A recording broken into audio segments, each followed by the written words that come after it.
Hello.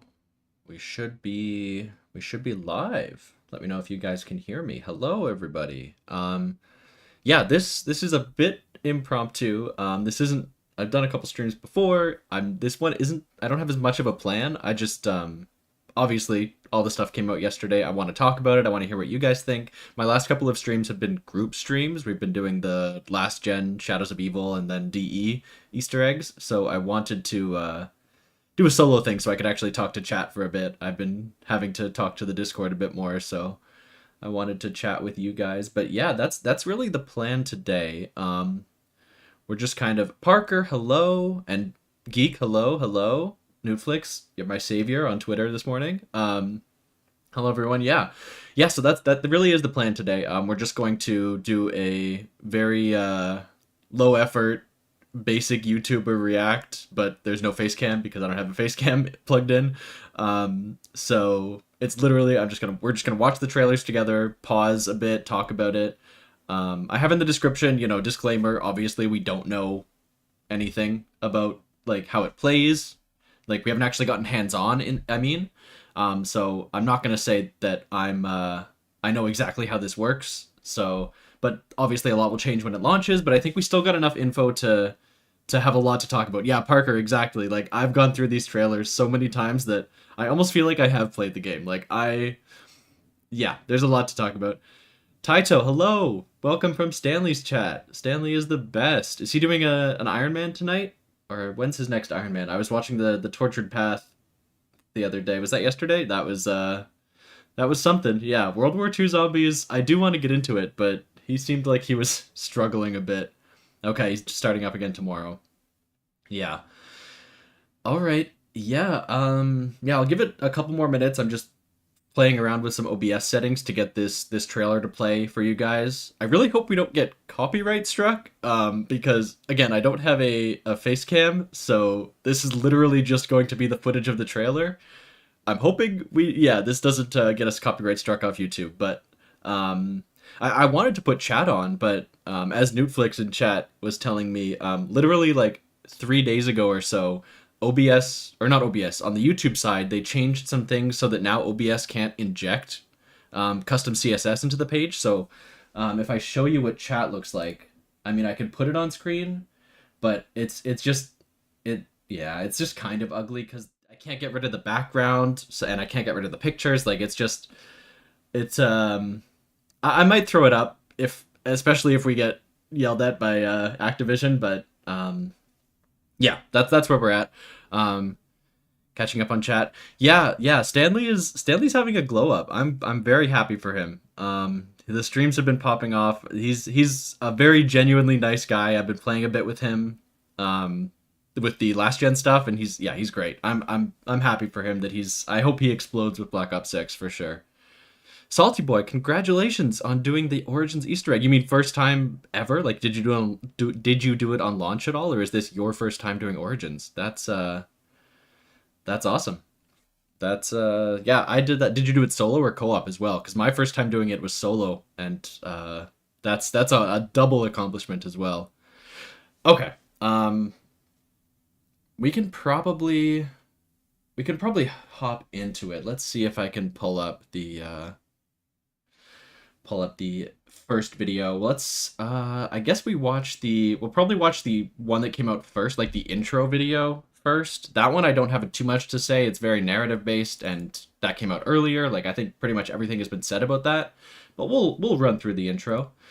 Parker, you did a BO4 script. You're gonna make a video? That is awesome, dude. I will absolutely watch that and promote it because yeah, I know you have a lot to say about BO4, so I am excited to see that. Is it BO4 overall? Do you have a specific point you're focusing on? Yeah, Newtflix. So maybe I kind of want to ask you guys. This is kind of a small representation. This is a very cozy chat. 24 viewers actually. It's pretty good. We got some people here, but this isn't obviously a lot of the people that watch the videos. You guys are kind of like the most committed, I would say. So I wanted to ask you, do you think there's like, because right now I'm in the middle of BO4, like I'm way back in time. Should I start talking about BO6 once I get hands on, and like I'll try and stick to the same format ish. Like if I was to do it, and I haven't committed to doing it, but if I was to do it, I would stick to the same format, like scripted talking about game mechanics. But would you want to see things in that vein? About BO6, like skipping ahead in time and then going back and doing BO4 in the meantime. Let me pull up the first trailer here. Okay. Yeah, so yeah, I don't know what I'm gonna do for BO6 content. I do want to obviously capitalize on the wave, and if I love BO6, I want to talk about BO6, but I don't want to. I know people are here for a specific format, so maybe I'll keep that to streams or something. Yeah, we'll see. We'll see. Let's see. Geek Defense, love the content. Thank you. Oh my! If you're back into zombies, I'm happy. Yeah, I want to. I want to bring people into this mode that I love pretty much every game in. So yeah. Actually, let's full screen this and let me know if the video's okay. I did do a quick test beforehand, but if it's not, let me know. This one does have dialogue, so maybe this will be. I will be talking over, but yeah. 8.1k words just on perk locations. You know what? I just finished. Well, not I just finished, but I was just re-reviewing the BO4 script that I have voiced out now, but I haven't done the editing still, because I've been playing too much Elden Ring and Baldur's Gate. But yeah, just on perks, I think I talked about perks for what amounts to like 12 minutes, and it's like 6,000 words. So yeah, there's a lot to say about BO4, especially perks on its own. Yeah, Pigpen, welcome to the stream. Yeah, I do think it would be not the exact same thing. It wouldn't be like a retrospective, like how the community felt and everything. It would be first impressions. I would still want to do scripted, not just like a live gameplay kind of thing. Yeah, I again, just selfishly, not selfishly, but kind of selfishly, I do like it's going to be what's popping on YouTube. So maybe that should be what I focus on, but it also feels, I don't know if that's where my strengths are. So I'm still trying to figure out what I'm going to do. Yeah, okay. I think we can probably get started. So this, we're up first is we're going to watch the Terminus intro. This is just the cinematic intro. We've all seen this. This is days old at this point. Yeah, let me know if the volume's okay, but yeah, we're just going to watch this. I don't think there's going to be too much to talk about. I'm not going to pause too much on this because this is just narrative, and I'm not a huge Cold War narrative guy. I don't know a ton of stuff about it, so I'm not going to be able to talk about anything that's not obvious from, like, the Forsaken outro. Yeah, exactly, spoilers for Forsaken. Yeah, but yeah, I didn't read all the intel in Cold War, but yes, let's get into it. Let me know what you guys think. Oh, are we going to play? There we go.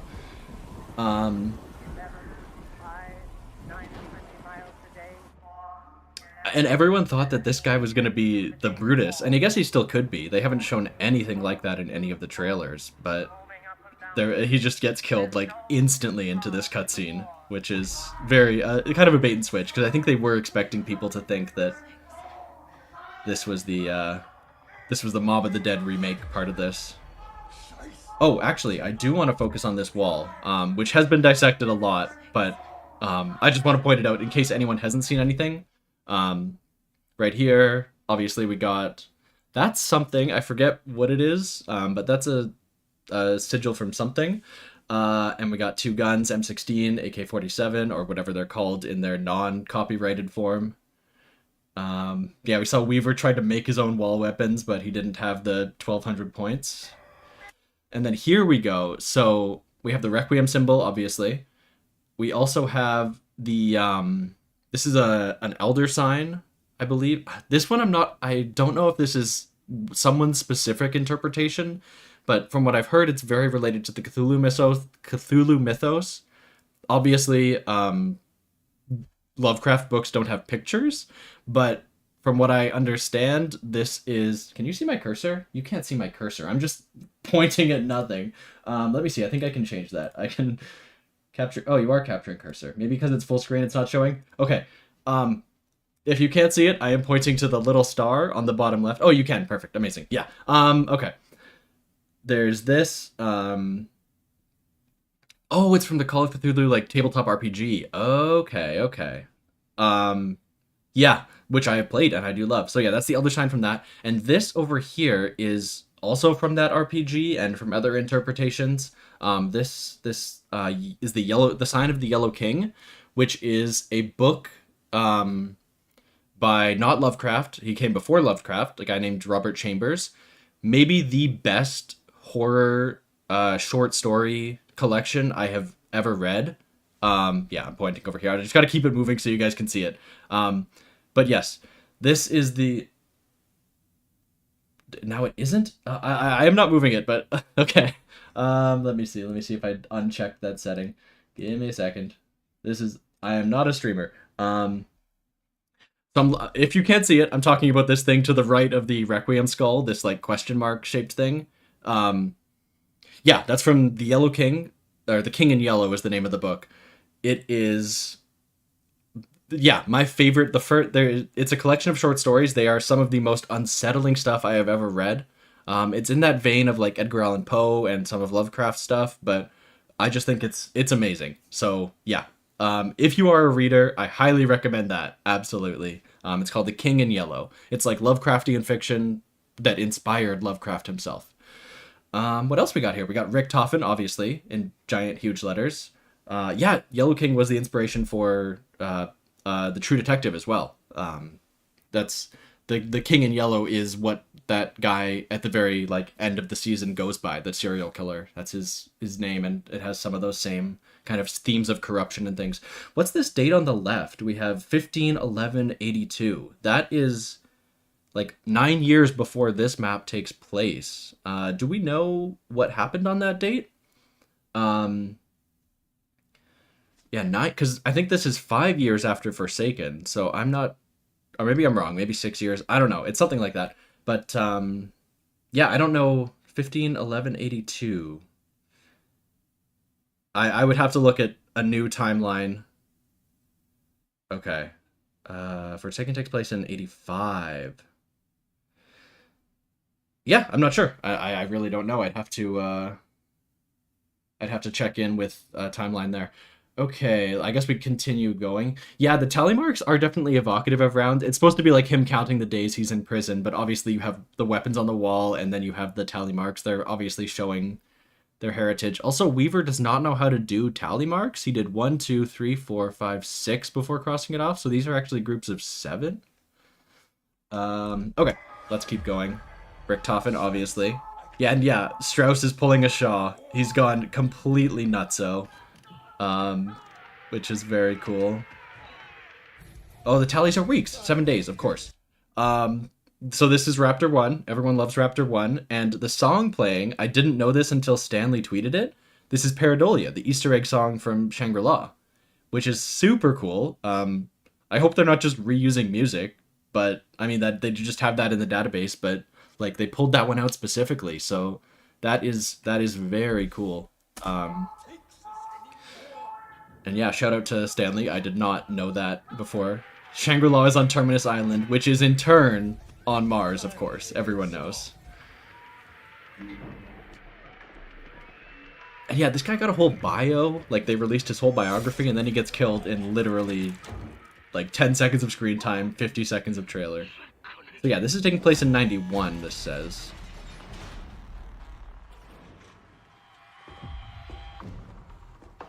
They look rough. Like, those shirts are baggy on them.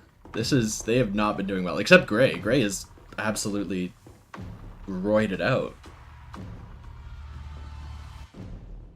Who the hell are you?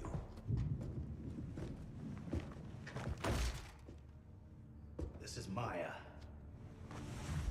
She's with me. Breaking you out was my plan. Classic. I'm glad I beat the Outbreak Easter egg before playing this, because that was the toughest Easter egg in Cold War by a huge margin. All of us share a common enemy. The guy who locked you up. Oh, The Pigpen. guy who I like that theory. stole my Oh, wife's pause. work. Edward Richtofen. Edward Richtofen. They're just saying it now. They're not teasing it. This is Eddie. He is in the new dimension.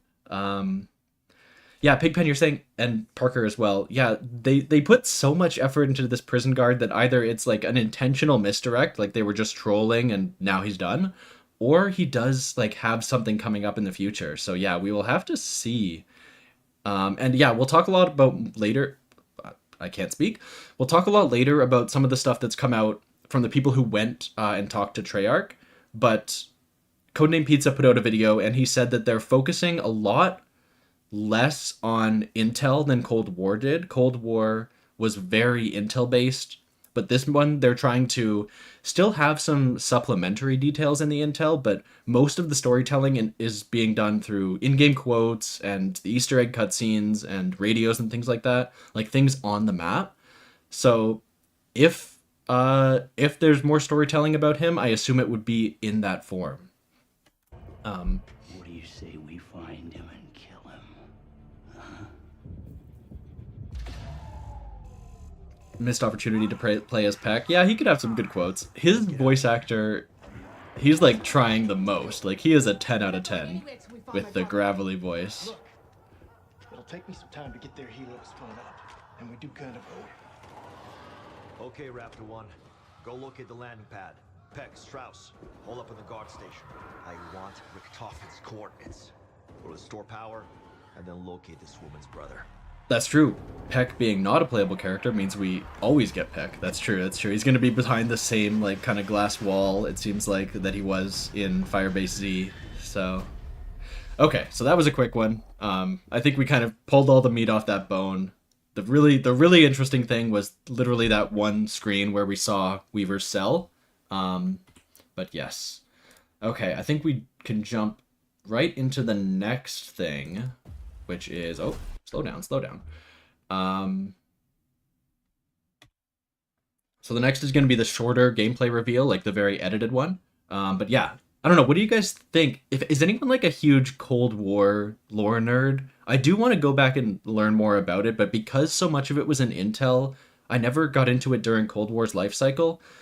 If anyone's like huge into Cold War, what do you guys think about like where these characters have ended up at this point? Like, are we excited for this? I don't know. I'm gonna go back and do it, but I'd love to hear anyone's thoughts who has already been in that zone for a while and always loved Cold War, was there day one.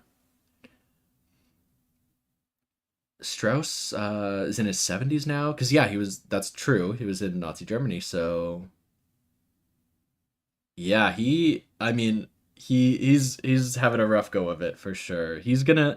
I'd imagine, I'm just predicting wild things there, but there's going to be like some story event with him, like we're gonna have to rescue him when he goes crazy. Like that's gonna be a point of one Easter egg or something. Like he's going to be a liability for the team we're playing as for sure. It's better than where they ended up in Modern Warfare Zombies. That's so true, because that they ended up, yeah, that's kind of their end. And yeah, how do we feel about the fact that we know where we're literally sitting on a black screen? Let me cut to the Kino just to have something so no one thinks their stream crashed. But yeah, we'll get back to the trailer in a second.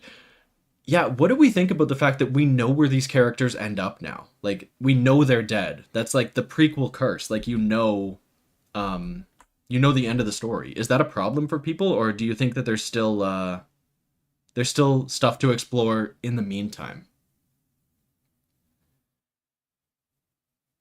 Let's see. Yeah, Gray was a bookworm. Gray was like hardcore science lady, like literally just like telling people to collect things for her. Yeah, absolutely. So she's getting a whole new perspective, which I think her and Maya, the two female characters, are I think the characters that I'm most interested to see their arc. I think there's a lot to explore there, so I'm definitely excited for that. Pigpen, I am also Pigpen. Where's the Dark Aether lore iceberg? Tell me, there's some stuff to make a video there. Tell me everything about Dark Aether. I need your help here. Yeah, Tonic, yeah, Mr. Tonic. They said they were gonna go back to that storytelling style. I don't know if you heard that, but yeah, Codename Pizza put out a video that they were focusing more on telling stories in the map itself. They're still hard to get, and like hidden radios and stuff, but there's gonna be more stuff in the map. So hopefully that will that will go back to that storytelling style exactly. Um, and yeah, they could do time travel. They would, um, they would not be opposed to that. The Dark Aether can do literally whatever they want. It's a Deus Ex Machina. Um, you don't believe in the geek doesn't believe in the prequel curse.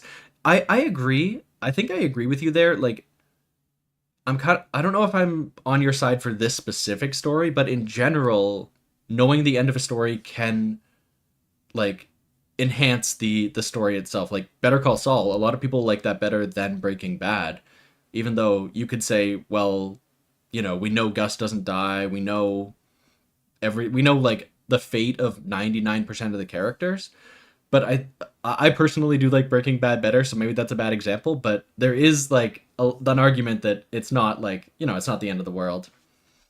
Um yeah, let Eruption Fang handle this one. That's probably true. We're gonna get another. I imagine. I mean, I don't know what he's up to. I don't know him at all. But I think after this game, when this game's life cycle finishes, we're gonna have a ton of stuff to dissect. Cold War and Modern Warfare Zombies, and then I guess Vanguard put together.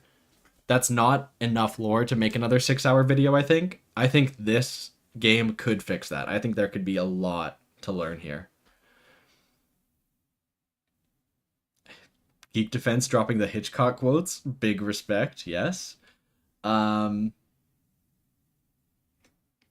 still so much to learn if they can write it. And they put out, I don't know if we're gonna watch it, but they did also put out an interview with the writing team. So yeah, they'll that I have full faith in them. They are very talented writers. Okay, let's head back and watch the next thing. So this is the edited gameplay trailer. This is where we're gonna start pausing every 5 seconds. We're gonna get real annoying YouTuber about it. So yeah, let's get into it. Let's see.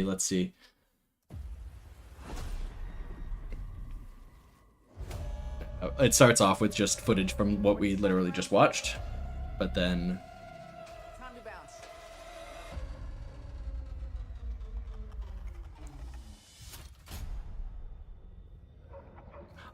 yeah, the Rob Zombie choice is very good. I'm watching my analytics very carefully over here because that definitely could get this stream insta deleted by YouTube.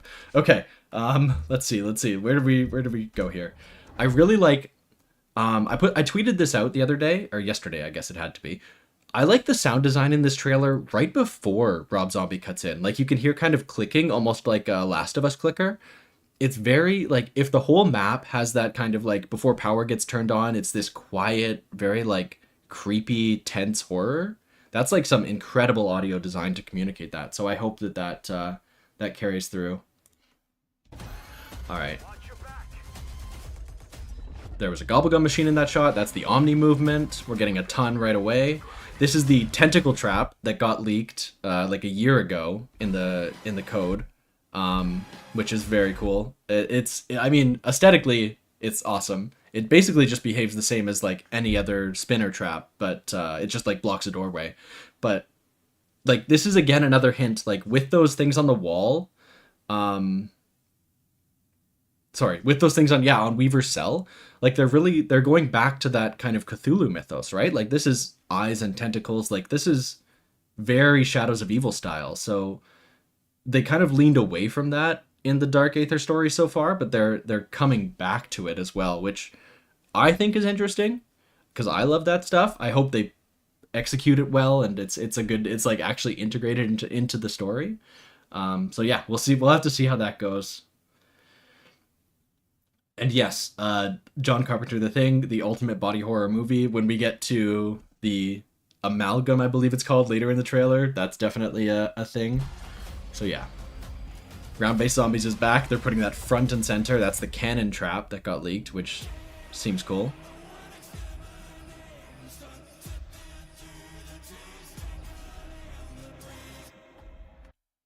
What do we think of this guy? Do we think that this is going to be a class of enemy, or is this just a like a visual difference on the normal kind of enemies? Because obviously it's like their Project Janus has been experimenting on humans in this place. It's kind of Zetsubo no Shima style. Do we think that that's just like kind of lore for the map that, oh, some zombies look a bit different, but they're still just zombies? Or do we think that this is going to be an enemy type at all? I could be convinced either way.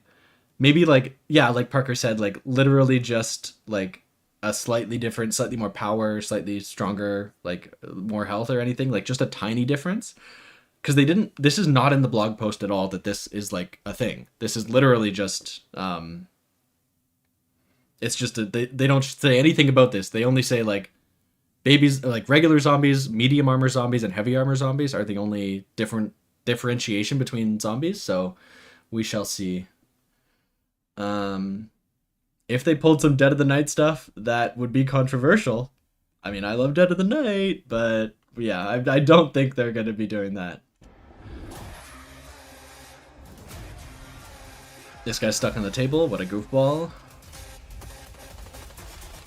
And no one was expecting this, right? That the BioShock like plasmid would let you play as a mangler. No one was thinking that you were going to have playable bosses, but this is... I don't love the idea of score streaks. Let me go back to get a clean shot on this guy. Yeah, I'm very like old school, old fuddy-duddy in zombies, so I'm not a huge fan of the score streaks in zombies. But I think the fact that they're building ones specifically for the mode, they're not just using like, we see a chopper gunner later and that's going to be in, but they're also building ones that are specifically for the mode specific. Like, I'm just literally repeating myself. Sorry, I've tried to organize my thoughts before this because again, I did watch this trailer 100 times, but yeah, to take it back a second, I think that they are building stuff for zombies specifically, which means it gives me a bit more trust. The thing I liked about the VR11 in Call of the Dead and then bringing it back for Modern Warfare Zombies was that it's a thing that only makes sense in zombies. That obviously wasn't leftover assets from multiplayer. Like, this is the zombies team getting the budget they need and doing stuff that they actually want to do and not just having to work with Warzone leftovers or whatever. So I think that shows a lot of trust in the game as a whole having forward zombies mode. The fact that they're getting the resources they need to build stuff like that. So I think that if it has to be done, I'm glad that it's specific to zombies and it is like tailored to it. Pack, we have Jug and armored plates. Yeah, that was the same thing as in Cold War. I talked about this on Twitter yesterday as well. They're making a big push that this is like, we're going back to BO3. You can have a BO3 HUD. Like, everything is the way you like it. They're kind of pushing that narrative that this is like back to the classics. So they have to have Jug in there. They have to have Speed Cola. Like, I will talk to you for hours, and I will in a video coming soon, about how the BO4 perk system was a step forward and it had its problems, but they should have continued down that path. They are not going to do that ever again. They got so much pushback and they want their fans to be happy, like the wider fan base, the casual fan base. So they are going to... Everyone knows Jug. Everyone loves Jug. So Jug has to be in the game. Even if it really shouldn't be, it has to be, because that's what people want. They did experiment with zombies, exclusive kill streaks in Cold War. I don't remember that. The ARCs, like the ARC CSD. Yeah, you're right. Yeah, that's true. And yeah, Parker, that's exactly what I mean. Like, the fact that Cold War was so, like, just based on multiplayer or campaign missions and just felt very built out of leftovers, that really was the fact that, A, they had to make the game in like a year and a half, and B, they were working in COVID times. So yeah, for sure. Okay, keep going. And that's my favorite editing in the trailer as well. This little part, like the Dragula to the Mangler just mowing down zombies. That's like what I aspire to do for video editing. Absolutely. Parasites are back from Shadows of Evil. Obviously the boat's there. Like the game, yeah, so much to talk about. Parasites are back. And we'll talk about in the blog post, they talk about how they evolve from the spider enemies. Like there's so much cool stuff there, but there is so much enemy variety on this map as well. Like, and they said they haven't even revealed all the different kinds. So there's so much going on. Pack, that kind of answers your question. They should give the zombies guns. I mean, parasites have projectiles, so they're halfway there. They're doing some ranged stuff. And yeah, the boat is in there because they also said that this was the biggest zombies map ever, obviously excluding Outbreak, but in terms of like playable area that you can put your feet on, this is the biggest map, which I don't know how I feel about. I kind of do like a very well constructed, everything is necessary, like perfectly crafted, tiny, not tiny, but like economical zone. Like they only have what they need. So I really do hope that all the area in this map is important and they're not just throwing in space to say they could and have a thing on the back of the box that says biggest zombies map ever. Yeah. The new ammo mod. Monkey's back. Gobblegums are back. The new wonder weapon. The new perk, which basically gives you, it looks like the Origins 1-inch punch, right? Chopper gunner.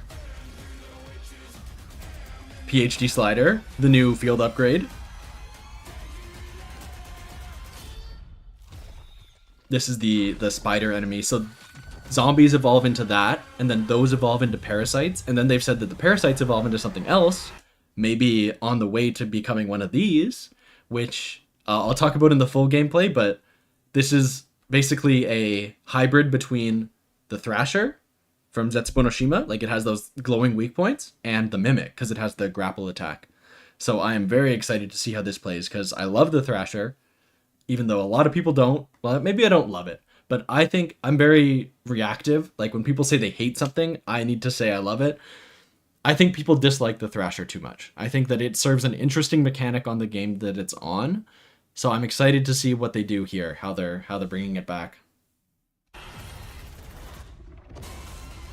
The big Kraken in the water. And that's over. Okay. Oh, it's not over because... Well, not this. Get out of here. Get out of here. Get out of here, Modern Warfare Zombies. We're done with you. Guys, are we for real right now? This is... I would not have believed this if you told me this, like, any day before yesterday. They're bringing the jet gun back? The one that everyone universally agrees is the worst wonder weapon on so many levels. Obviously, there's some easy fixes. You know, you can make sure it doesn't make sure it doesn't break. You can it basically just make it into the paralyzer, right? Like give it more vertical boost instead of just the tiny hover that it has. Let the cooldown happen in your pocket. Like there are fixes, but it's so bold of them to not like make this a paralyzer. Like to say like, this is a jet gun. Remember that gun you hated? We brought it back. Like that's almost anti-advertising, but it's so bold that they think they can pull it off. So I'm excited to see Liberty Falls and see how this plays out. Thoughts on Milo revealing Liberty Falls? Yeah, I'm not caught up on all the Milo videos, but apparently I did see, I don't know if everyone saw this or if this is a huge leak, but the guys at Charlie Intel and Modern Warzone were doing like a Twitter space or something, like they were doing a podcast, and they mentioned that Milo was there at the event where they got to play zombies for a bit. So him saying that, you know, he wasn't invited to COD Next, unless those guys were mistaken or lying, or I took that clip out of context, it seems like he is in the fold. So maybe he does know what's going on. I don't know. We'll have to watch and see.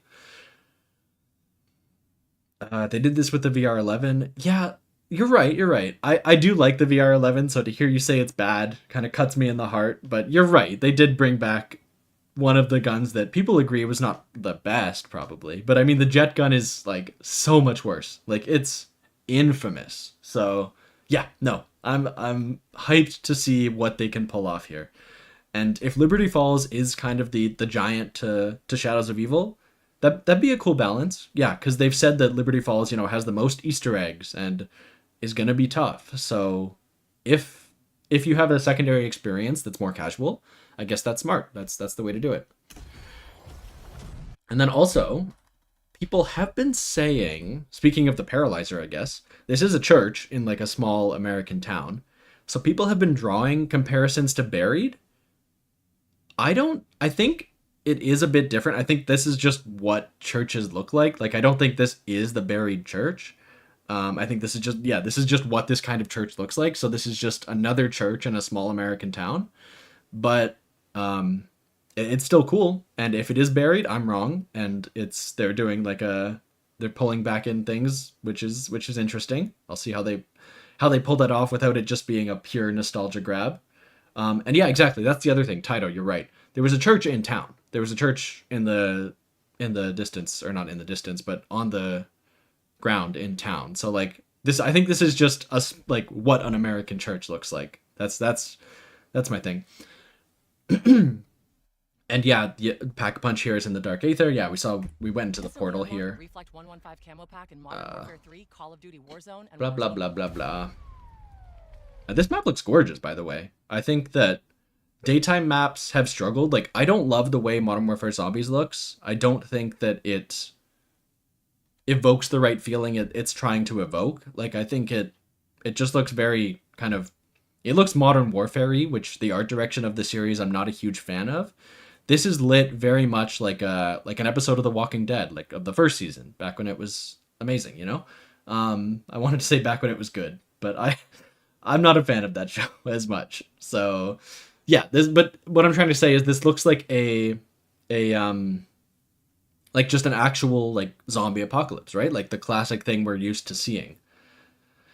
D Machine was good, but this feels more, this is urban, right? Like this is where people live. D Machine was, people criticize it for being a facility, which I'm not totally against, but there is some merit to that point that this is actually, this is a motel. This is like somewhere where where people live and work. So it feels like the zombie apocalypse is coming home, which I like. Parker, I think we have talked about this actually. I think we've disagreed about this before.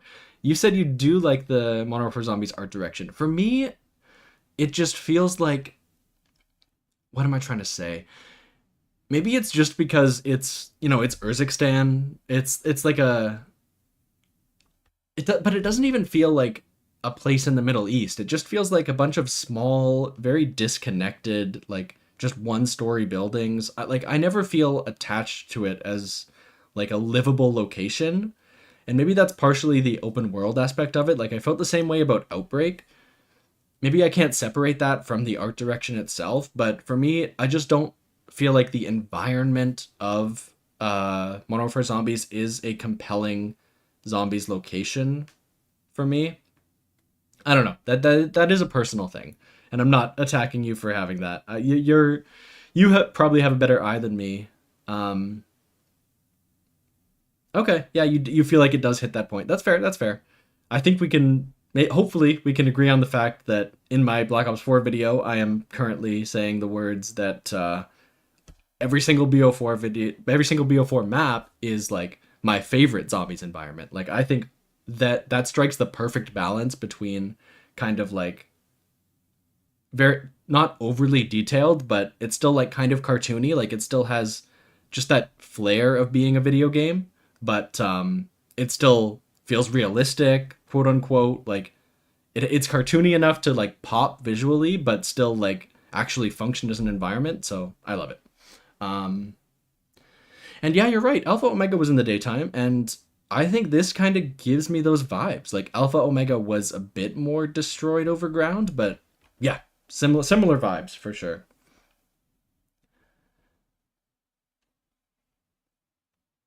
All right.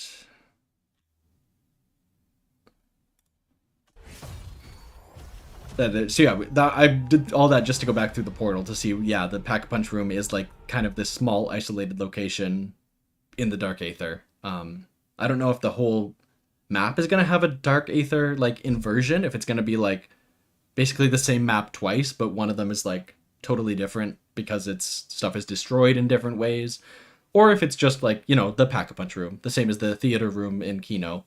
Like, either way would be good. I think that's probably a bit too ambitious to ask, so I'm not going to say, like, that should be the case. I think that would be a very cool map idea, having, like, a map and then the Dark Aether version of that map. But yeah, that's just a cool idea I had. Just talking. I don't think that's going to be the case, but that's just an idea.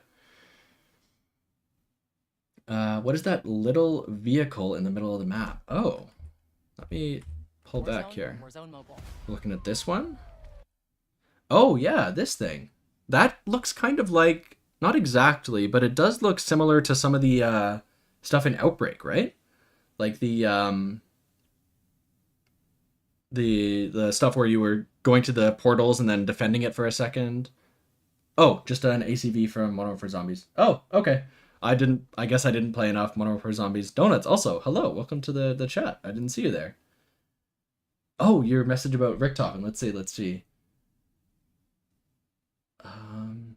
If Richtofen figured out about the Archon and stuff and, you know, brings back all that Vanguard lore, I am so in. I think that would be, like, I am a Vanguard, not defender entirely, but I did play a lot of Vanguard and I do see the merits of it. So if they bring that back, if they, you know, kind of make sure that that's important, that it was relevant, that they told that story. Obviously, they had to go back to World War II just because that's when Vanguard was. But if they can make that work and actually make those Elder Gods relevant to the main story, I hope they can do that for sure. It looks different. Maybe this is relevant to the portal they're making to the Dark Aether that we see that the Pack-a-Punch room is in. That's true, yeah. Project Janus over here on the side. Is that a good price for gas in the States? I'm in Canada, so we don't do gallons. But let me know. Is this an apocalyptic price for gas? Let me know. Shift back to the matter. Right, Vanguard. Yeah, I do like Vanguard. Don't clip that, but I did enjoy some of the things about Vanguard. And what's that UAV thing by the sign? Where's the sign? Where am I looking? Oh, this tiny little guy in the bottom left. Yeah. Yeah, there is a wire connecting it all the way. That looks it looks almost like the explosives, like the little C4 we put on the wall in D Machine, like just to open doors and stuff. Like it's that same purple with the C4 attachments. Yeah, I don't know. I don't know what that little guy is. People said they think Weaver has the construct. Yeah, you're right. Let me pull that up again real quick. You're right. One of the other things on that wall that I didn't talk about. It's not this wall. It is this wall. In the bottom right, again, I don't know if you can see my cursor, but in the bottom right, this thing over here, that's a drawing of the construct that we saw at the end of the, what was the last map in that game? It wasn't Terra Maledicta. It was the other one. The one that was Terra Maledicta. It was called the Archon. I'm so stupid. Yeah, that's the construct that Court Effects was communing with. That little thing there. So yeah, that is true. They are definitely committing to that, at least for an Easter egg purpose. Yeah, let me see if I can find a quick image of that. Actually, I think I have my footage of the Easter egg cutscene. I have that somewhere. I don't know. It's not important. Basically, that's a Vanguard thing, and they might be bringing it back. That's the story there. Okay. Next, we get to the meat and potatoes. This is the 17 minutes of stuff here. Yeah, let me just... No, don't pick up playback where I left off. Yeah, let me just catch up on chat, make sure I didn't miss anything. Everyone's just saying I'm stupid for liking Vanguard, I assume. Okay. Did I like the Vanguard campaign? It was okay. I liked Laura Bailey. I like Critical Role, so I'm glad to see her get a prominent role. But I don't know if I loved the Vanguard campaign. It was very... I think World War II was better. I will say that. COD World War II had a better World War II campaign. And obviously, World at War is iconic. So, oh, you know what, Donuts? If you, yeah, if you don't mind, I will pull up your video, and everyone definitely, I assume everyone in chat knows Donuts. He does the best short series I know, where he you have to guess the map based on clues. But yeah, definitely check him out if you have not. Yeah, let me go to your channel and find the clip you posted of.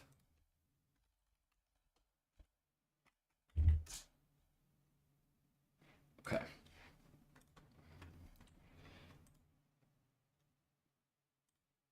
Come over here. I don't know if this is going to work for me. Let's see. Comparison on your latest video. Okay. Let's see if I can find it. In the meantime, yeah, let me know what you guys think about, I guess, we don't know anything about Liberty Falls yet, other than the fact that it's probably based on a multiplayer map. I don't know. Do you guys, is it just gonna be, because we know it doesn't have a set crew, so is it gonna be, how story relevant do you think it's gonna be? Okay. Sorry, I'm just scrolling through this video. I may have to put this on the back burner while we watch the second video. Yeah, if it's similar to the Giant, I think that works, because the Giant was, you know, relevant to the story. Like, there was a lot going on there, and there were radios in the Giant that talked about like how kind of all the different versions of the characters were melding together. Like, it did have some importance to the overall themes of the story, if not the actual events. So I think if they can pull that off again, that would be good. Okay, I think I'm too stupid to find this, which is on me.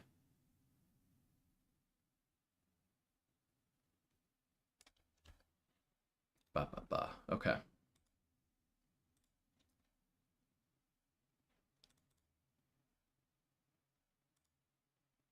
Oh, for some reason I had an old version of your channel page cached, so I wasn't actually looking at the latest video. Okay. Here we go. Let's find this. Okay, so let me see if I can pull this up. And now I have to put a new source in VL or OBS. Yeah, this one. Okay. So this is, again, just to give the ultimate credit, this is Donut's video. Check him out. He's awesome. But yes. So we have, this is the shot from the trailer. And obviously we get here, and then we compare this to the buried church. So we have, again, we have a pulpit at the back, we have pews. See, this to me, again, I don't know if I'm convinced that this is the buried church, but it is obviously a very similar architectural style, and if not supposed to be story relevant in that way at all, it obviously is like, they know people are going to think about the buried church just because, like, they know that that's one of their top maps, so they're aware that people are thinking about this. And then here we go. Here's some sick Vanguard footage. So this is the, sorry, there's a bunch of terminology, because this little guy is Cortifex. The big thing is the construct, and then the Archon is what you become. You become like a cool guy. You become like a god, basically, the Archon of the Dark Aether, if the construct is like impressed by you, if you pass the construct's trials. So I think I got all that terminology right. So yeah, this big stone is the construct, and that's what we think is on Weaver's cell in the Terminus intro. So yes, that is the connection between all of those different things. Let me just catch up on chat again, because I was scrubbing through YouTube videos for way too long. Oh, if Terminus is the introduction to the characters, and then Liberty Falls is the introduction to the like the world building. That would be cool. That would be cool for sure. Ba-ba-ba. Van Gogh'd according to Whitecliff. Yeah, I mean, listen, is it the greatest game of all time? Yes, I am saying it right here and now. Confirmed. I will not say anything more on the subject. The so this is someone. Sorry, let me just see. Go back to this comparison. You said this is basically the opposite perspective than I was thinking. This is someone looking out the door. I mean, I imagine the Pack-a-Punch machine will be the altar, just based on like that's the important thing, right? Like, just thematically, I would imagine the Pack-a-Punch machine is where the altar is. Maybe I'm wrong though. Yeah, I don't know. Yeah. So yeah, I was gonna say when you mentioned that Liberty Falls could be like the introduction to kind of the zombie outbreak, like what's happening in the real world, not necessarily to the characters of Requiem specifically. Stanley also had a really good point, or a really cool point. I don't know if it's going to happen, but and actually, it might happen because of some of the stuff they've shown that we're going to talk about soon. The cool thing that I think they could do, and he thinks they could do, is make it the map kind of develop over time in a very interesting way, where like we actually see other human AI in the map, and we see like the opening stages of a zombie apocalypse, kind of like the opening scene in the Zack Snyder remake of Dawn of the Dead, where we kind of see the chaos, see the world fall apart. And we do see that the sorry, the what am I trying to say? Yeah, in the full gameplay, we see that there is kind of those little story events where zombies are actively eating a soldier and then they look up and see you. Like, they aren't just coming at you mindlessly. There's actually like they're behaving in a certain way, and they're like, you know, there's some that break out of test tubes, and we'll see that in a second, but there absolutely is some stuff going on there where they're not just mindlessly like drawn to the player at all times. Like, they do kind of behave in their own way. So they could use that to do some really interesting storytelling in within the game itself, like not just in a cutscene. Like, they could have zombies kind of have their own behavior. I think we'll get trailers for Liberty Falls after Season 5 Reloaded. When is that supposed to be? Because they did confirm that we would get gameplay at COD Next. We would get live gameplay at COD Next, so that's August 28th. When is Season 5 Reloaded? I'm not currently playing Modern Warfare 3, so I don't know when. In 2 weeks. Okay, I think that kind of lines up. Yeah, like 2 weeks from this stuff, we get a trailer for Liberty Falls, and then 2 weeks from that, we then get the actual gameplay. I believe that, yeah. And yes, Parker, I agree. The in recent years, the stuff has been very focused on. It's the same problem I have with the campaign, really. Like, it's focused on kind of whatever made up country they made for the campaign, like Urzikstan or Verdansk or whatever. Like, I don't know if it's controversial to bring it to America or something, but I'm glad that we are getting this back home kind of deal. It makes it again. It's kind of what I was talking about with Modern Warfare Zombies. It makes it feel more real to me, which I do like. Okay, we turn this back off. We go to this back again.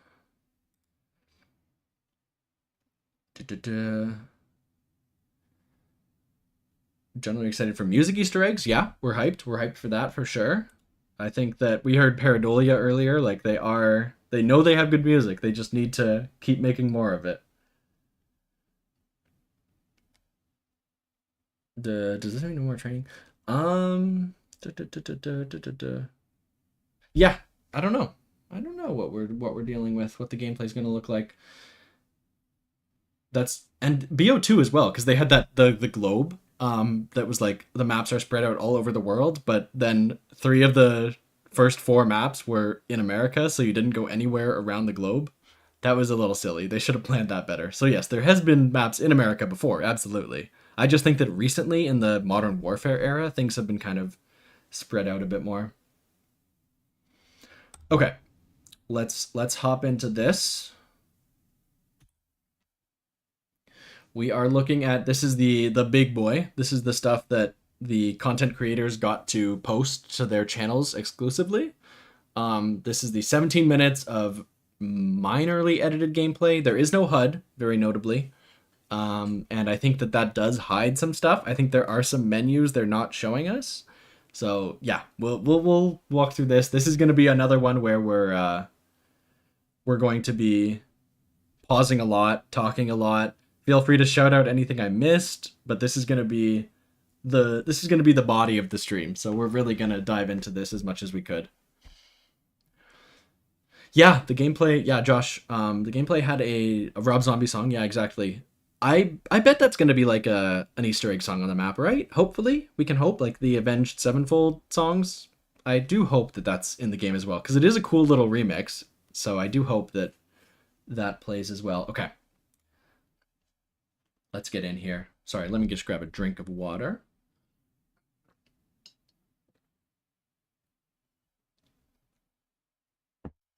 Okay. Terminus, 17 minutes of live gameplay. Not live gameplay, I'm not playing this. This is just gameplay.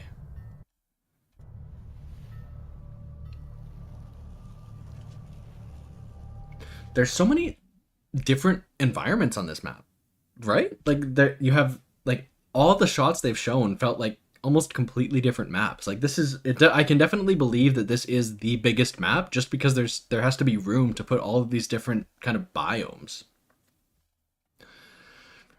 Remarkable Zeal as a mod. I'm not hopeful that this game will have mod tools. I am hopeful. I'm not optimistic. I do hope it has them. I don't know how confident I am that they would ever do that again. But even if they had like a Fortnite creative thing where there was like not like script injection mod tools, but very limited, like I don't know, a Halo Forge style thing, they're not going to do that. There's no way. This is a game made in a year. I guess this was made in 4 years. It's been a year since the last Call of Duty, but they do have time to work on it. But that's just not Call of Duty's MO. I wish it was, but I think the best we can hope for is like playing around with some little elements. I do hope that exists. Obviously, right here we can see the new armor wall buy. Armor isn't a station anymore. It's a wall buy. We can see that little guy over there.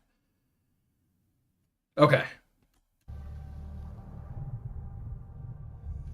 I've got the power room. Yeah, I'll try and let this play out for as long as I can before I need to pause. This is the spawn room, it looks like. And it does look like we spawn with both the primary, our loadout primary, and also... Come on, let me time this right. There we go. He switched to his secondary. We spawn with both our primary and a pistol.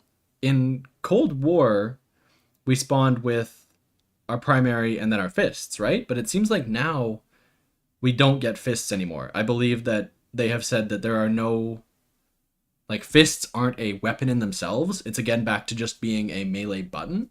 There aren't like dedicated melee weapons like the katanas or anything.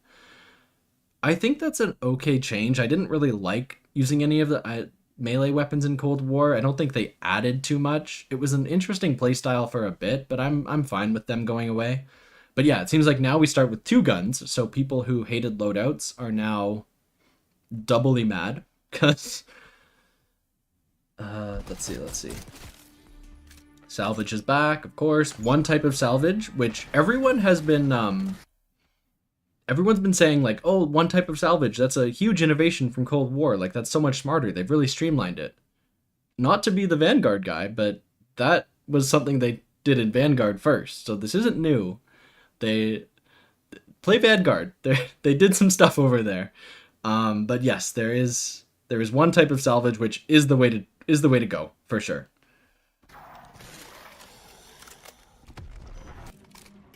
I don't know what this thing is. It was powered off in the last shot and then powered back on in the very next shot. This little thing on the left. This thing in the center of the screen now. What? This is a machine, and it seems to be responsive in some way. Actually, in the blog post, they did mention that there's generators, kind of like Zetsubo no Shima, there's generators on the map, so it's local power, and then you have to go to the main power switch and turn them all on. I believe that's what they said, or something similar to that. Okay, they do show you turning that generator on. Yeah, because it lights up there, so that's a power switch of some kind, but I think there's regional power around the map. Quick Revive is not actually in spawn room, it's like a door away, which is interesting. So you have to, in solo. Oh, I'm so stupid. I've been playing so much old games. What am I talking about? Solo Quick Revive doesn't matter. You have self revives now, but it is close to the spawn still.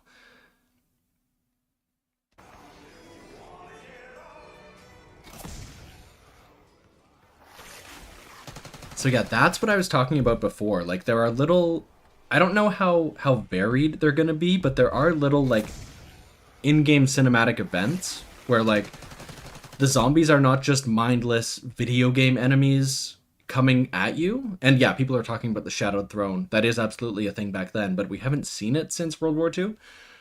Like the zombies, again, yeah, I was saying, the best way to put it is what I was saying. They're not just video game enemies. Like they feel like, it makes it feel like the world is very alive. Like this is actually a space you're in. Zombies are an actual threat to the character.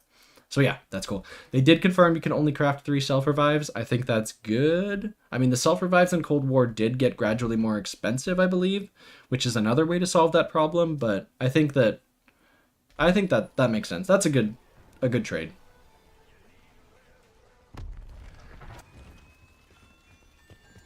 This is my box luck in every game I ever play. I get nothing but launchers and pistols, so I'm glad to see myself represented.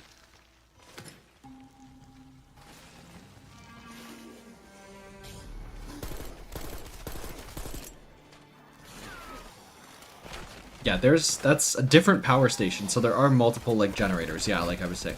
Oh, maybe it's not. Oh, yes, it is, because this is the jug room. Yes, yes, yes.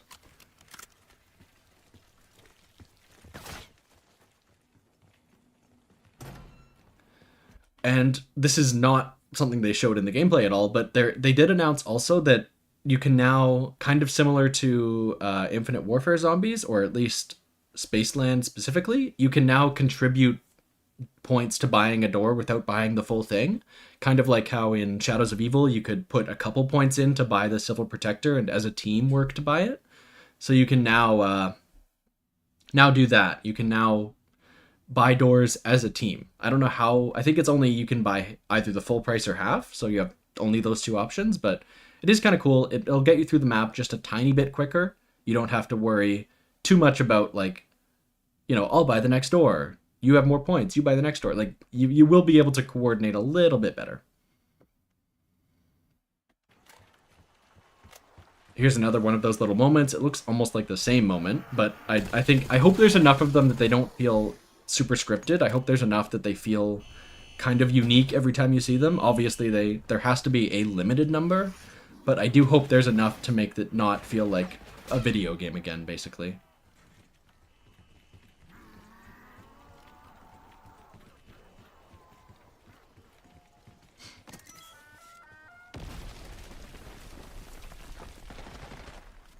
Okay, now we go into the Shangri-La underground part. Maybe this is why they played Pareidolia, because it looks very much like the Shangri-La tunnels. Gobblegums. Gobblegums are back, and there was some confusion about how they worked. They announced a couple days before that you could pick between 3, and no one really was sure what that meant.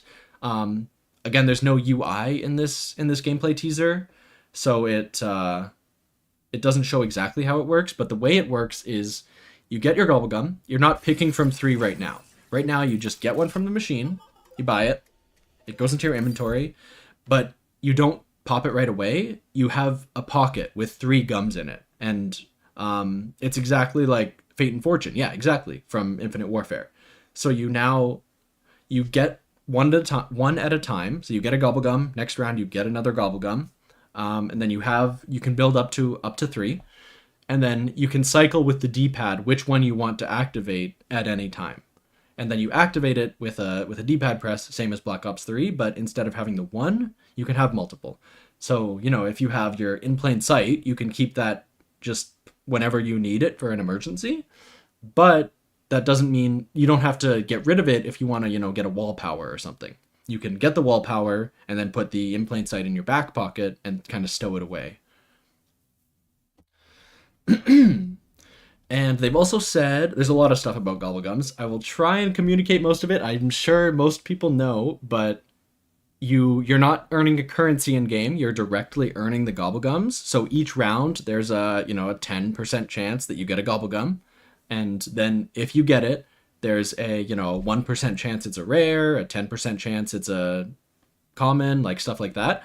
So there's a chance you get one at the end of every round, and then it just goes into your kind of stored inventory out of game. And same as Black Ops 3, you have a gobblegum pack of 5 of those that you bring in. Pigpen, yeah, it's kind of a hybrid. It is much more similar to the Infinite Warfare implementation, but between Black Ops 3 and 4, it is closer to the 4 implementation, but you still have to get them. So in Black Ops 4, you just loaded in with them all on your D-pad, and you could use them all on cooldown, and they were just there from the start. In this, you still have to go to the machine, pull them out, and then you'll only have 3 out of your 5 at any given time.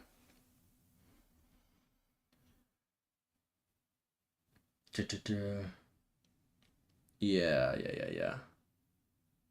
How will they monetize zombies? We shall see. Operators are going to be big for the game, obviously. I was saying, I don't know if anyone was here in the other stream, I was saying I'm like 75% sure they're going to bring back Ultimus and Primus as non-canon operators. They do have to figure out the Takeo situation. The voice actor for Takeo, unfortunately, has completely lost his voice. So I imagine they could probably pull enough quotes from older games to make it work.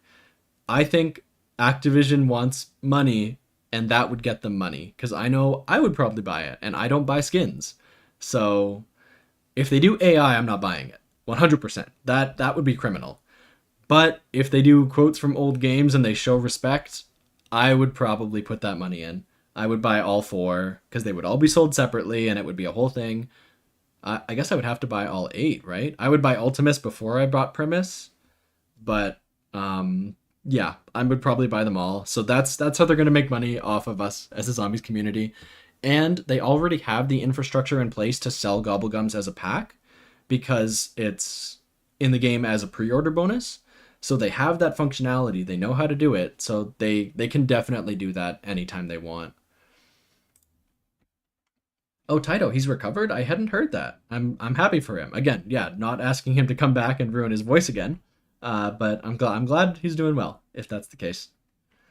This isn't anywhere but here. It looks, yeah, they're straight up gobblegums. Like, they are saying, we're going back to Black Ops 3, guys. Like, this is what you want. So this is exactly a gobblegum. This is exactly the same logo as anywhere but here. Like, they are just straight up saying, this is it. And yeah, you saw, instead of popping it in his mouth or whatever, he put it in his hand. That's to signify that it is in your inventory, instead of, now you have to use this next. That guy's stuck. That was cruel. So yeah, this is the same event as before, Parker, right? Because there were 2 zombies on that one, on a dead guy. So that just is the same event as the one on the stairs. Over here, we have the arsenal. This is where you get your... because they've completely gone away with the armor station from Cold War. Armor station was where you upgraded armor and your weapon. They've now put armor as a wall buy, and your weapon upgrades are now all in this machine, which also handles ammo mods. So again, like Cold War, you can just buy your ammo mod, which I don't love. I wish it was same as Black Ops 3. I think that was or same as Black Ops 4. Pack-a-Punch is my favorite Pack-a-Punch system. But yeah, so that's the case there. You can upgrade your weapon rarity, and you can upgrade your ammo mod. That's where you do that. And this is where, yeah, so here's where we turn on the main power after we have the generators on everywhere else. This is another cool cinematic moment. We have one of those vampire-style zombies. So yeah, it dies pretty easy, so I don't think it's a boss zombie. But it hops out of there, and then we have to do kind of a lockdown-ish thing here. We saw one of the spiders. Yeah, this is a cool little sequence. I hope I don't get tired of it. I don't think I will. It's just a power lockdown, right? We've seen that before, where you have to do a bit of a wave to turn power on. and it seems to be timed. They don't kill all the zombies, they just survive long enough, and eventually they all die off pretty shortly here. And there's one of the fat boys. Yeah, so yeah. They killed a couple zombies, killed some time, and now power is permanently on, it seems like.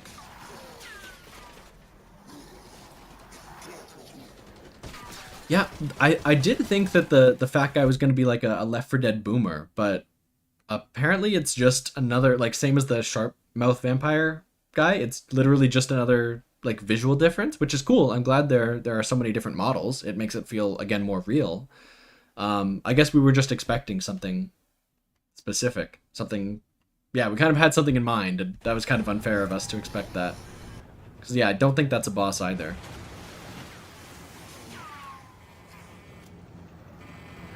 Pack-a-Punch, this is...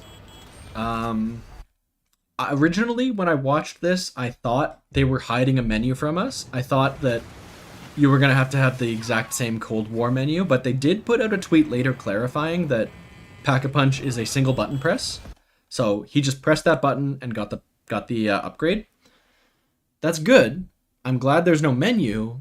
I do still think that the system from before, where you had to literally put your gun into the machine and then wait a second, I think that's better in every way for a lot of reasons. I think it adds some risk and reward to the gameplay. Like, you might lose your gun. You have to make sure that you train zombies properly to get it back in time. And not only that, but it also makes it feel more tactile. So I'm talking a lot about kind of making it feel real, making the world believable, putting the gun into the machine and actually, like, seeing it, you know, whir and make movements and, like, actually physically transform and compress your gun. That made it feel very, very real, very tactile, it had some verisimilitude to it. This way, I mean, you literally just press a button and then your gun in your hands gets more powerful. It's the same gameplay kind of thing, but it doesn't feel like you're actually interacting with the machine. It just feels like the machine is a button on the wall that you press and and have a good gun now. You don't feel like you're putting your gun into the machine and then taking your gun out. Yeah, it's a small thing, but that's the way I can express how I feel about the Pack-a-Punch. But I do think that it's objectively good that we don't have a menu, so I'll take what I can get. Okay, let's hop in. Let's hop some further.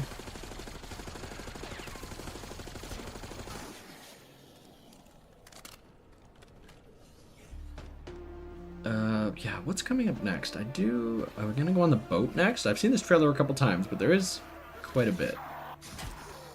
That guy just executed a body bag for no reason. That was sadistic.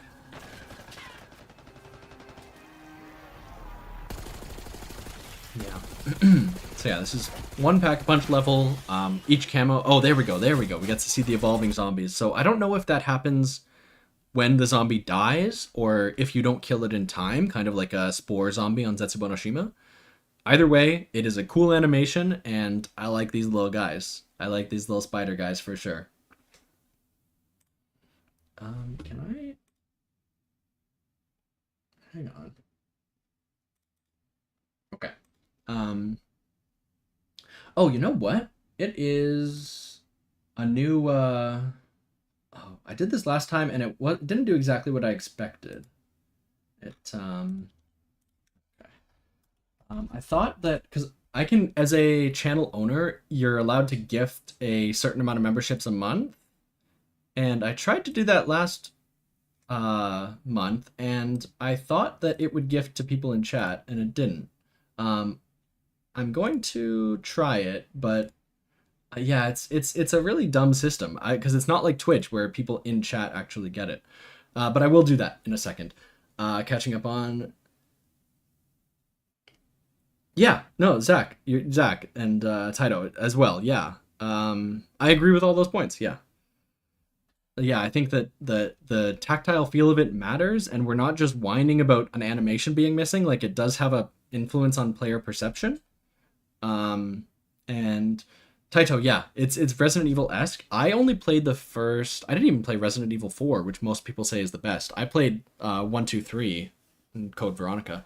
But yes, I as a zombies fan, I do like Resident Evil for a lot of different reasons. But yeah, I'm glad they're bringing some of that body horror influence back, even from World War II.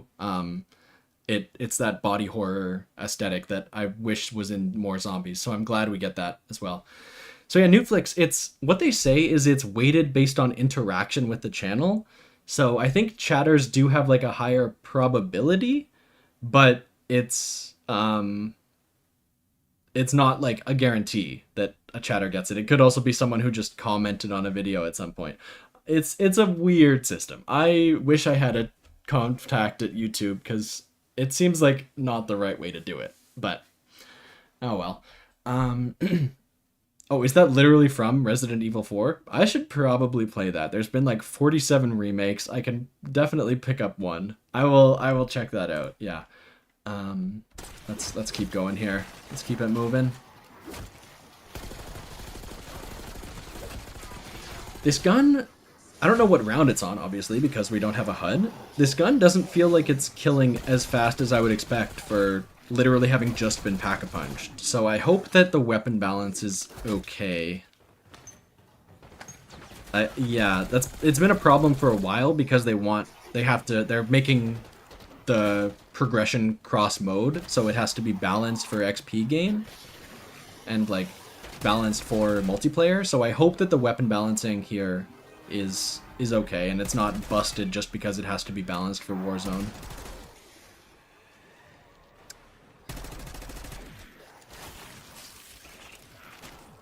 Oh, I really thought they bought the Melee Macchiato at this point in the video, but no, it looks like they're getting on the boat and heading out.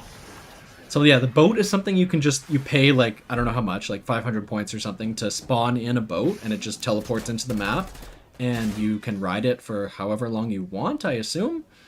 It is possible, they've said, to swim everywhere, but it's slower, and also there are hazards in the water, which we will see in 1 second. There is a big guy in the water that you have to be careful about.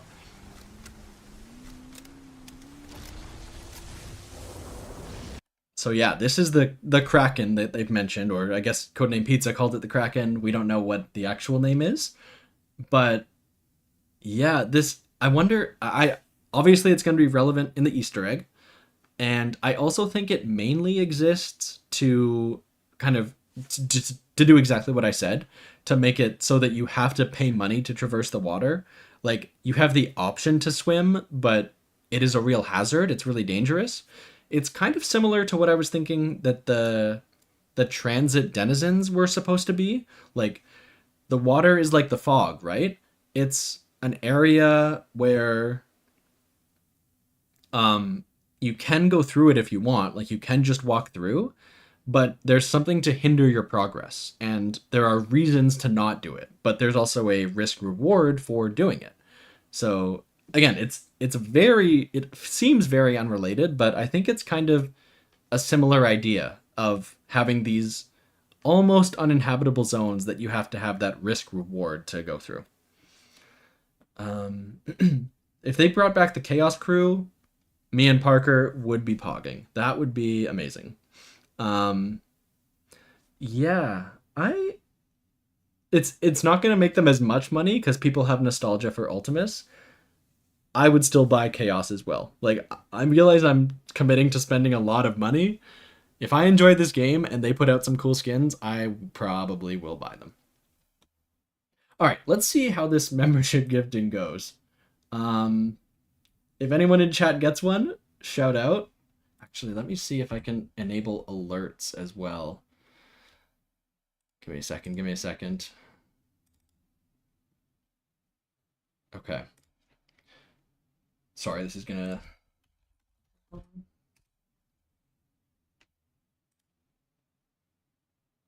Oh.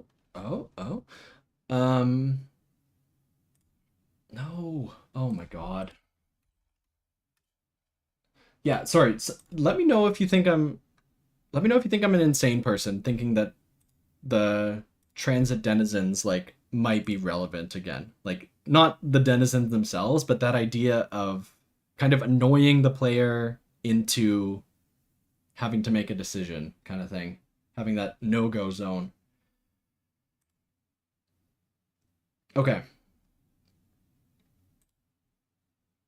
Okay, this should work now, theoretically. If it doesn't, it's okay.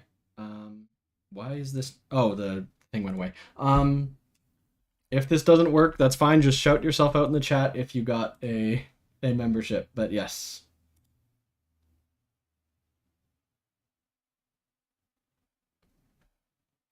All right. All right. I don't think it's working. It didn't work. All right. That's fine. That's fine. Okay. So we got one for FinJake, one for Jaden Acosta, Ohm, Caveman Chani, and Sick Lad. I don't think any of these people are in chat, but shout out to all them. All right, let's keep going with the stupid video. Okay.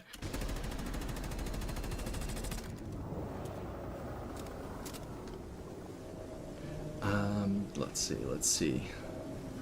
Yeah, that YouTube feature, it's goofy. I love seeing my gameplay represented. Let's see. I like that they didn't have, like, pros record this gameplay, unironically. Like, the fact that he falls there, I'm like, yeah, I would fall there. This is... So yes, I think Pigpen mentioned earlier that this looks like the fake, like, Ubisoft E3 demos where they have, like, you know, the gamers play and they're like, Bob, on your 6. And they're like, there's the horrible fake chatter. I do love the charm of those. They're awful, but I do appreciate that this isn't like good gameplay. This is like how we play zombies, or speaking for myself, how I play zombies. This isn't like they're not on a scripted path. This feels like people actually playing the game. Rip to Newtflix, rip to Salty Boy. Yeah, sorry about that. I did my best. I have no control. I didn't even notice the first 10 times I watched this trailer that she has a ray gun on her back. But the ray gun is in the game, confirmed. Okay, let's head out. On this boat scene, they show a lot of equipment stuff, which is interesting. I wonder if they're just like, if anyone's ever gonna actually use that, any lethals, because I mean, I might have used Molotovs a bit in Cold War, but that's about it. It never felt super relevant to me to use equipment instead of just a shotgun, right? So we'll see if they make that worth it. And yeah, Taito, they're definitely using God mode. They are getting hit so many times, and they're at least using demigod mode, which just kind of removes the hit markers, like the blood effect from your screen, because like they're not showing that they got hurt. But I think they do have increased health for sure.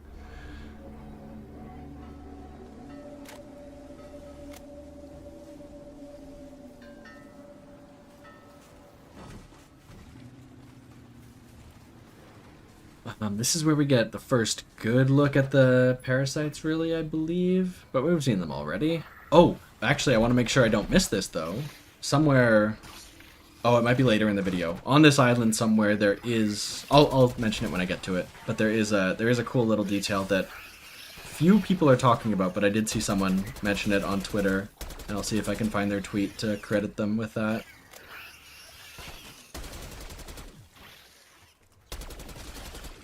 So yeah, Syndro, didn't they say...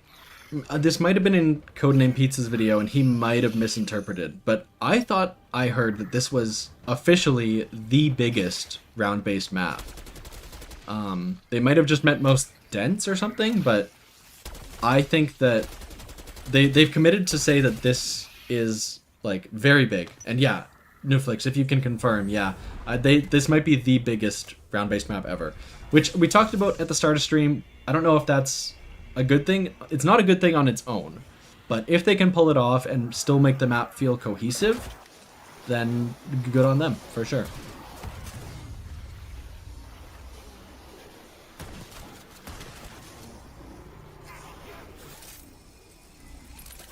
Yeah, they've said that the big part, like, the map is the biggest playable area, but the water is technically playable as well. So, oh, that was a little Omni movement, back dive there. But yeah, the water is playable as well, so all of that could still be like, yeah, that doesn't mean that there will be the most playable ground, for sure, for sure.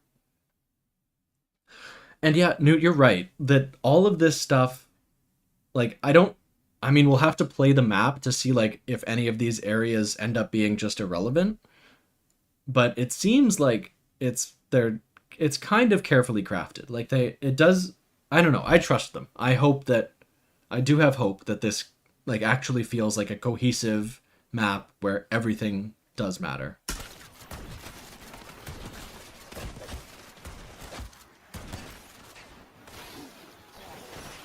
These hordes look, is that more than, what was the zombie limit on Cold War? It's up from 24, right? Because there's a lot of zombies on screen there. So yeah, this is the other new trap. It basically makes that whole middle area uninhabitable. If you go through it, you can actually get sucked up in there, and same as a Gersh device, you get teleported to a random area on the map. But any zombies that go through it just basically instantly die, it seems.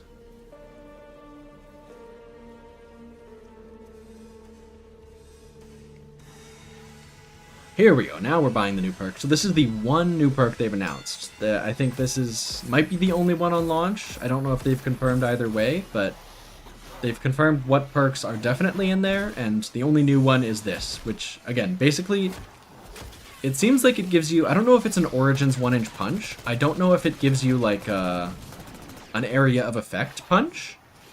It might just be on a single zombie, but yeah, it's hard to say. It could go either way. I don't know if it hits the zombies behind the main zombie or not, but it definitely makes your one main punch stronger, because they have, you know, pack-a-punched guns already, so it's a high round, but they're still one-killing zombies.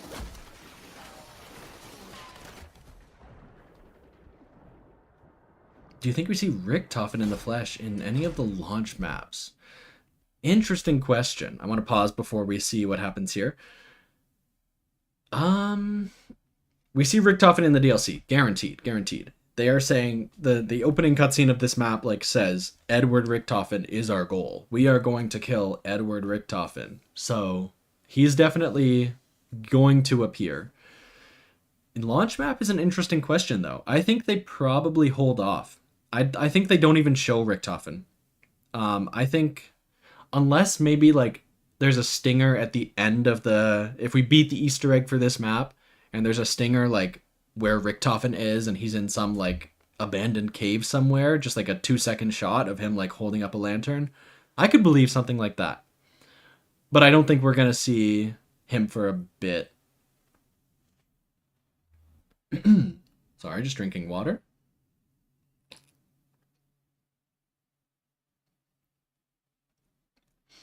CJ, thank you. Yes, it is a struggle. I'm still working on the BO4 one. I got stuck with Elden Ring. I was playing way too much Elden Ring and stopped working on the BO4 video, but I am going to grind harder for sure. I'm gonna try and get a couple things out before BO6 comes out.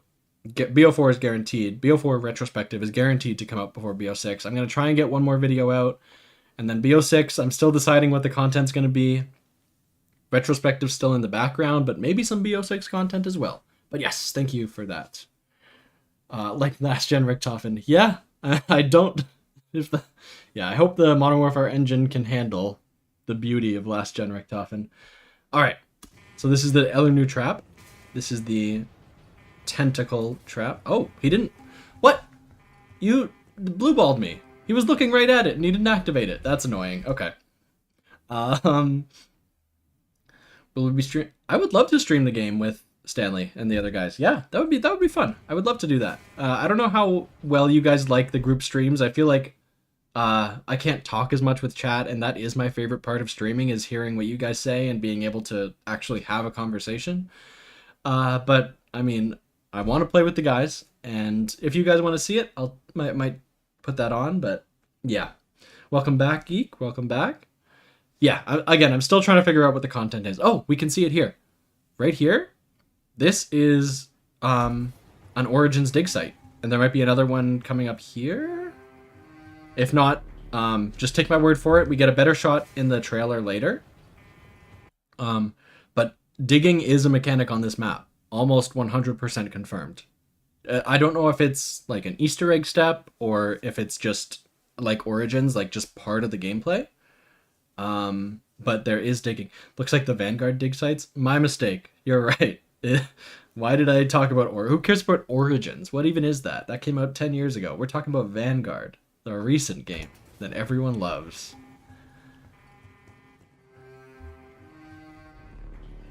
Oh, did you hear that round change stinger? So good. So good.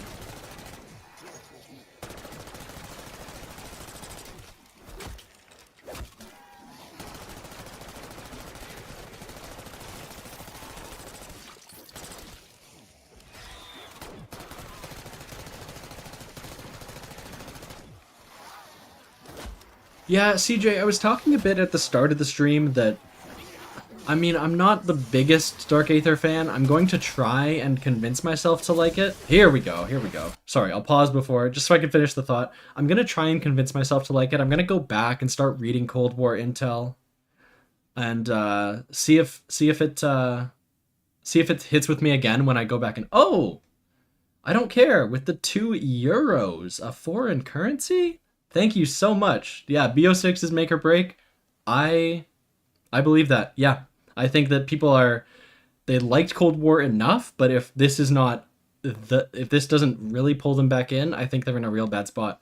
Thank you again, €2. That is amazing. That is so generous. Thank you so much. Yeah, I don't care. 2.0 shout out again. CJ, yeah, so I was thinking I'll try. I right now, I'm with you. It doesn't hit as hard for me, and I do wish they had continued Chaos. I'm not surprised they didn't. I think that they knew Aether was their moneymaker, but I do like Chaos a lot, and I wish they continued that. I'll take a shot anytime White Cliff plays as Vanguard. I'm not trying to be the Vanguard guy. It's just nobody played it, and people don't know that it actually did do some stuff. So I want to make sure that people know that it did stuff. It wasn't all good stuff, but it did do some stuff. Something I haven't seen people talking about is how Treyarch said they're only doing round-based. Yeah, you're right. They did say they are focusing on round-based, which a lot of people were like instantly, Outbreak, there's no Outbreak in the mode, Outbreak in the game until 2025. But a lot of people don't think so much about the fact this means no side modes. Yeah, you're exactly right. I bet they will still do kind of like seasonal modes. They'll probably do like a Christmas mode or something. They might do Jingle Hells or something like that. But there's not going to be, there's not going to be a Rush. There's not going to be a Grief. There's not going to be that big investment into an actual secondary mode that lives in the game. Terra and Shino Numa are good. I will add, talking about Vanguard, while we're there, Terra Maledicta is an okay map. Shino Numa is an amazing map. And the Archon has a good Easter egg. They said before they put it out, we are putting all our work into the Easter egg, and it shows. It is, or not specifically the Easter egg, but the boss fight. And it is higher budget than pretty much anything else in that game, and you should play it. Play Vanguard. Full endorsement from me. Okay, we are now looking at the Tentacle Trap. I love this gameplay because this is so representative of me trying to get footage from my videos. I'm trying to like look at the Tentacle Trap killing zombies, but I'm just dying to everything around me, and I don't end up getting a good shot of it. Like by now the Tentacle Trap basically completely ends and he hasn't actually looked at it this whole time. This is 100% what it looks like when I try and film a video. Like, I just want to watch this gameplay again. Like, look how much he struggles to get footage. He is trying so hard to just look at the trap and see how it kills zombies. And he just can't do it because he can't hit any of his shots and there's just keeps being zombies spawning. This made me laugh out loud when I was watching it because I was like, I know exactly what this guy's feeling. But yes, aside from that, the Tentacle Trap looks cool, right? It's a cool thing, and I do wonder how they're bringing this tentacle stuff into the mythos of Dark Aether. Pigpen, I wish you were right, but they have announced that theater mode is only for multiplayer. There's no theater in Zombies, which is, it seems so unnecessary because this is built on the multiplayer like framework. I don't know why, but no theater mode in Zombies, confirmed. The new Wonder Weapon looks very cool. I am excited for this. So it has like a very thin beam, laser beam that it kills zombies with. That's its primary fire. And also, if you shoot every bullet out of the gun, so you don't reload mid-using it, there we go. It has like a little pulse. That's a super cool mechanic. It's kind of like what Electric Cherry did on Mob of the Dead, where they encouraged you to use your whole clip. Because the safe thing to do in Zombies is to, you know, kill one zombie that when you see it and then reload so you have a full clip for the next encounter. But what they're trying to incentivize is sorry, I'm just reading chat. I can't multitask. What they're trying to incentivize is using all your clips, so you might have to reload at a dangerous moment.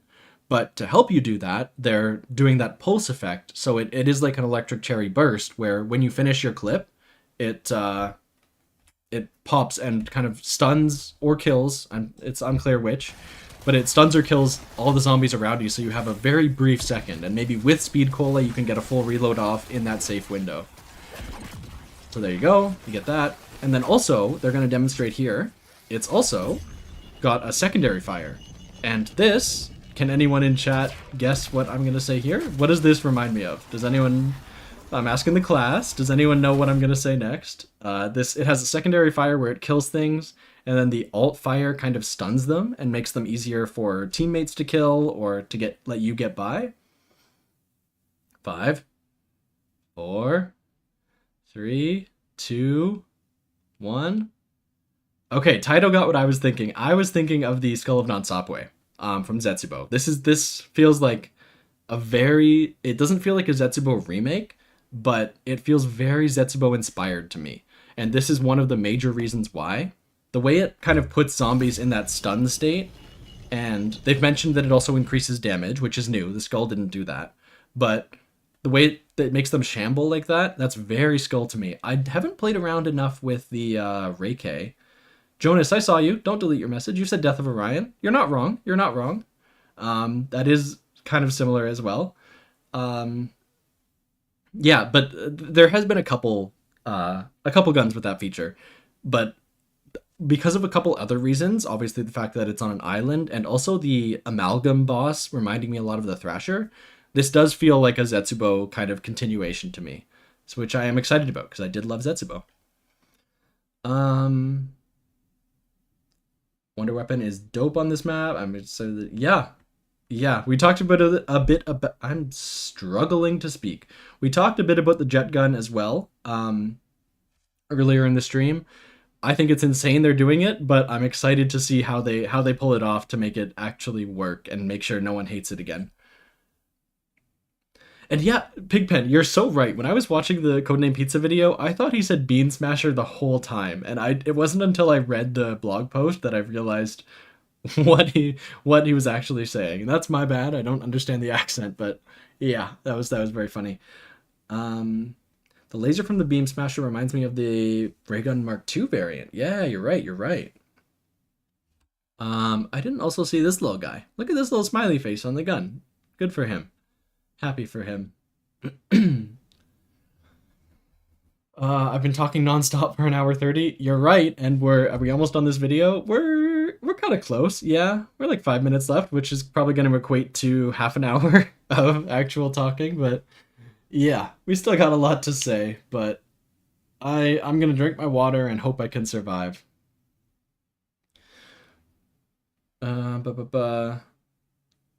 Is this the only confirmed map?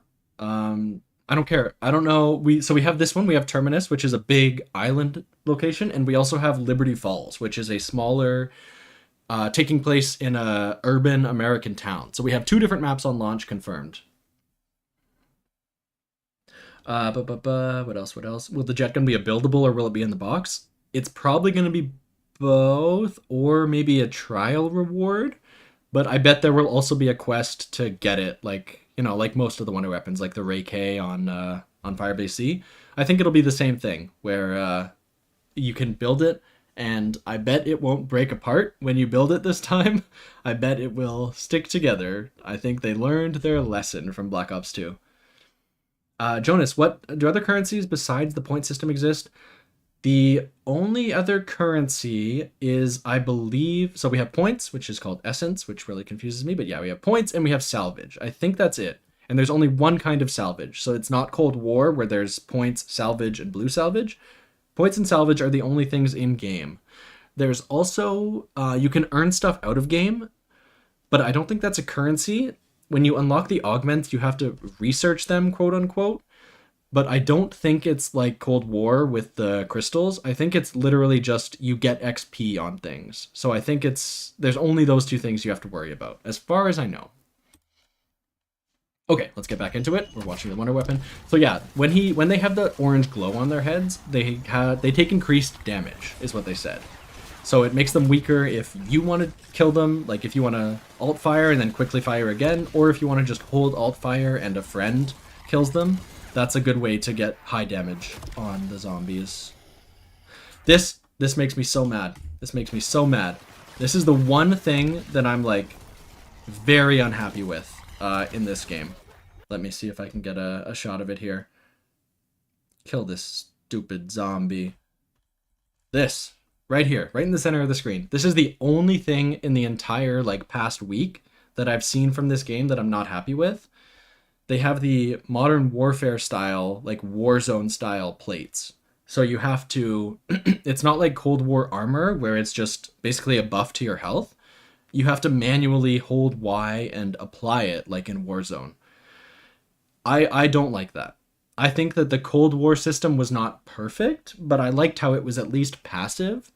Having to constantly be on top of your armor plates is something I'm really not a fan of. It makes sense in a PvP mode, but that's exactly it. It's so tedious. In a PvE mode, like versus the zombies, there's not really any, I don't see the balance.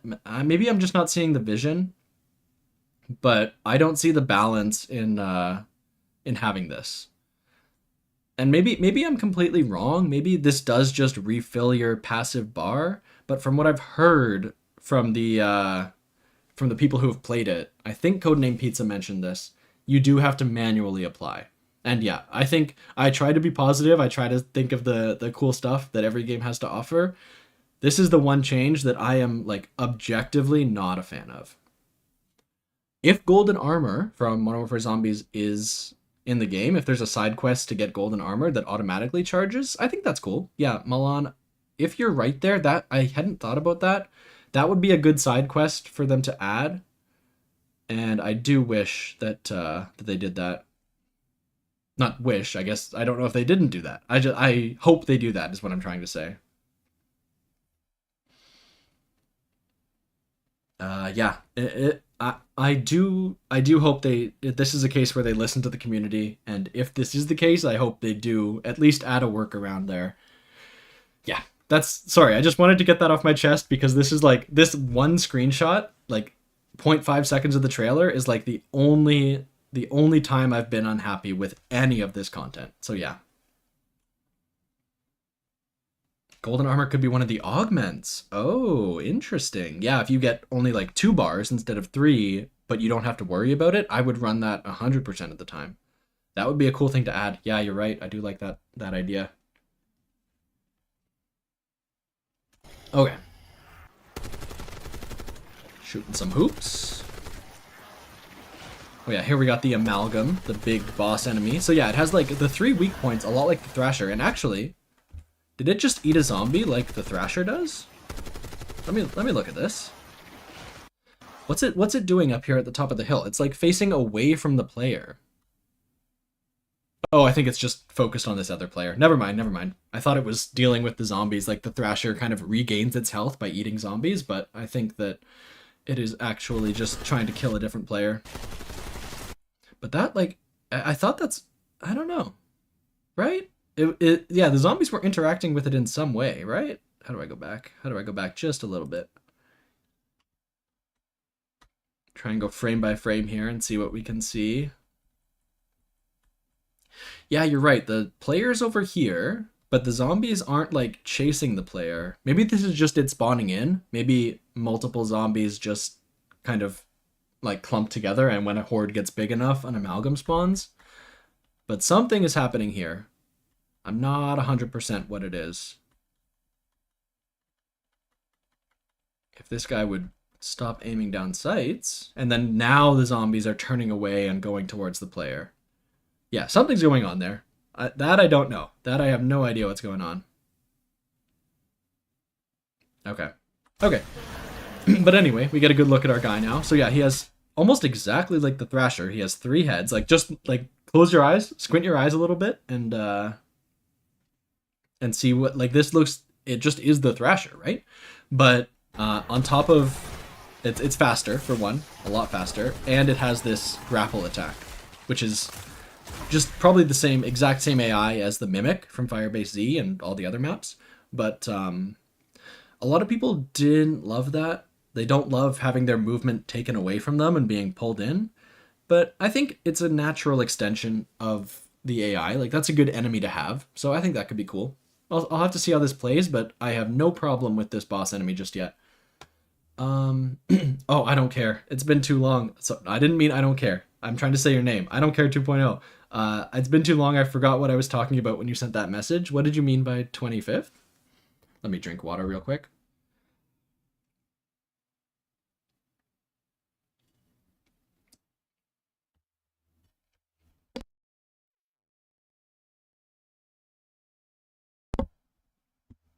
The big mouth, 3 spots. Oh, you know, I hadn't thought about that, but in the timeline, we haven't seen... Wait, no, Cold War, yeah, Cold War takes place before this, so this would come after, so the Abomination would have already evolved in some way. I think 3 is just kind of the video game number. It's just what, like, a good amount of health to give an enemy is 3 lives. So I don't know if it's related to the Abomination, but... like, we've heard that this map is kind of focused on experimentation that Project Janus is doing. So it's possible they're trying to, like, rebuild the Abomination. Yeah, it's possible. Jonas, you want to learn more about AATs? Yeah, we're going to read the blog post after this. We're going to kind of go through it and just see what they say, because they do kind of put a lot of this into words. But they didn't really... I mean, we can't know until we get our hands on it whether... the AATs are going to be powerful or not. So that's something that we're going to have to wait until we see more gameplay to see, you know, how often they trigger and things like that, and how big of a horde they kill. So that is a good point. They've said that they're making high rounds, like, very tough. They have said explicitly, like, we are putting in a lot of work to make sure that high rounds stay engaging, and, like, they're not just training for hours and hours. Like, there is stuff going on there. So they're trying to make it an experience that people play, and if they were to do that, they would want to make the AATs good, right? So it's possible that they're gonna give them a bump, but we'll see.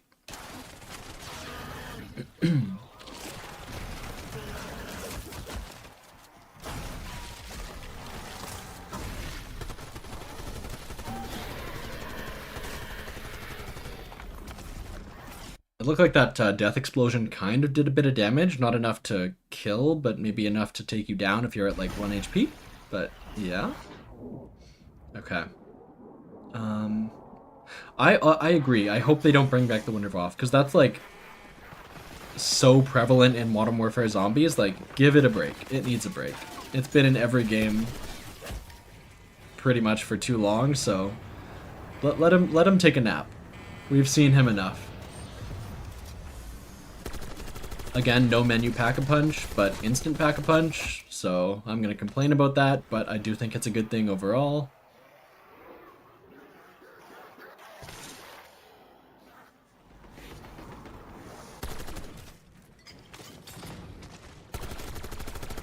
Yeah, it looks like equipment is... because if you remember, in World at War, like, Molotovs were the worst thing in the game. Like, characters have quotes about how disappointed they were to get it from the box. Like, Tank is like, this is the worst thing that could have happened to me.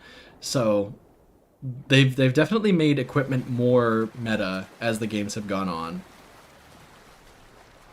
I don't know how much I'll use it, but I'm glad that it does serve a purpose in the toolkit again.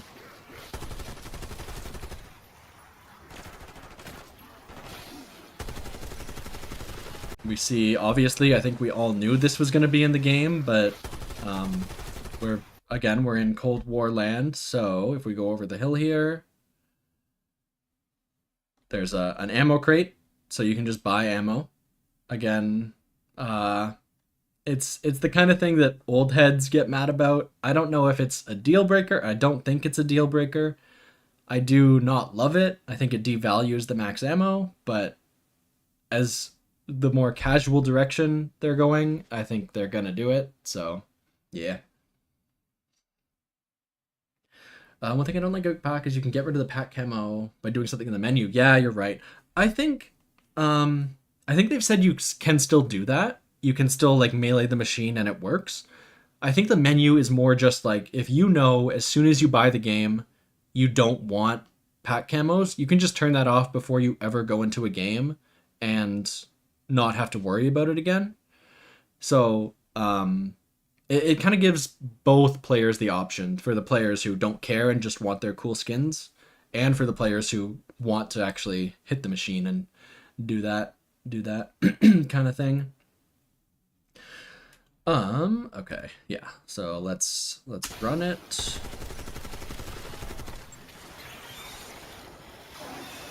What do we got? I think coming up soon is the much better shot of the Vanguard, as we say. These aren't Origins dig sites. These are Vanguard dig sites. I totally missed this when I was watching the trailer, but yeah, this is obviously not part of the environment. This is very clearly interactable. We are going to get a shovel at some point, for sure. With the tease of the jet gun, what would be one wonder weapon you would like to see return? Oh.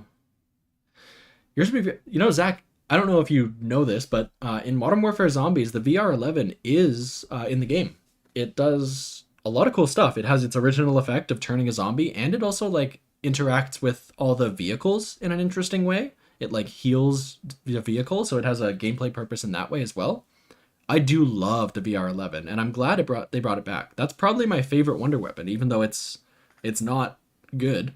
It's not a good wonder weapon for like getting through the hordes, but I do love the VR11, so that you probably took my answer there. If I had to say something else, I mean, let me just go back and think about all of the wonder weapons. I also love the KT4, but I think that the wonder weapon they've shown is what is going to be on the map. I think that it's kind of KT4 in like, what am I trying to say? That takes the place of the KT4. There's not really any room for a second one. I think that they would have said if there was more than one. And I don't think they'd bring it back if not for Terminus, because Terminus is very clearly the Zetsubo one. What else am I would love to see... I do love the Ray Gun Mark IIs. I think they were too good, and they probably wouldn't bring back something just to nerf it. But I like the mechanic of how you have basically 3 different kinds of ammunition. You have like ray gun shots, you have black hole shots, and you have slowdown shots, like, and the way they all interact with each other. Like, that's a cool wonder weapon to me. So I think that if they can do something like that, where you kind of dual wield 2 different guns that do 2 different things and also interact with each other, I would love to see something in that vein again, for sure. I'd like to see Winter's Howl get redemption. I mean, the BO4 Winter's Howl is pretty good. It definitely, the Winter's Fury, the upgraded version, I don't know if it's infinite damage, but they definitely did their best to make it better than it was on 5. Classified's Winter's Howl is at least somewhat of a redemption, so definitely give that a shout if you haven't played it.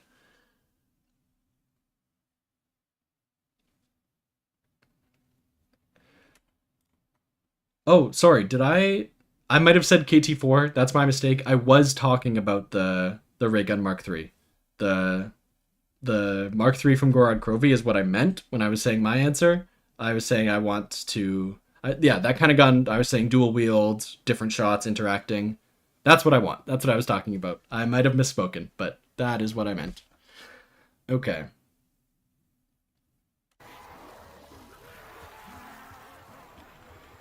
I don't know how much is left. Oh, we got the big thing left in this trailer.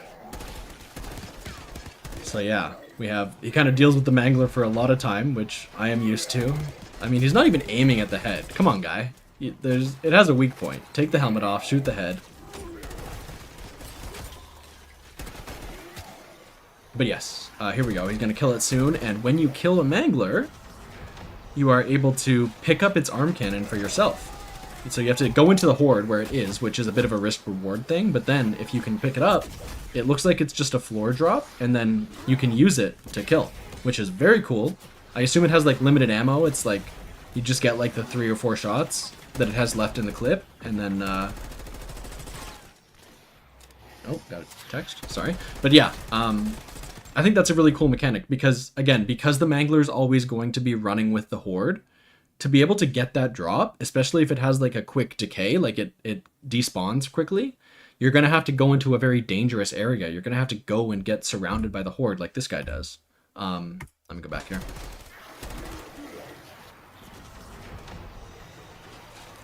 This is like 100%. This would be perfect for Halo. Yeah, this is like, it makes so much sense to like have to go in and get a hunter cannon. That would be so cool. But yeah, it's a BFG. It's like, I mean, it looks like pretty much a thunder gun with a charged shot. Like you have to charge it for a second, but then it's just a huge like destruction wave. Yeah, no, I think overall I think it's a super cool thing where you get a super powerful wonder weapon, but or not a wonder weapon, but I guess it is a wonder weapon for a couple shots, but only if you kill a tough enemy and also go into a horde and come out unscathed. I want to see them drop a modular wonder weapon. Oh yeah, you mean the what's it called? The Cerberus. The Cerberus from Mauder Toten. That's the the one where zombies drop ammo mods, and you know the fire mod is used for an Easter egg step and like different things. Some of them are area of effect, some of them are laser, pinpoint, precise. Yeah, that is a cool wonder weapon for sure. And someone said that prediction, Pigpen, you said that the prediction is that they're going to bring back the Thunder Gun. 100% believe that. I think that's a very believable thing. They're obviously going for a very nostalgia-based marketing strategy this game. They're saying, you know, you can have the BO3 HUD. Like, we've been learning. We've looked back at what worked in BO3. Like, they're saying, we know you guys like the old games. We're going to try and bring stuff back and make you care about this again. So, I think that Thundergun is probably... I think that's a good bet. Maybe in like the final map of this game, like when kind of the Forsaken where balance goes out the window, they could bring back something like that for sure. PD Gaming, yeah, you're right. This is particularly egregious. He got hit like 27 times here. Like he did not get out of that legit for sure. So they definitely have some god mode there, but a good player could get in and get that legit. So yeah. What else are we catching up on? Van Goated, we're still talking. I'm legally not allowed to talk about Vanguard anymore. People are going to execute me if I say it's a game again. Yeah, like I'm just thinking about the possibilities. Yeah, like Remarkable, you said that like the Abomination dropped a gun like tentacle based, or if the Panzer dropped a flamethrower, Taito said. Like there's so much possibility with this mechanic, and I hope they don't overdo it. Like I hope it is random. Like I hope every Mangler doesn't drop like a full thunder gun, but like they could do so much cool stuff with this idea of bosses dropping guns for you to use and having to go and get them, and then yeah, it's cool. It's cool.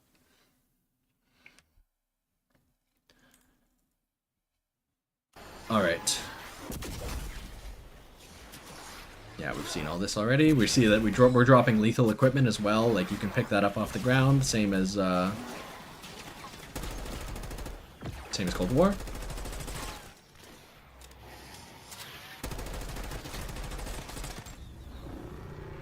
Yeah, before we get to this, let me just catch up on chat real quick. They need a Wrath of the Ancient style weapon. Yeah, I mean the Cerberus from Mauder Totem was kind of that. Like it had different upgrade paths, but they were temporary. And the die had different upgrades. Like the from D Machine, the die had the 4 elemental upgrades that you actually had to do quests for, so that's more accurate.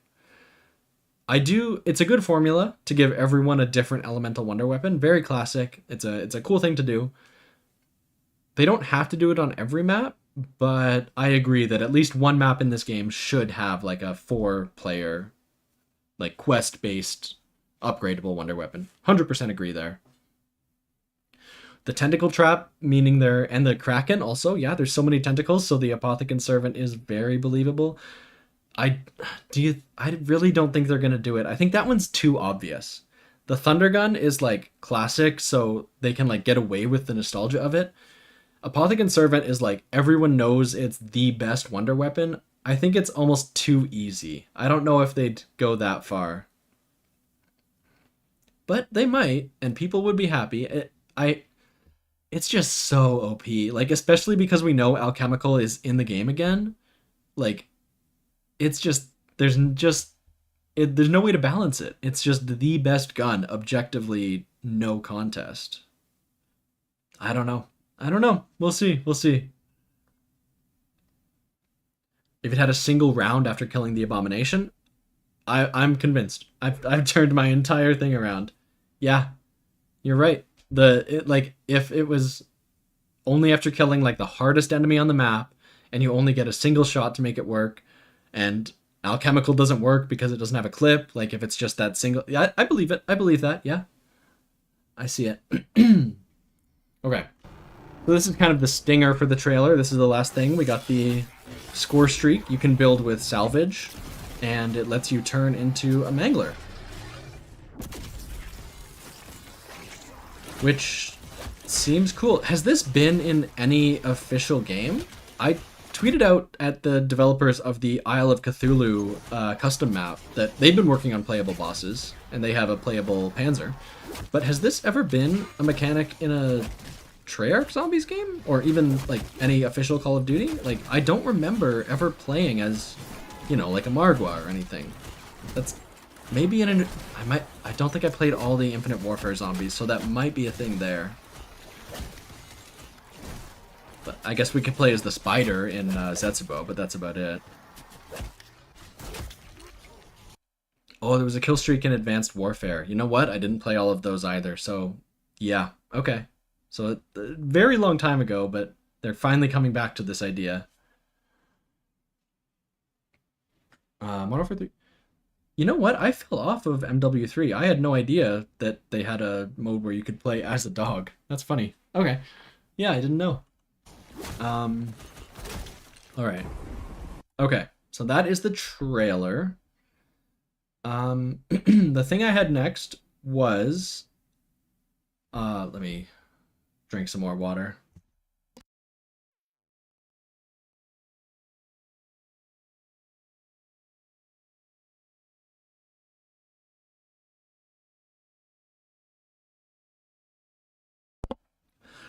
So, what I was thinking next is we could, if anyone has anything else they want to see or talk about, or I mean, you can all watch the trailers on your own. Like I'm not giving you these trailers, but if you want to kind of watch anything together and get any more thoughts from chat or anything, let me know if there's any specific part of any of the 3 videos. But we could also go through and read the blog post. I've read through it already, so I think I can kind of skim it and get through it quick enough that it's not just reading a textbook and we're actually like focusing on the interesting parts. If we just real quick read the blog post, get some clarification on some of the thoughts some of the stuff we saw in the gameplay. I do want to kind of see what's in there as well. The TDK seems slow. Zombies seem fast. Yeah, you're right. I did talk about this real quick. The TTK did seem slow. Like when they showed in the gameplay, as soon as they packed their weapon, they tried killing and it seemed to take a long time. I wonder if it's I wonder if it's gonna be like a very like classic like BO1 style where you have to use the traps, like the tentacle trap and the cannon trap to get high rounds. There will be a health cap on the zombies. Like it's not infinite health, but it might take long enough, and with the new point system, it might take enough time that you don't get enough points for to rebuy your ammo at a crate. It'll be interesting to see how, because they've said they're, yeah, I wanted to say they've said they're focusing on high rounds and adding features specifically for high round players, not to make it easier but to make it interesting.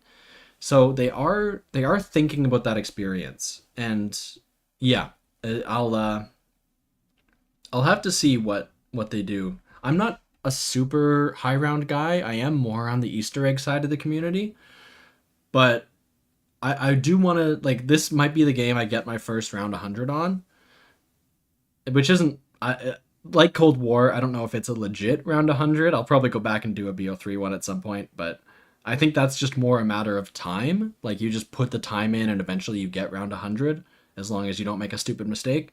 This game, it seems like you're gonna have to really earn it in some way. That's what they've said. So I'm interested to see what they're doing there. What are you playing day one, Terminus or Liberty Falls? I'm gonna jump into Terminus first because I know all the side Easter eggs are gonna be found super early, and I want to try and play it super clean and just like see what I can discover on my own. I'm not gonna be solving the Easter egg. I'm not gonna be no 12-hour stream with 3 other guys like clicking everything in the map. That's not my strong suit, but I do want to see if I can find like a wonder weapon upgrade on my own or see how I do there. So I'm going to be diving into Terminus, but Liberty Falls seems like it's going to be bite-sized enough that you can jump on and like have a quick game, and like it's not too intensive. It's not as intensive as Terminus will be. So I'm definitely going to do that as well. I'm taking the day off work. I'm taking like the whole week off work the next week, probably, maybe like a couple days at least. But I am grinding this game when it comes out. So, what about the teaser? Which teaser, Pigpen, are you talking about? Teaser for BO6 Zombies. Oh, you mean the like the very old one that with the sliding animation? I think that's what you mean. Let me see if I have that. I can pull that up. Zach, you know what? That's not a bad. That's not a bad idea. I could just lie to my audience. That's fine. You guys don't mind, right? Yeah, I'll do that. Like the day before it comes out. Terminus leaked. That's funny. No, I will not lie to you guys. I'm not a clickbait guy. Unless it makes me money, and then it will be, so. Okay. Yeah, you know what? Yeah, I have a couple things to look up. Let's see. Let's go. I don't know whose video I'm gonna find here, but I'm gonna look up the Goliath kill streak from Advanced Warfare. Let me see. I'm just finding a random video. Oh, I have to put zombies. Exo zombies. Sure, let's pull up the... Wait, I don't know if this is the right... Oh no, this is footage of him fighting a Goliath. Might be. Goliath is so... Every video I tried to find is just people killing the Goliath in the map, not actually wearing the Goliath kill streak. So that might be a wash. I'm struggling with that one. Goliath kill streak, exo zombies, descent.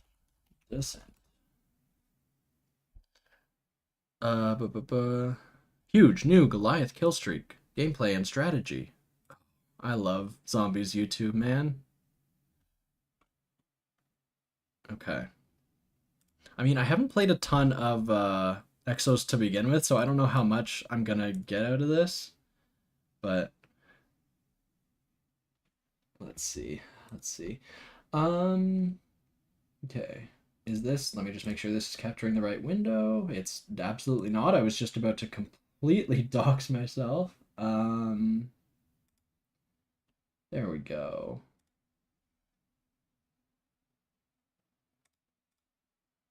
Okay. Yes, I will come over here.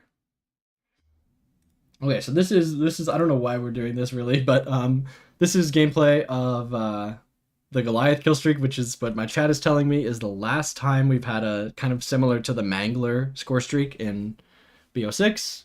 We're seeing what it looks like back in the day. Back in the day a lot. Look at that animation. Oh my goodness. Okay.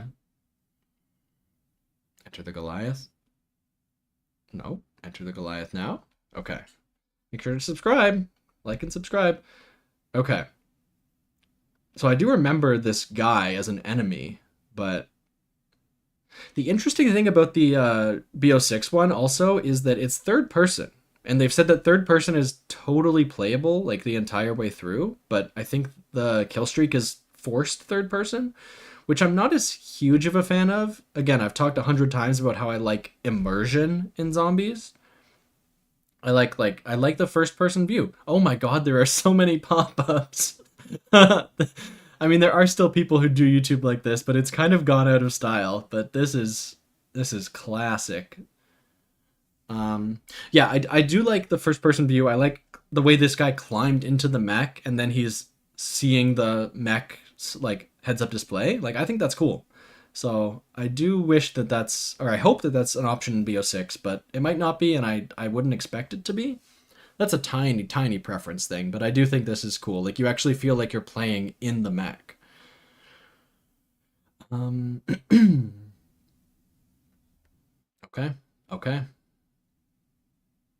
I think we got it. Yeah, I think I got what I wanted at this. Yeah, no, that was a good call out, because I did get to say, like, I hadn't thought about the fact that I didn't love the third person perspective. Yes, I will look up playable play count. You're right. Back to over here. And then let me find play counts. And also let me see if I have a picture of our good friend Last Gen Richtofen. I think I do. I think I have just a PNG of just his cutout face somewhere. Give me a second here. Do I feel like the Cold War maps in BO6 are lacking in atmosphere? I'm kind of in the middle on that. I know a lot of people are like talking about like they hated hated Cold War. I didn't love Cold War in terms of like I just mean we're talking specifically in terms of the aesthetics of it, like the ambiance of the maps. I was saying earlier, I think BO4 is the pinnacle of not that one, this one is the pinnacle of like ambiance in a map. Like it just feels every map is so detailed but not too detailed. Like it's the perfect thing. I think Cold War was a step backwards. I think BO6 looks good.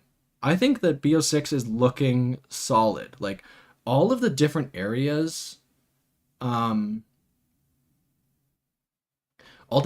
look like pretty well realized, I think is the way Pigpen put it in chat. And I agree. It's like they don't feel like, what am I trying to say? I don't know if Parker's still here, but he was disagreeing with me about Modern Warfare Zombies. I think that this looks better than Modern Warfare Zombies. I think these environments feel very lived in, and they feel, let's see, crop to content. Okay, that's a PNG and a half. Oh my, I can't wait for you guys to see this. Put that in pictures. Last Gen Richtofen.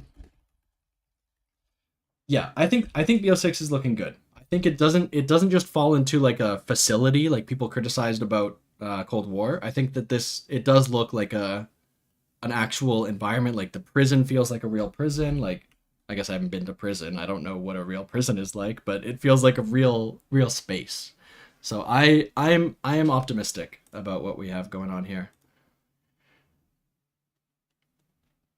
Okay, and then we have to go in here and we have to bring our last gen Richtofen guy image. Sorry, I imagine every other streamer could do this way faster and probably has the last gen Richtofen PNG already saved. But I think I finally figured it out. Let me just put him up in the corner here. Okay. Let me know. Let me know if you guys see my little guy. Okay. And let me catch up on chat because I wasted a lot of time doing that. You should look up. I'm gonna look up playable play count footage. And then. Oh, Booborn, yeah. BO4 is coming soon. To me, it's not a black sheep. To me, it's maybe my favorite game in the series. Maybe, not 100%, but maybe. So I think I have a lot to say about that. And then I do want to go back. I didn't play a ton of World War II, but that's the one I really am interested in playing next. So I do want to see if that holds up as well as I think it will. Let me copy, actually, PD, that's perfect. I'm gonna straight up copy that link and use that exact thing.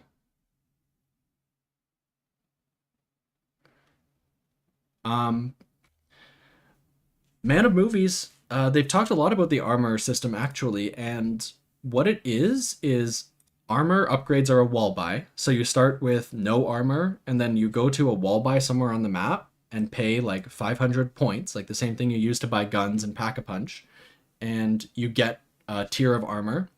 And then same thing, you're going to find a different wall buy that's a tier 2 and a different wall buy that's a tier 3. And you get those slots, basically. Those wall buys get you the slots, but the actual plates themselves you have to pick up off the ground, or I assume you can upgrade or buy them at a... Wait, because the arsenal is only for guns, so I don't think there's armor stations. I think they're only floor loot or maybe craftable at the killstreak table. Yeah, I'm not a fan of how they're doing plates in this. I wish it was more like... What do I wish it was more like? World War II is exactly what I would want, but I mean, Juggernaut's in the game, so they're not doing that already. And then I think it's closer to... You can't rebuy once you... Yeah, that's what I'm thinking. So I think armor is only floor loot, which is... It's like, imagine Modern Warfare Zombies, but you're not allowed to go to a killstreak table. Possibly. So it's just, you have to kill zombies, get armor, and then manually apply it. So I think it's halfway to a good system, but I'm not a huge fan of the exact implementation. No more menus, absolutely a good change though. Agree. Okay, we can get to the next... Oh, let me bring Richtofen over to this new scene. Let me bring my little guy. Come on. There we go. He's going to watch the gameplay with us. And yeah, it's all set up. Okay.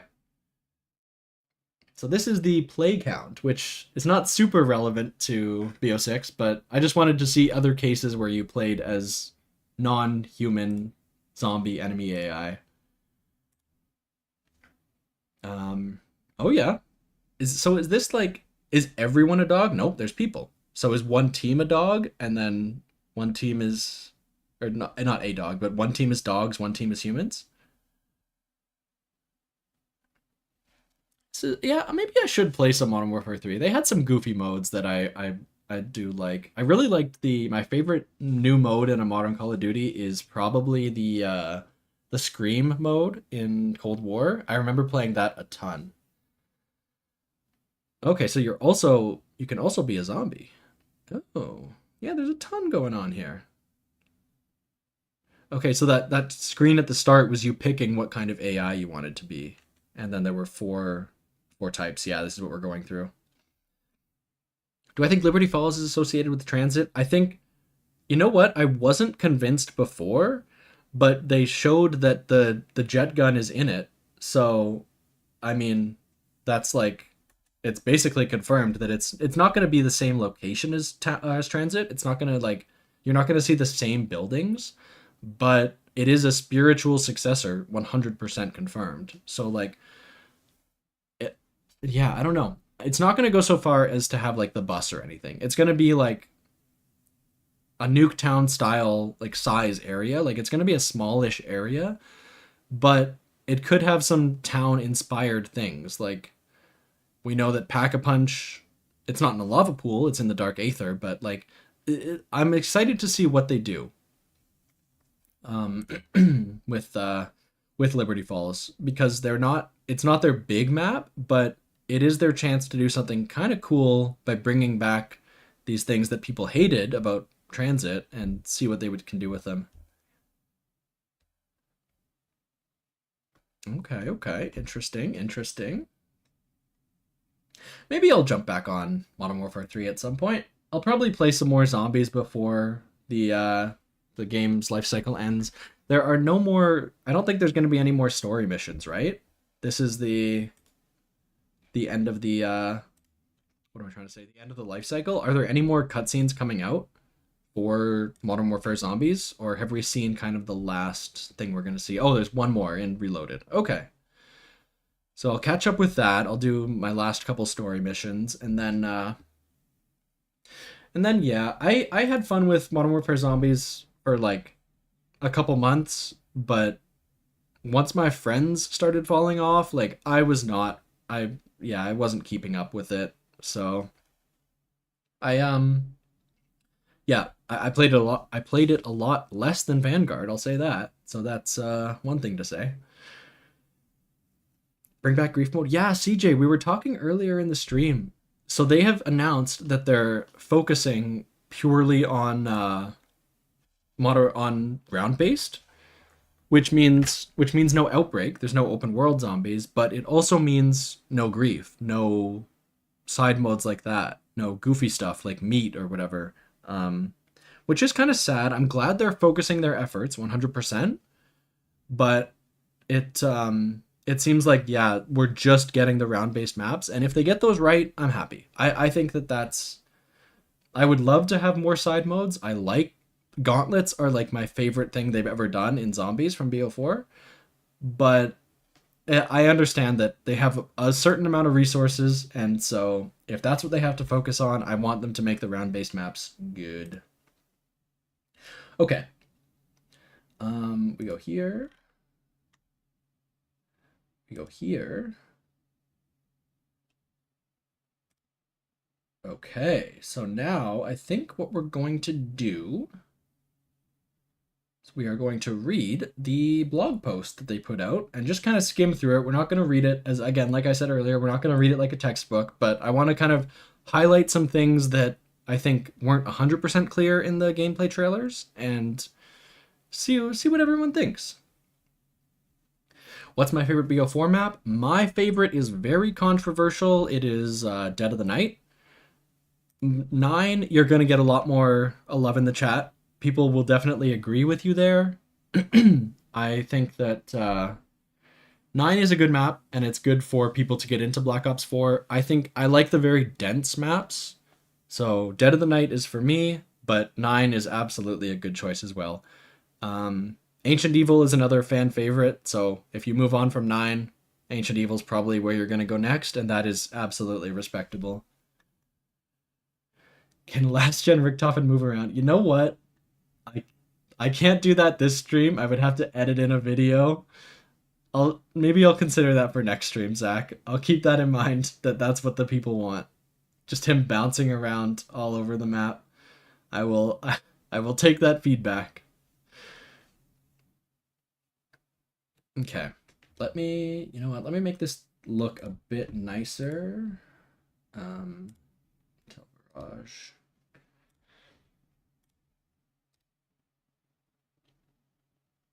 Because right now, you know what? Shoot.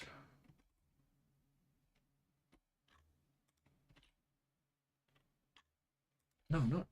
I almost put like, I tried to copy and paste something in my OBS and I almost put like 6 Richtofens on the screen at the same time, which I know is what you want. I know, I understand, but Trying to make this a little watchable here. Okay, and if I zoom this in a bit, I never got into BO4, but I'm hearing good things. Yeah, I think the tide has kind of turned on BO4. There are some like hardcore BO4 haters who will never be convinced, but I think a lot of people are starting to see like, not that it's like maybe it's still not their favorite, but I think people are starting to see the value in it.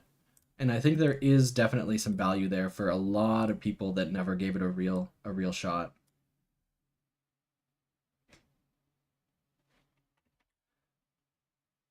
What? What?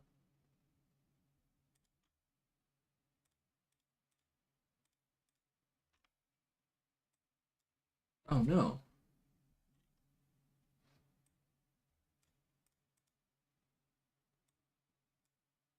Okay, there we go. Um,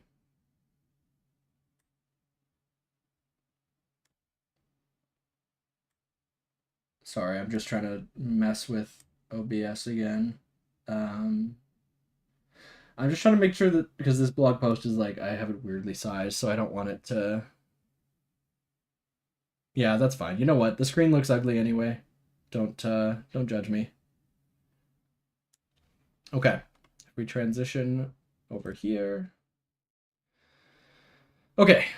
Let's take a look at what they've posted, and also let's catch up on thing. BO6 has a lot of casual elements. Yeah, it's gonna be interesting because they've said they want to make it like difficult, Easter eggs and high rounds both, but they also want to make it casual friendly. So it's gonna be interesting to see, Jonas, how they balance those things. Yeah, I really don't know. I really do not know.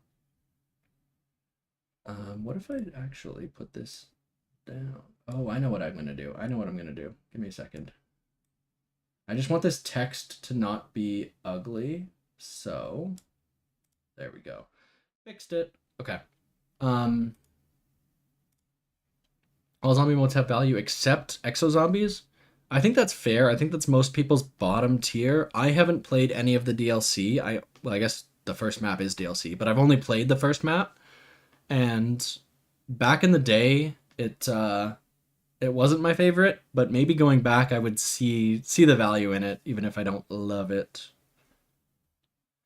I hope the Easter eggs solo friendly. They have confirmed, or Codename Pizza has confirmed, that all Easter eggs are soloable. I don't know if they're solo friendly. Like technically Origins is soloable, but that one step is not a lot of fun on solo, like the throwing the G strike. So I hope they're all like actually designed so you genuinely can do it on solo, not just like technically possible. Oh, maybe CJ can help you out. Yeah, BO4 Easter egg solo. I have found the Revelations Easter egg solo is like very hard. The boss fight is tough if you don't have anyone to cover your back when you're shooting Shadow Man. Like little Arnie's don't do the trick for me. At least I've found. So yeah, even though all of the BO3 Easter eggs are soloable except Shadows, it's another one of those where having another player definitely helps. Definitely. Out of game grinding, gums might be a way to balance difficulty. I hope that's not the case because I don't like the Cold War system of crystals. Like I don't like out of game progression. I like zombies to be totally in game progression. You start from zero, like classic. I don't like loadouts. I'm that guy, that annoying guy that no one likes, but I am that guy that doesn't like loadouts too much.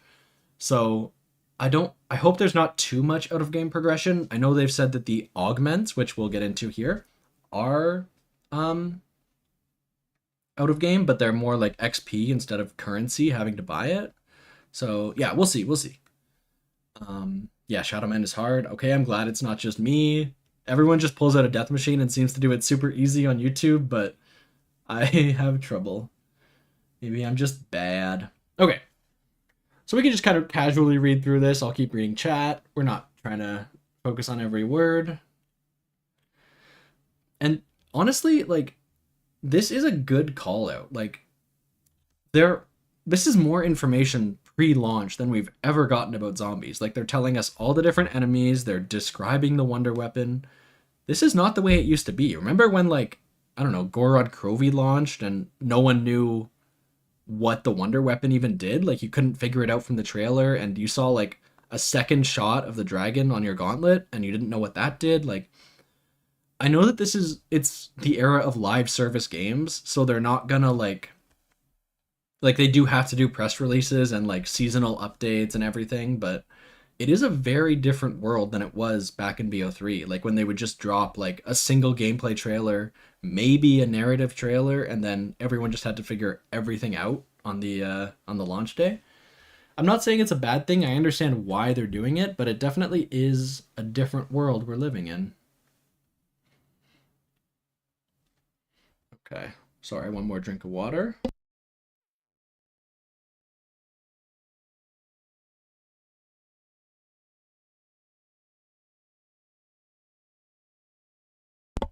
We knew everything about Daron Fong. The trailer showed nothing and we got nothing. That's okay. That's funny. That's a good own. I'll take that. The trailer made it look amazing. People were actually genuinely hyped for Vanguard before it came out. There were some people that were skeptical, respect to them, but like, some people were fooled, so good for them. Okay, they have all the backstory of the island. The CIA used this in the 60s for the detention of blank. This could be a story thing, could just be like, we don't want to deal with this right now. We don't want to like say because it's not relevant, so it's just like, ooh, add some cool mystery. But in 1984, this is probably story relevant because I bet like something bad happened with whatever they were detaining and something like broke out or something. And this is probably going to be explored in the Easter egg. There's going to be something that happened in this island on 1984, and then that's why Project Janus took it over and why they built the laboratory here specifically. So I imagine maybe that's to do with the tentacles. Maybe that's why the tentacle trap is there.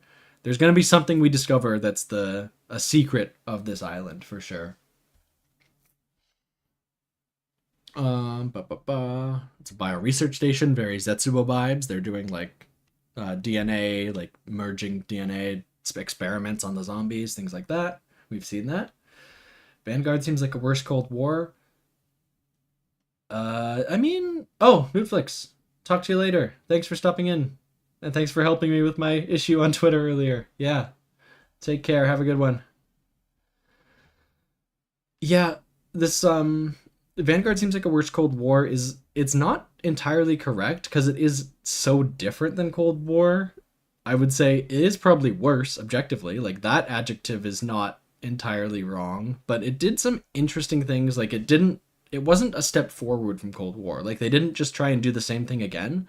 Like, it was a whole new gameplay system. They changed a lot of the subsystems, like the salvage and everything. Like, there were a lot of innovations. Yeah, Ushred, yeah, exactly. You're saying exactly what I'm thinking. Like, there were a lot of things that people looked over because it's a bad game, quote unquote. So no one played it. So no one actually knows the little innovations they did that actually were good in Vanguard.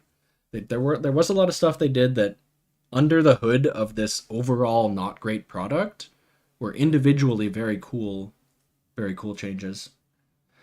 Are they still doing operators for characters? So characters are now going to be, they are operators, sorry. And by default, you'll have 4 selected for you that are unlocked on launch.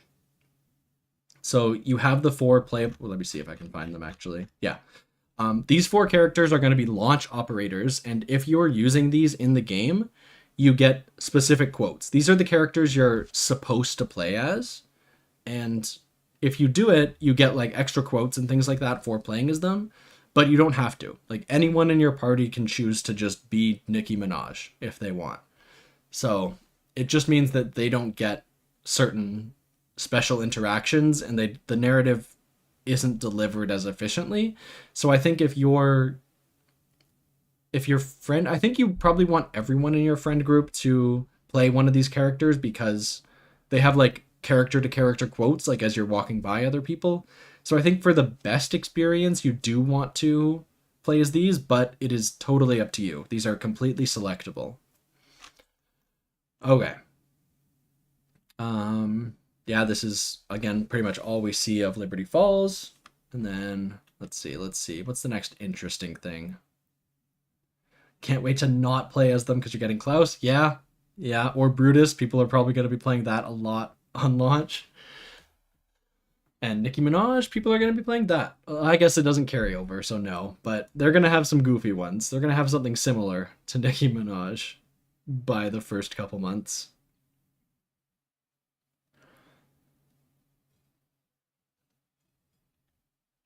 Okay, so essence of salvage, essence and salvage. We have points and we have one type of salvage. That's pretty understandable. I think we all agree with that. I think that's a Vanguard change. That's a good change, consolidating the salvage. Is there anything new in here? You can pay half the unlock cost for a door, which is not a huge deal, but it is kind of cool, and I'll probably do it when I'm playing with friends just to get through the map faster. This, oh yeah, I guess this is disappointing. We have a Der Wunderfizz, a Cold War style Der Wunderfizz, which means that it's just a vending machine that you press a button and get any perk you want instead of getting like a random one. You just like can select the exact one you want, which does suck. It means that like, why would you go to the Speed Cola machine when you could just go? You don't have to memorize the map. You just have to go to the single Der Wunderfizz location and get it there. D Machine did do a thing where it wasn't unlocked from the start. You had to go into a certain number of rounds after going into the Dark Ether. Like there was a whole process for unlocking it. But the later maps, this just existed, and I imagine that's going to be the case for this game as well. If not on the first map, then they'll probably get lazy and do it on the next couple maps. So that's not great. I like when perk locations matter. I think that tells interesting stories. As I've talked about many times in the video, I've used the same like Call of the Dead story multiple times. People are sick of hearing it, but it's gonna happen, but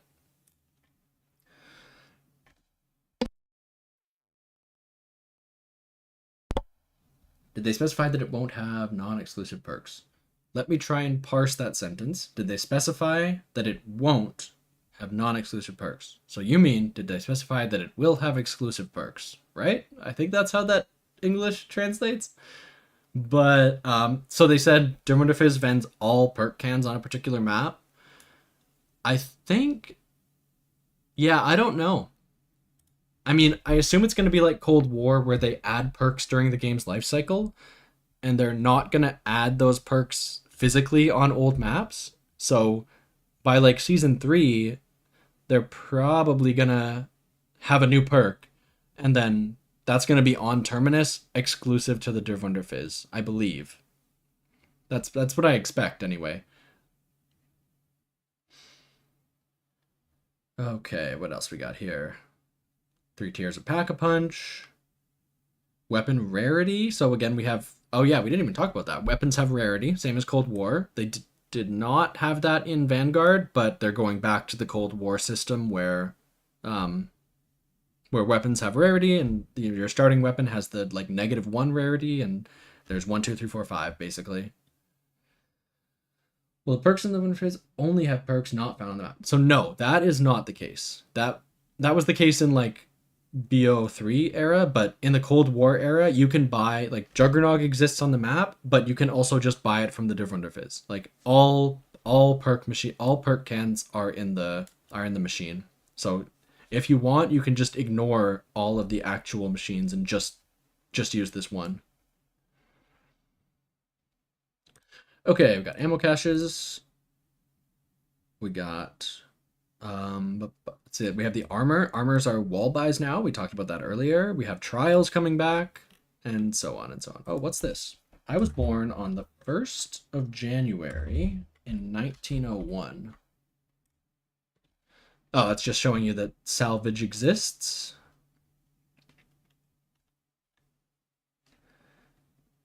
Maybe at a later date they could remove perks. I wish they would do that. I'm not confident. I do think it's a good idea. I'm not saying it's a bad idea. I just don't think they're gonna do it. I'm trying to be realistic, but yeah, I agree with you. It's the right thing to do, but I'm not confident. Um, yeah, we're gonna get into Easter eggs later. Okay, so is this where they're talking about it? Yeah, it is. Okay, so they have specifically said, I sound good for. I mean, give me 10 more minutes of talking. I've been talking for 2 hours now, and my voice is gonna fall off. So I'm gonna sound like I was born in 1901 in a second. I might have to get a drink of water, but so yes, right here they have said in like plain text, we know that Cold War's Easter eggs are too easy. 100% they know that. So they are adding, not adding, they're making sure they're making an intentional effort to make Easter eggs harder, which is great. I'm so glad they just came out and said this, like, not like hiding it behind PR speak. Like they're like, we are making these more challenging. 100%. I think that's great. They're also adding, I think everyone's probably heard about this by now, but they're adding in a guided mode. So the way in Cold War, people thought that the way to the Easter eggs was too easy because it guided you through it, which wasn't really the case. It was mostly just they were guiding you to pack a punch with objective markers. But people did criticize Cold War for being too easy. They did that because they wanted casual players to have a chance to play the Easter egg, because I think they put out stats that like 1.5% of players beat the Dead of the Night Easter egg or something. Like no one was playing the Easter eggs. People were just watching them on YouTube, and they want people to actually play them. So for them to do that, they're adding in the guided mode, which gives you like actual objectives of like exactly what you're supposed to do for the Easter egg. But it only comes out like 3 weeks after the actual Easter egg is found by like actual like community solving it, which I think is great. I think this is perfect. I don't want to gatekeep and say that, you know, casual players should have to figure out the Easter egg themselves, because they're not going to. The only way that most people beat Easter eggs is by watching a YouTuber guide. Like, be honest with yourself. You're not like, you're either reading the COD wiki or you're watching a YouTuber do it. No matter what, like, even though the objectives aren't in the game, you're still following a guide. So it makes sense to just put that guide in the game. So I agree with this change, and I think the way they're doing it, where it's delayed so people have a chance to find it themselves if they want to, it's perfect. I think this is absolutely perfect. They've also said that guided modes are like it's not just that they give you objective markers, but they tell you like they stop progressing rounds until you do certain things, and also side quests are disabled. So it's very much like a story mode basically. It's basically a tutorial. This is how you beat the Easter egg. And now if you want to play the map and use that knowledge and play for real, you can go and do that next. I think everything about this entire paragraph is like maybe the best thing they've ever done. This is perfect for me. I have zero problems with this. And I also hope that the fact that the guided mode releases later means that they won't even put the steps in the game for leakers to spoil. Like, because if the steps are in plain text and guided mode, then people would just decompile the code and figure it out. But not even letting it be in the game for a while means that there's a chance this will be like a legit Easter egg hunt. Yeah, I think this is great. Guided mode is good because casual players should get to play the Easter egg without having to know about Mr. Raffle Waffles. All respect to him. Like, I'm not saying he shouldn't exist, but I think that if you're just a guy who is in his 30s who bought Call of Duty, you should get to see the cool cutscene. Like, you should be allowed to do that. And you still have to do the steps, and you're still not getting a full experience because all the side quests are disabled. So if you want to like genuinely play the map and earn the cutscene, you're still gonna have to like do it yourself without the guides. Sorry, let me catch up with chat real quick. I've been ranting about Easter eggs for a second. Did I start with World at War? I did. I played the World at War campaign myself, and then my friend was ahead of me in the campaign, so he unlocked the zombies mode like before me, and he brought it over to my house. Didn't tell me a single thing. He just put his disc in and signed into his account, and he was like, "You gotta play this mission." And so like he picked up from the last checkpoint of the campaign, and then I got thrown into the zombies mode. He knew what was happening. I didn't. That's what made me fall in love with the mode for sure. So yeah, I started back then. I did fight in the Great War. It was a long time ago. I'm Pablo Marinus, the Hermit. I have the beard to match. Cold War needed the Wonder Fizz because of super sprinters. Yeah, that's a good point. Yeah, Wonder Fizz makes it a lot easier to get back to full power because like it's not annoying to down because you don't have to go all over the map. I still think that's part of the game loop, and you should like part of going down is having to go around the entire map and recollect all your perks, but I see why they did it. It's casual friendly for sure. Oh yeah, Booborn, you started with World at War as well. Very cool, very cool. Yeah, that's all respect to the OGs. That was an interesting time in zombies when they were still figuring out what they were doing. We didn't know what zombies could be. Do I think was the first, was the problem the Cold War they were too easy to figure out, or were the bosses too easy? I think it's both, because none of the Cold War Easter eggs took more than 6 hours to solve. I think like as a community, like there was a guide up on YouTube within like the day the map came out every time. No matter how hard the boss fight was, it was always like the steps to get there weren't hard either. The boss fights, I think there were some okay, like the Valentina boss fight in Mauer der Toten was not easy, so I don't think that's an example of a hard boss fight. I think it's just like a... Alright, sorry, I do think it's an example of a hard boss fight with an easy Easter egg before it. So it's not all the case there. Do you think there's a way to allow casuals to experience Easter eggs without a guided mode? I'm not a game designer. They don't pay me the big dollars. I can't think of it. It's a problem they've been trying to solve since at least Black Ops 4. It's tough. Like I'm sure it can be very annoying as a developer to put all this work in and all you're doing basically is making money for 3 YouTubers, right? Like, and no one's actually like playing through your content and experiencing it hands-on and like touching the controller while they see like all the different systems interact. They're just like watching a YouTube video of end cutscene. They just Google, Tag der Toten end cutscene, and they don't actually walk to the light themselves. Like, that's not the same experience. So I understand why they're doing it and why they're frustrated that it's a different experience than they want. Yeah, I would have to think about whether there's a solution there.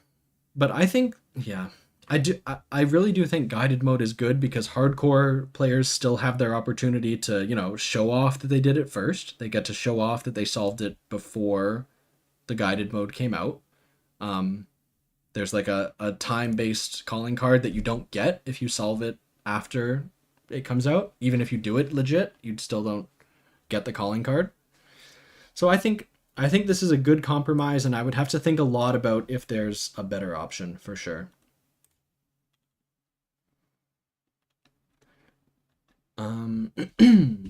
Okay, we can still exfil. Yeah, I'm not the biggest exfil fan, but I think that it serves its purpose. People don't want to, they get bored, but I think they've said they're making hard. Let me learn how to speak. They've said that they're putting a lot of work into making high rounds fun, which I've said before. So I think they're trying to make exfilling less of an attractive option. Maybe you won't have to exfil at round 20 just to have fun again. So I think that if they put the work in to make high rounds actually engaging, exfilling won't bother me as much because I probably won't do it. And especially because there's no Ethereum crystals in this game, maybe you won't have as much incentive to exfil. You'll get more XP, I guess, but you're not getting like way more crystals, so it's not like objectively worse just to die. So I think that's a fair option for sure. We have Omni movement. Obviously, I have no idea how this is going to play. I have to get my hands on to see if I even want to use any of this. I don't know if my fingers work this way, but we shall see. Would you argue that YouTube has, at least in part, negatively impacted Con Zombies? I think I'm with you in that there's been some negative consequences of YouTube, but I think it's also like the theory crafting and like whiteboard videos, and even the fact that we have to solve Easter eggs as a community, so people are posting videos of like partially solved Easter eggs. I think that it's a net benefit to zombies that there's such a hardcore YouTube community for it. I think there are some downsides, but I think the good outweighs the bad. Is my thoughts on it. And I am a zombies YouTuber technically, so I can't say that no one should be one because that would be putting me out of a job. We have the HUD layouts.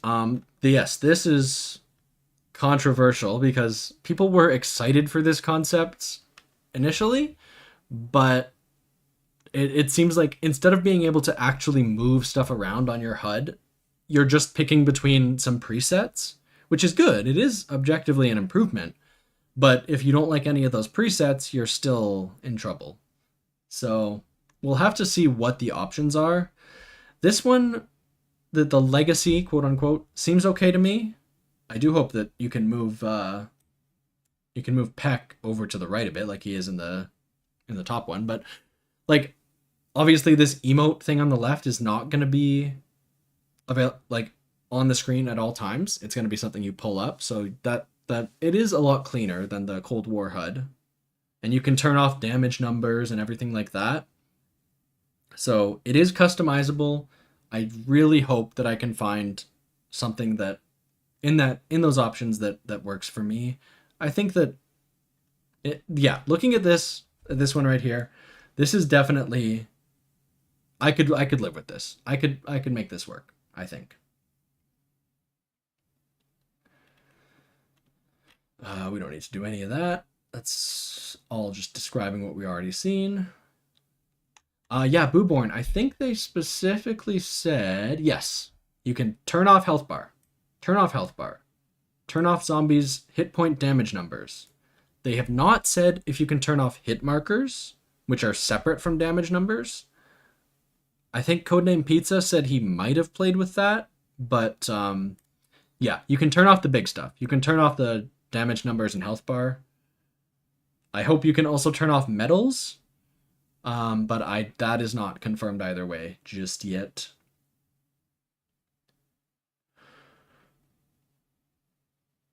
Yeah, let me see.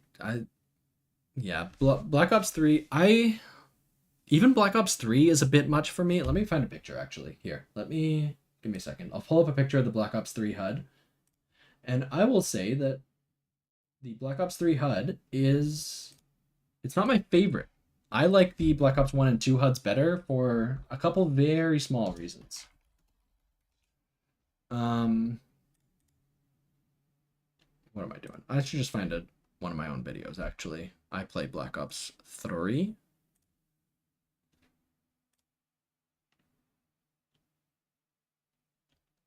Okay.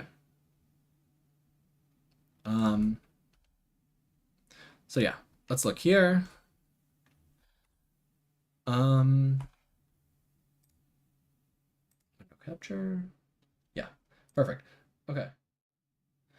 So if we take a look at this, it's a good HUD. It's a very good HUD. I have two tiny problems with it. One is, don't need to see, I can't, properties, capture, I am capturing cursor. It's just not working. Cool. I'm still having the same problem I was having at the start of the stream. next to your points. You don't need to see your character's face. That's goofy. You can hear your voice lines, you can see your hands. There's no real reason to need to see your character's face. So I think that's unnecessary information, and it's tiny, but it is distracting because it's like very contrasty. Like you can see it's the skin color contrasts very brightly against most of the environments. And also the thing on the right, basically opposite the faces, like it's different on every map, but it's very blocky, and I think it could be transparent like BO1's was. The like BO1's like D-pad indicator, and I don't even have a gobblegum here actually. Let me see.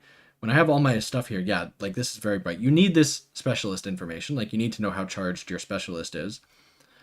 But like this is just, it's out of the way and it's not a huge deal. I would love a BO3 HUD. I would love a BO3 HUD in BO6. It's just if I had to nitpick, that's my one complaint. My tiniest complaint. I wish they would stop trying to innovate the gameplay so much. I think, yeah, that they're being dragged along by the multiplayer. Like multiplayer is gonna change every game because they have to sell copies every year, so they have to have, you know, omni movement in it. But I think that a lot of the changes they've made, it sounds like the changes to the gameplay are good. So I'm optimistic. I think that I do like seeing the mode evolve. I don't want them to just make BO3 for every game. So I think that making changes is good as long as they pan out. Changes are good as long as they're good, basically. Is kind of how it works. I think that's the logic of it.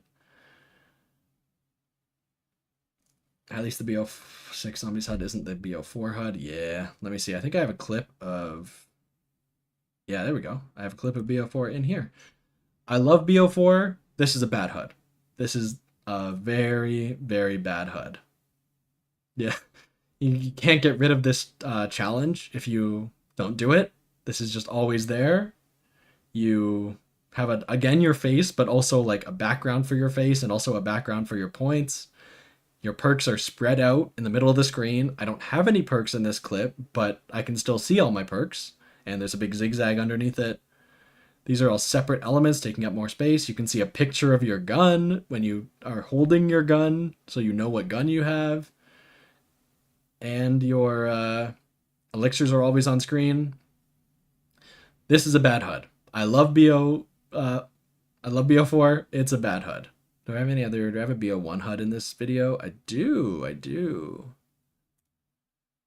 Look at this, dude. This is the platonic ideal of COD Zombies. Look at this. No unnecessary information. I love it. I'm old. I was basically born in 1901 to have this take on HUDs, but I love basically having nothing. Okay. Let me go back to actually what we're supposed to be doing.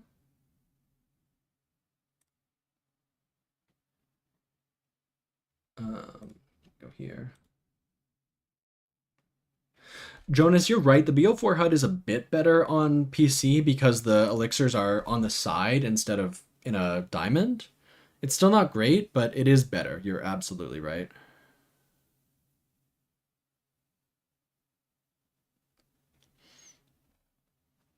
Zach, oh yeah, if the perks were to the right of the let me go back here.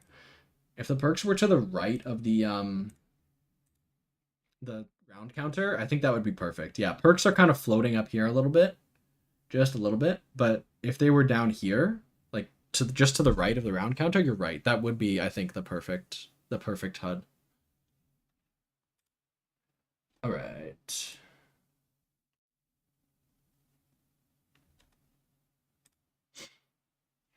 Go here, go here. We're back to the blog. BO6 is sounding like a massive improvement over Cold War. I think that's very fair. I think, oh, you know what? I have BO2 in there as well. I will link to that. That's a very fair criticism, Utred. How do you pronounce that? No, that's a fair criticism. I think that we're never gonna get BO3 again. So I think the fact that they're doing basically a sequel to Cold War, it has a lot of the same systems as Cold War and plays the same as Cold War, but it has some ideas from BO3. I think that's the best we can hope for. So I think we should take what we can get. I agree that I'm not a huge fan of the Cold War genre, but I can learn to live with it if they can still deliver a lot of cool gameplay systems, cool Easter eggs, cool stuff like that. Like I think that's yeah. Uhtred. Uhtred, okay. Yeah, let me actually see super quick, pull up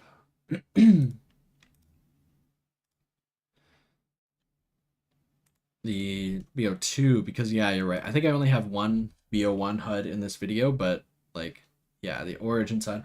You know what? Looking at this Origins HUD. Oh no, not that. Okay. Let's look at Origins if we're gonna look them all.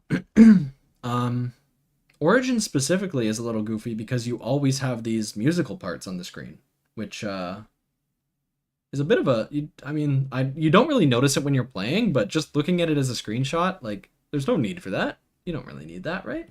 But yes, the way the BO2 evolved, like the buried HUD is like cowboy themed, like that's we're not going to get that anymore because Zombies is so integrated into multiplayer and Warzone that they just have like one consistent HUD with like obviously you have presets to move things around, but like the fonts aren't going to change anymore. You're not going to get a different like image in the background. So this BO2, yeah, I love it.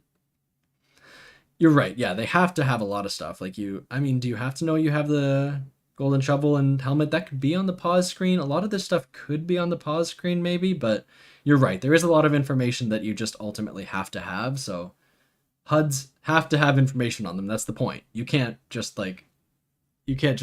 show like no information to the player. So I get it's a trade-off for sure. All right. Sorry, I'm jumping all around here, but trying to get back to this blog. Yeah, Jonas, you're right. Yeah, I was saying, yeah, it is necessary information. It could be on the pause screen, but then you're starting to put everything on the pause screen. If you put the shovel there and you put the points there, like if everything's on the pause screen, then that's just a new cluttered HUD. So that's not good either. So yeah, there's a trade-off. When you have a more complex game, you need to tell the player more things. Okay. So yeah, back to BO6. I don't know. I think we've I've read the chat's thoughts on this. We're not huge fans, but what do we think? Can we live with this legacy HUD? Is this possible?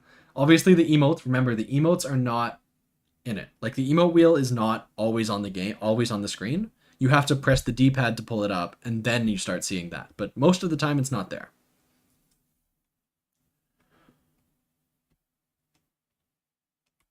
Do I have any thoughts on the Infinite Warfare HUD? Let me pull up a picture of the Infinite Warfare HUD.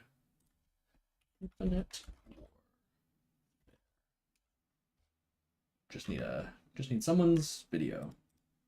You know what? Stanley makes some good Infinite Warfare content. Let me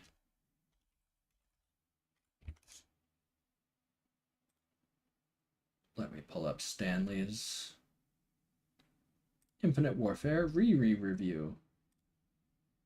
Okay.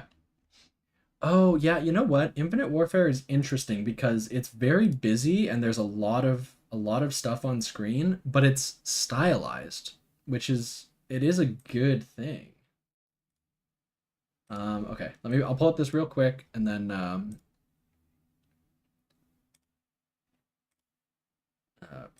put that up. Okay. Shout out Stanley557 for this lovely screenshot. Like, this is a giant player icon, but it also contributes to, like, it's intentionally obtrusive. Like, you're supposed to feel like it contributes to the vibe of the map. Like in Shaolin Shuffle, you have the driver's license. Like it's part of the art, and the fate and fortune cards are like they're way more intrusive than gobblegums are, but they're like there's beautiful art on them. So like it's intentionally like that. Yeah, it is that's interesting. That's an interesting thought. I hadn't thought about that. A HUD that is very obtrusive but with a purpose behind it is also good. I think BO6 is probably the worst of both worlds, in that it's like a very default rectangle based HUD that also is very busy. So yeah, I think that the tier list for me is BO1 at the top, and then Infinite Warfare, and then BO6. I do like this. I haven't played a ton around with this, but yeah, this is a cool concept. Oh, he skipped to the BO4 HUD. Nope, nope, nope. Get it off my screen. Get it out of here.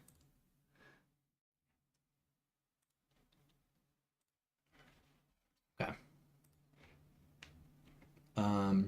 Yeah. Yeah, remarkable. That's exactly what I was saying. Yeah. 100% agree. BO6 is the worst of both worlds. Yeah, Zach, glad you got your answer. Yeah, the field upgrade is basically your specialist, and that obviously has to be on your screen, same as BO6, so it makes sense. It's a little weird to put it in the middle, and then your tactical grenade and your lethal grenade on either side of it. That is a bit of a weird choice, and they said this was BO3 inspired, but that's not really what BO3 looked like, so that's a little weird, but yeah. Yeah, that is odd, but again, you need that. You don't need pictures of your lethals. I guess you need like indication of what you have, but the BO like 1, 2, and 3 style, where it's more like a stylized icon, seemed a lot less intrusive than just like a straight up render of the grenade. Like that seems silly to me. I don't know if I zoomed in correctly, but like this is just what the grenade looks like. I don't know. I don't know. I don't know.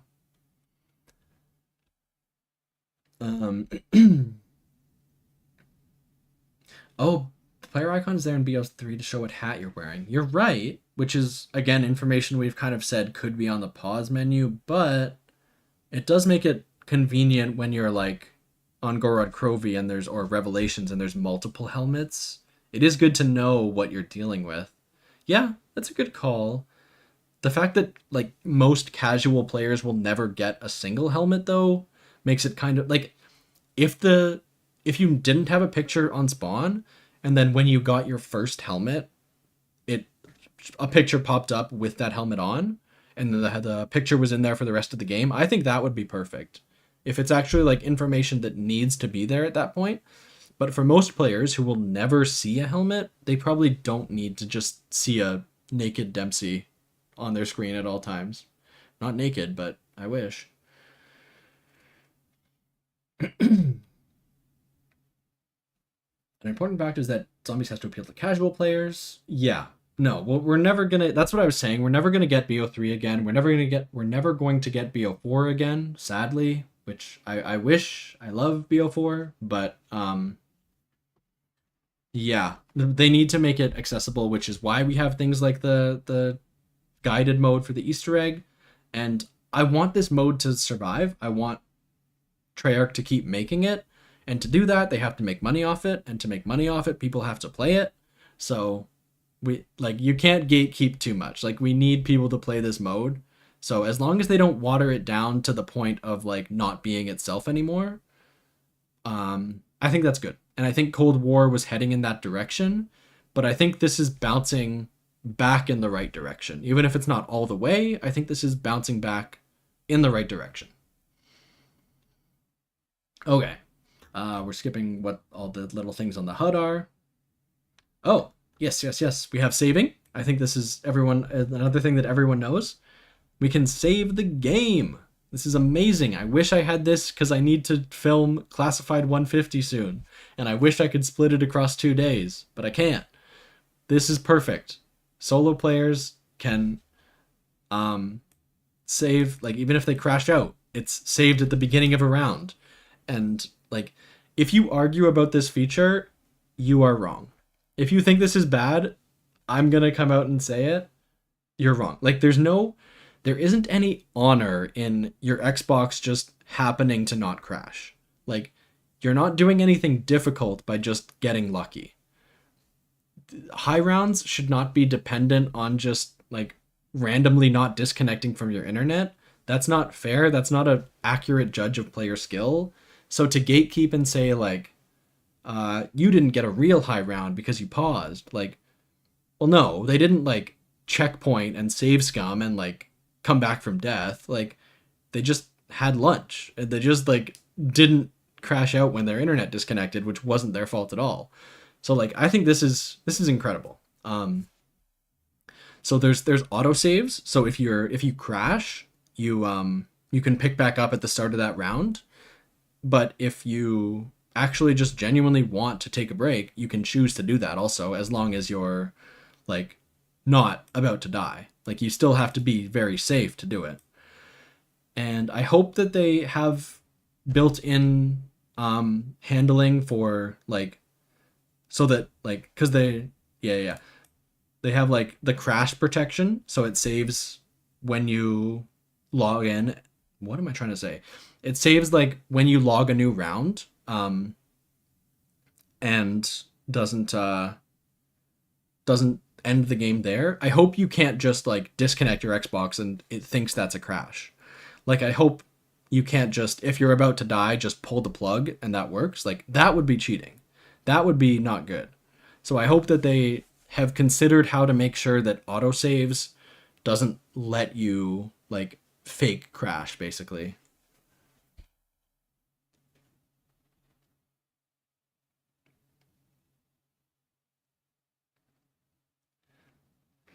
Zach, don't even put that in chat. I have not played my classified run yet. If I die on round 149, I'm coming after you. You jinxed me. Oh, or yeah. Let's see. Yeah, I mean, I hope it works. They are advertising it a lot, so I hope it's not buggy. But if this all works like they're saying, if everything works as they've advertised, this is fantastic for sure. All right. Augments. Augments is the thing that kind of replaces the progression in Cold War with the crystals. So instead of like Juggernog having tiers, like tier 1, 2, 3, 4, 5, instead it's going to have like mods. You can apply mods to Juggernog, basically. So they've kind of given some examples here. Where's the... is it here or is it later? I know that they did give examples at one point, but the idea is basically, for example, you can apply mods to your field upgrades, your perks, and also the ammo mods themselves. It is kind of like pro perks, exactly, except instead of just one tier where you're like leveling it up, you get to choose what that benefit is. So I assume, I have no idea. I really wish I could find the examples. Let's see, it's probably in the perks section. Yeah, Perca-Cola examples of augments. So you can apply these things where just buying Melee Macchiato gives you increased weapon damage. But you can choose between 3 different augments out of game, and then when you load into that game, the perk will have that. So for example, I might choose to apply this. So on top of doing extra damage, it also heals for 25 health. Another player might try something else where it does, maybe they choose an augment that does less damage but pushes zombies away further or something like that. Like, it's very customizable. I don't love out-of-game progression still, but I think this is an interesting way of doing it, and if they're balanced well and also communicated to the player well so the player can understand what they're choosing between, there's a lot of customizability in this feature that I hope people get to play around with for sure. What else we got? Oh yeah, we can just get a look at this perk machine. That's also very cool. It showed in the trailer. It actually like is a trap. So it's kind of like the mule kick from Cold War, where when you buy the perk, or maybe even just get close to it, it swings these boxing gloves and like kills a zombie as it goes by.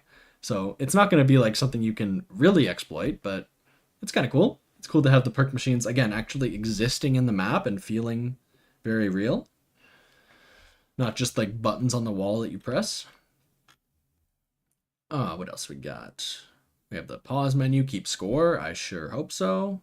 Oh, it also, if you're a camo grinder, which I am not, but it tells you how many zombies you've killed with each gun, which is something people have complained about with Modern Warfare Zombies.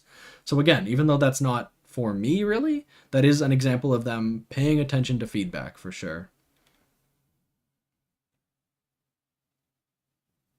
Okay.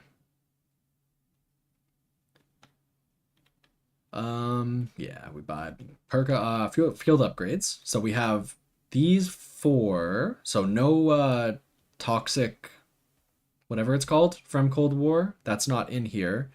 But we have a new one instead. That is that gun we saw in the trailer very briefly. I'll try and pull it up again. I think it's in the gameplay trailer. The gun in the trailer that kind of shoots a beam in front of you that just kind of vaporizes everything in its path. It seems like a lot, or they actually explicitly have mentioned that you're able to add some augments to it that really change that behavior. So instead of that beam, it can be like a more of an area of effect, like a black hole kind of thing. Or that's the intro. I'm watching the wrong video right now.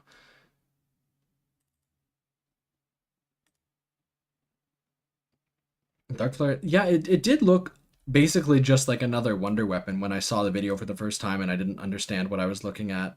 So yeah, let me see if I can find the clip. There it is, there it is. Okay, come over here. Get rid of that, put that there. So this is PhD Slider. This is not what we're looking at, but this right there. So this is pulling out a gun, and then this is your specialist, basically. This is your field upgrade. Blah, blah, blah, blah, blah. Yeah. Here, right there. And it's just like basically deleting all the zombies in your path. I don't know how wide the beam is in front of you, but it seems like the difference between that and the beam smasher, the wonder weapon, is that the wonder weapon can only kill one at a time. But that beam looks like it has a lot of bullet penetration, so it goes through like an entire line and doesn't get stopped by bodies. But yes, one female character. There are. Which one do you mean? Because there are two female characters. There's Maya and Dr. Gray. I think I'm excited for both of those characters. I think they're both looking good to me.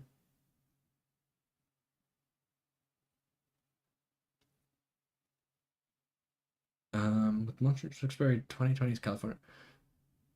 Yeah, I mean, we'll see her in action. I don't feel that way, but we shall see. We shall see. I think there was a quick interview with the writers of the story, and they've said that they have an interesting story to tell with her, where she's trying to come here to rescue her brother, and I assume we're not going to, just based on how zombies maps usually play out. So we'll see what story they tell with her. I'm excited. Duke, you like Cold War Zombies for the most part, but a lot of comments.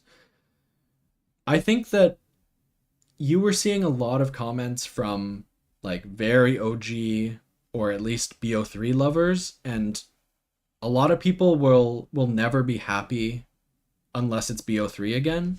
So seeing things like, Rarity return, that wasn't in BO3, so it can't be good. Not to say that people are dumb. I think people are just very reactionary, and people didn't love Cold War, but I'm glad you did. And I'm excited to see how they can take Cold War systems that I thought were like okay, like a 7 out of 10 maybe, and really explore them to the fullest and see how they can make those new systems work and appeal to the older players. But yeah, weapon rarity people aren't a huge fan of. Things like armor, they don't like the way they handled that. I'm saying I kind of agree with a lot of these complaints, but I'm more optimistic than most. The armor I'm not happy with. I wish there was a totally different health system that wasn't Juggernog or armor. But yeah, I think there's a lot to love here, and I'm glad that both Cold War fans and BO3 fans are getting their due. I think that this is a good hybrid, and I'm excited to get my hands on it and see if both fan bases can be made happy at the same time. Okay. Let's see. We got Dark Flare. This is an example. Yes, this is the augments that are applied. Duke, thank you. Glad you enjoyed the content. It was the easiest. I don't think that's a knock against it, though. I think that's what they were going for, and there's fun to be had in a game that just, it knows it's not the toughest and just wants you to play around with the sandbox. So I think that's a thing that Cold War did well. And if it had more content, like it looks like this game is going to have, like more side Easter eggs, more customization, I think that's a good thing to aim for, like letting people play around with different things. Okay. What are we doing here? We can craft all the tacticals we know and love. Monkey, Gersh device, all the lethals we know and love. I think this is pretty much, yeah, we all know these. The crafting table, so there is a crafting table, which they didn't show off in any of the gameplay. They were a little sneaky with it, but yeah, you can build kill streaks basically, which includes, let me look at this ship section.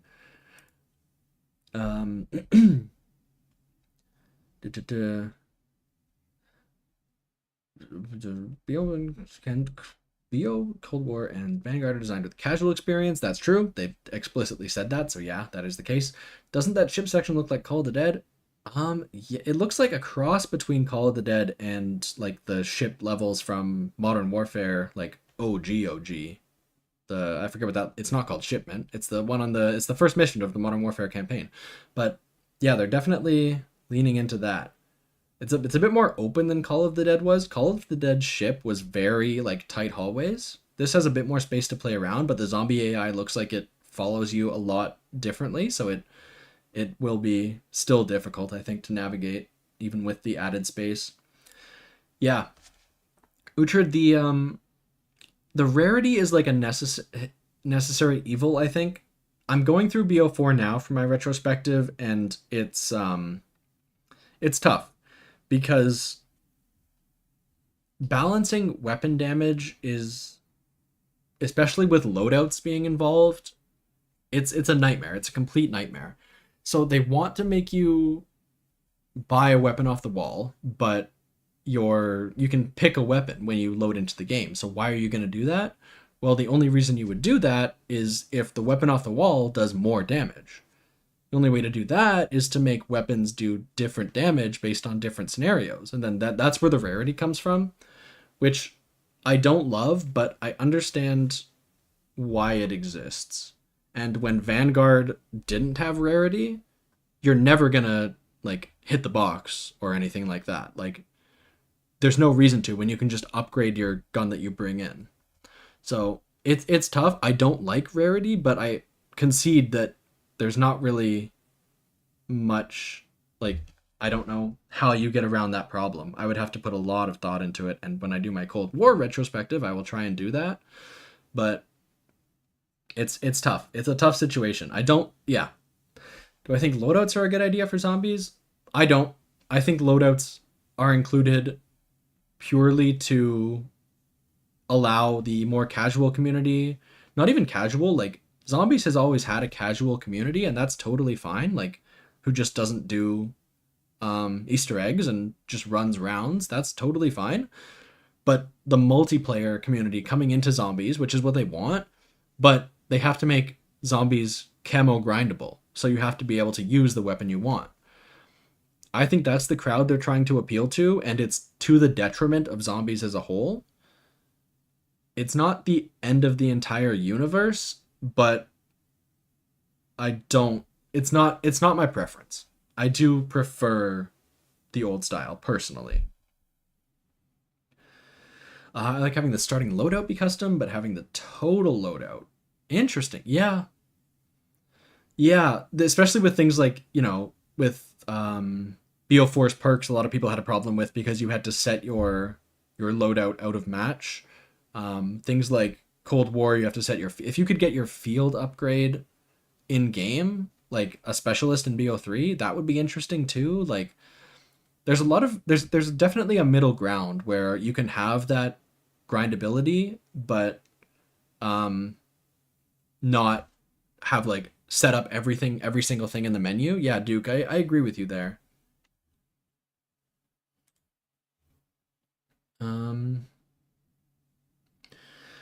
Why do I like Black Ops 4? Well, I have an hour long video, half edited, to explain that. The high level is, I think the perk changes were not perfect, but they addressed a lot of problems that I was having, and I think it was a step forward that they should have built on top of instead of going back to the old system. AATs, I'm not a huge high rounder, so I can't speak to that. You're probably right that AATs aren't great, but I never found them awful. Like, they're usable in the 20s and 30s, which is what I play, so I can live with that. And I think the Pack-a-Punch system is great, objectively great. I have no problems with the Pack-a-Punch system, which is a very controversial opinion, but I think it's a better, the tiered upgrades that they continued in Cold War, that's the way to do it. So I like a lot of what BO4 did, and I am not ashamed to admit it. It's a loadout to add to the power fantasy of zombies, but it comes too easy. Yeah, that's one way to put it. Yeah. I'd like to see. You know what? I have watched watched a bit of CJ Santa. I think I've spoken to him as well. Yeah, I think we're pretty much on the same wavelength for sure. Yeah. And yeah, Booborn. So the video I'm working on now, which fingers crossed, I really hope I finish at some point soon, is a BO4 overall retrospective, which is something I did for BO3. So yeah, it's all of BO4, just not talking about any individual map or any Easter egg specifically, but just talking about things like the perk system, the Pack-a-Punch system, the story, the new chaos story they introduced, just overall BO4 stuff. So that is coming next. And then the map reviews are probably not really going to mention the perk system or the Pack-a-Punch system. They are going to be focused purely on the map and just kind of assume that you know how all that stuff works and how I feel about it. So yeah, that is the plan. Okay. So yeah, we know we can be the Panzer. We can also craft self-revives, RCXD. RCXD is interesting to me because obviously you have to leave your body to do it. And same with the chopper gunner, which isn't listed here, but is listed is shown in the gameplay. It will be interesting. I guess you just don't exist on the map in Cold War when you pull out a chopper gunner, right? So it's going to be like that, but RCXD seems smaller, so it's weird to just despawn your character. Yeah, that is a weird one to me. I would prefer to just be my guy all the time, but that's not a huge deal. Mutant injection, transform you into a mangler. Yes. Do I plan on doing retros? So yeah, Booborn, this is something I always get asked, and it's not your fault. I'm not mad. I'm just I want to do it. I really want to go back and play Exo Zombies and Infinite Warfare Zombies and World War II Zombies. I do want to do that. I respect those developers immensely, and those modes have a lot to offer, and I do want to talk about them.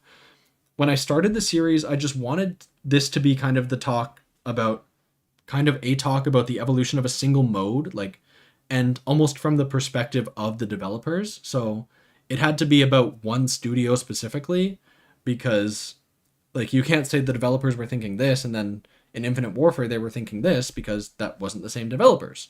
So I had to tell a complete narrative of just Treyarch's story, basically.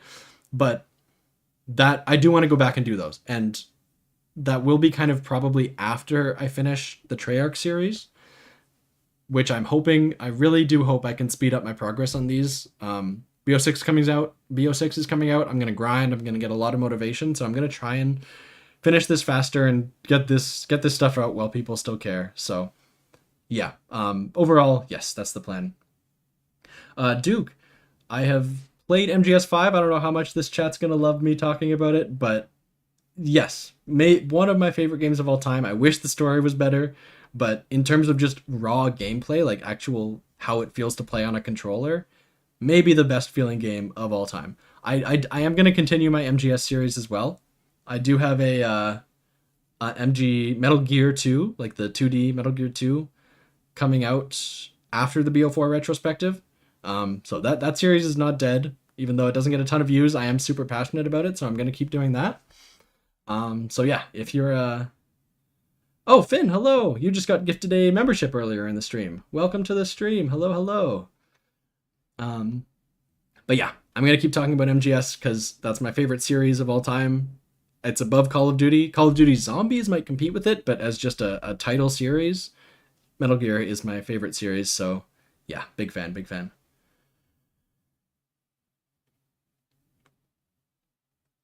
You've only played the NES Metal Gear game. That's crazy to not even have played one of the... I mean, no disrespect. They're most of them are old games. Some of them are inaccessible, but I've never met anyone that has just played NES. So that is a cool perspective to have.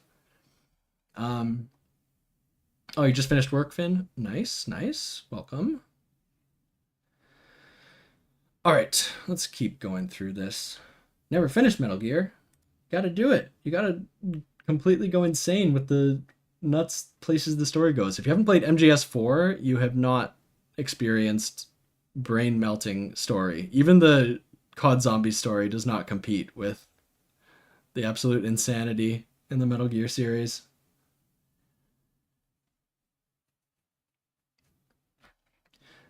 Yeah, the if you go to my, is that still, no, that's not my YouTube banner right now, but it used to be the Yoji Shinkawa drawing in the Metal Gear style of Primus. All right. Yeah, Finn, we're talking about zombies. Sorry, you came at a bad time to talk about zombies, but we are doing it. We're reading the blog post, going through it. MGS4 is the same. I own MGS4 on PS3 on disc, but I don't own a PlayStation 3. So I'm currently shopping for a used PlayStation 3 to just play MGS4 and then return it. Yeah. Because I played it back in the day and then I don't have my PlayStation anymore.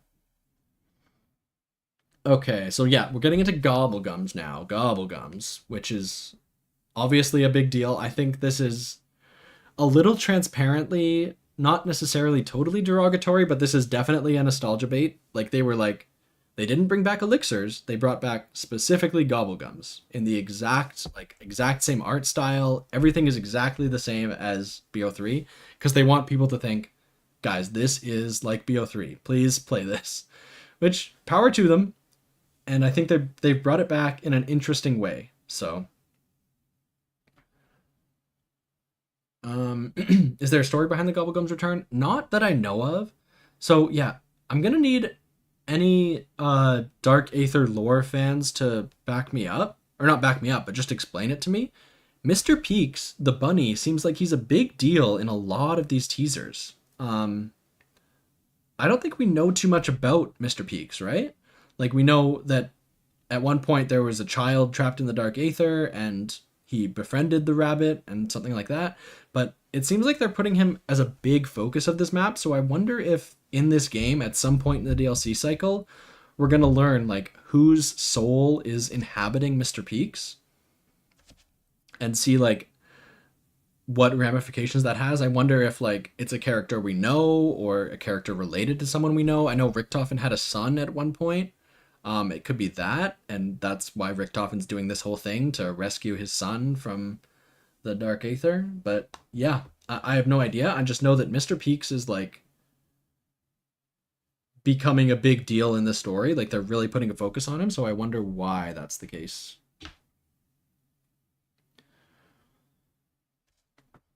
Ooh, the child of Cortifex and Syraxis. If that's the case, that's crazy. If they're bringing Vanguard lore back that hard, I love it.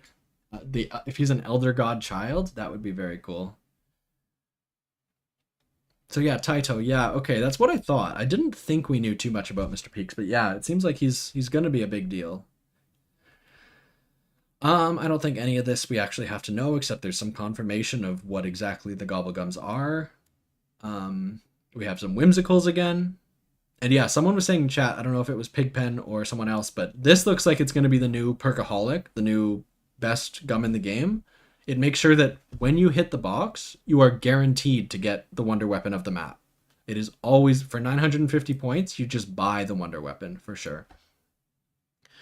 Especially because Perkaholic, like we already can buy all the perks in the game. There's no perk limit. So Perkaholic isn't as big of a deal as just getting the wonder weapon for sure. So that's going to be the new hotness, the new one everyone's farming for. So yeah, we get we pop the machine, we get a Gobblegum, and then if we scroll up here, how far up is it? Yeah. So in our HUD we have no. Oh, that's not going to work. That's too bad. Okay, so yeah, we see our HUD. We see that we have 3 Gobblegums at all times. Or not at all times, but we can carry up to 3, and then just like a kill streak in multiplayer, we can scroll up and down and pick which Gobblegum we want to use. And I don't know if we can have duplicates of the same kind, but basically, yeah, it's just a kill streak. It is a kill streak, basically, but you have to buy it from the machine instead of earning it. What do I... Gobblegums, here we are. Going through the index.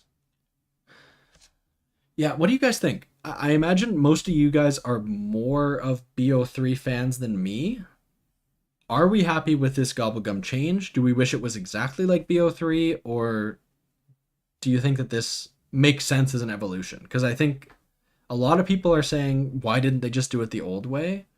I think it's interesting what they're doing by allowing you to stow them away and letting you choose, and it's closer to the BO4 system, which I do like. So I think that's good. As long as it's not paid for, yeah. I mean, they are earnable. They've said that you earn Gobblegums directly, but at the same time, Gobblegums are a pre-order bonus, so they can monetize them. Like there's a page for them in the Xbox store, so if they wanted, they could just turn that page on anytime they want. So that's they're definitely gonna get monetized, I bet. At least they'll be in the battle pass for sure, and probably with the what's it called, the Black Cell battle pass, you'll probably get some as well. Yeah. I mean, they have to make their money, but at least they're not like, I mean, they are random, but it's not like you aren't earning the liquid divinium, like you're just earning them in game. So it's less like bold-faced gambling as much. Yeah, I think this is, yeah, Uhtred, I agree. I think I liked the elixir system over the Gobblegum system, I think, except that, yeah, I don't love that you have to put it in a loadout, but it's a good hybrid. And I think that it takes good stuff from both games. Gobblegums cannot be shared. You can switch your pack at any time, which is very odd to me. I don't understand that too much. They're earnable in game, and you keep them when you disconnect. Classic. Here's our perk lineup. We have Quick Revive, Juggernog, Stamina Up, Elemental Pop. It's Deadshot Daiquiri, right? Yeah. Deadshot Daiquiri, Speed Cola, PhD. So we don't have Mule Kick.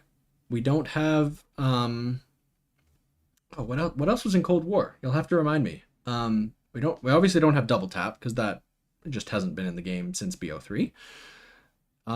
There's one more that I'm missing though. What perk? Oh, death perception. There's no death perception. But there is melee macchiato, which we have talked about. Oh, and tombstone. You're so right. You're so right. Deadshot is in the game. This is the new Deadshot machine. But no tombstone, no Deadshot. Or no tombstone, no the other one I said. You know what I'm talking about. You know what I'm saying. No double tap. Yeah, you'll have to watch my BO4 retrospective, but unfortunately, I am glad double tap is not in.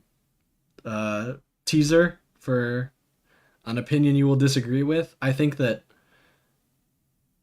having double tap be such a must buy, it makes it pointless. Like, just put if you're going to increase your damage, just put all those systems into Pack-a-Punch.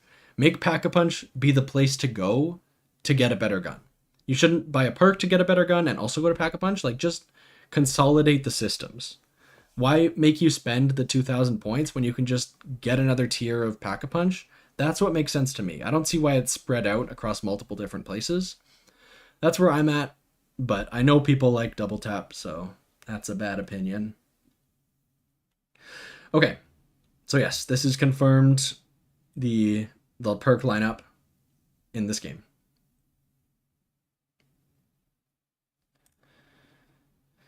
I think elemental pop is interesting because AATs aren't like a straight up damage upgrade. It's more like a weird effect. Obviously, it does have the same end goal of killing zombies, but I think that elemental pop I'm okay with because it's an interesting trade-off where you can choose to not get an ammo mod right away and instead buy pop, and then you can get less AAT triggers but more different ones, which is fun. It might not be the objective best way to do it, but it is like interesting to do. So I'm okay with elemental pop personally. If elemental pop applies to melee macchiato, that would be cool. That would be a very interesting synergy. I love when things interact like that. I wonder if that might also be an augment instead for melee macchiato. If one of the major augments is your punches do elemental damage, that definitely could be a thing. Like if you could apply like turned to your macchiato.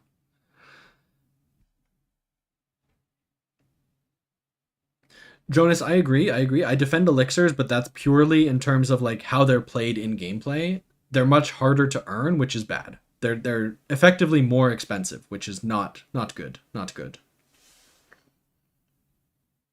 Getting rid of the need for speed cola, Goku and double tap works for me. Yes, that's what I like. Like, I agree with the crutch perks argument in that they made during BO4. Crutch perks are a problem, and they're not like I think that's one thing that the BO4 perk system did right. So, yes. Is Speed Cola still here? Yes, you're right. You got your answer. But yeah, increase reload and also boo this man. Boo this armor replating speed. But yes, Speed Cola is in the game and makes everything faster. But it doesn't make barrier building faster. Interesting thing to note that's not in this... let's pause this. This is distracting. Oh, maybe it's good to get some movement on the screen.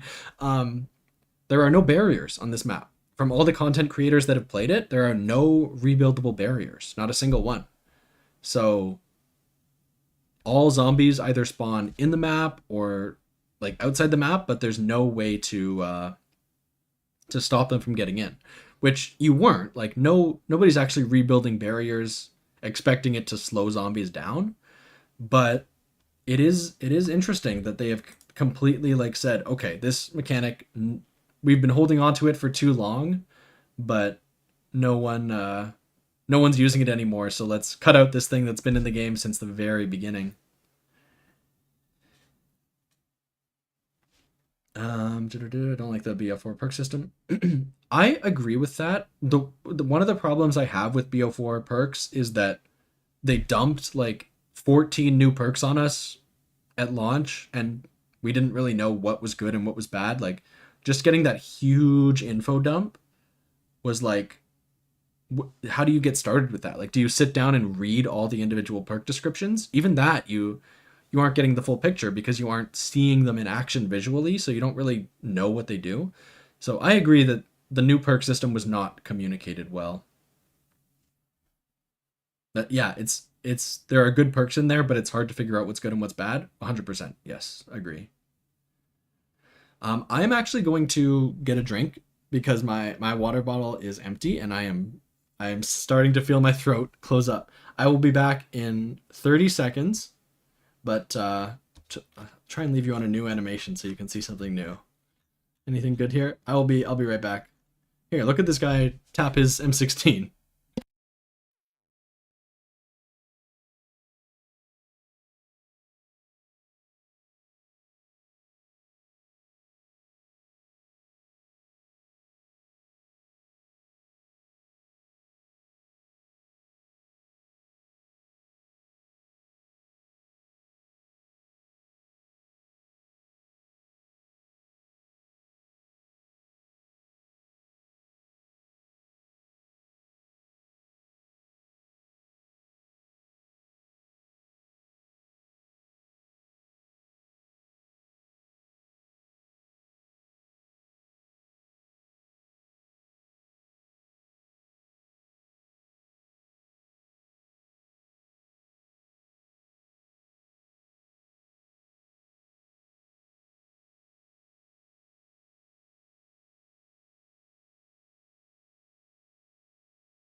What have you guys been doing when I've been gone?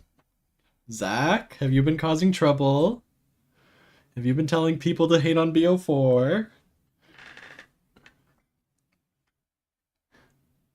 I don't like BO4. Move the drink theme. Yeah, that's fair. That's fair criticism. I agree. Like not the person. It's hard to know. Yeah. I agree. Chat, Zach. I saw that. I see you hiding. I see you there. No, you can't hide from me.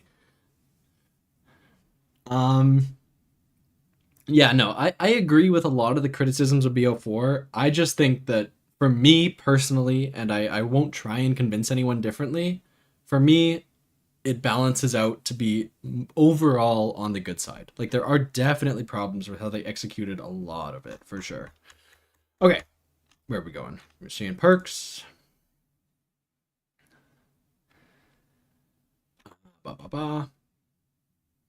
Place gun. Yeah. So it says sends enemies flying. I still don't know if this is a 1-inch punch or just like a single enemy kill. I still can't decide what that is. Everything's concentrated in the arsenal machine now. That's where you upgrade weapon rarity with salvage and also buy ammo mods. Wait. Oh. So ammo mods also cost salvage, it looks like. Because it says that this machine only operates in salvage. Yeah, ammo mods are salvage based now, not point based. I totally missed that until now. Okay, we got the ammo mods and one new ammo mod that it spawns a black hole when it triggers that both teleports zombies away and also teleports them on top of other zombies, I guess. Yeah, seems weird, but yeah, black hole ammo mod is new.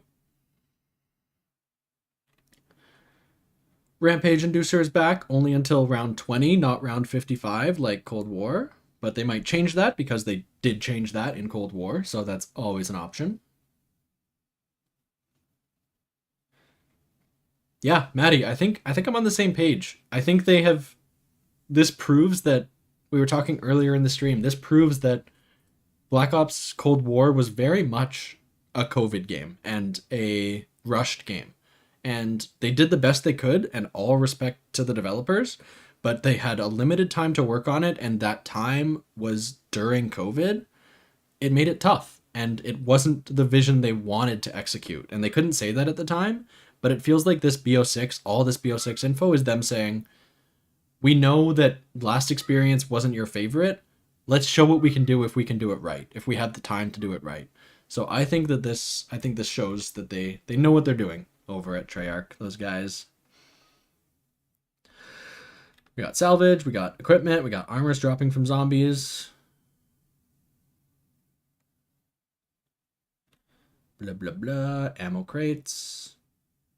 Obviously, we can buy a boat with points to get around. That's what this whole thing was. You can also swim, as we said. You could choose to do that if you want, but boat is faster and safer, apparently. Yeah, it's possible, but not advised to swim around.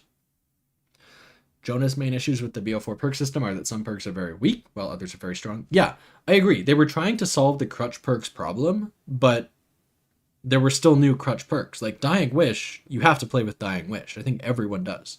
Like, it's hard to balance. There are 18 perks in that game. It's hard to make 18 perks that all do totally different things, like, be equally valuable to everybody.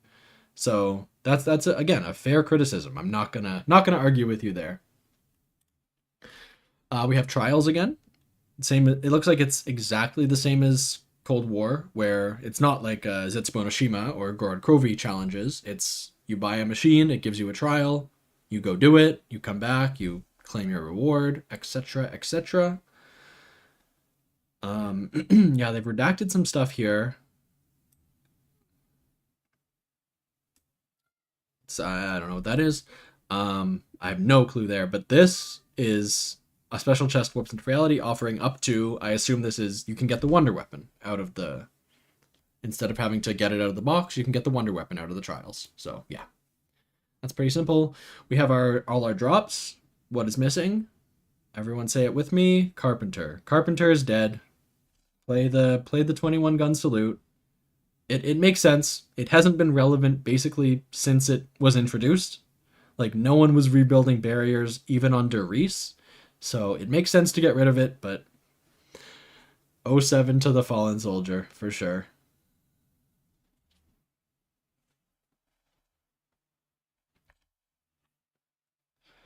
I don't know if it was true, but I remember during Cold War's life cycle, it was the scraps of Sledgehammer's Nazi. I don't know what the situation is, because Sledgehammer was midway through development. I don't know how much of those bones Treyarch used. I really don't know. I have no idea. I would love to find out what happened. There's been some exposés about like what happened behind the scenes at BO4. I would love to have one of those for Cold War to understand what was going on. Unpopular opinion was crutch perks was never a problem. It was part of setting up your run.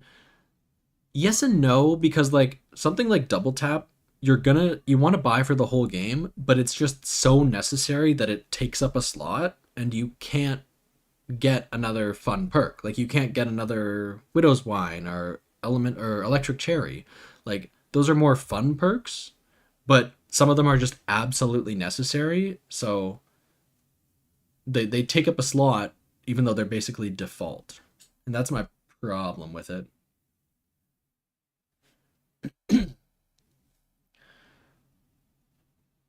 One way to balance this might be allow modifiers to apply to weaker.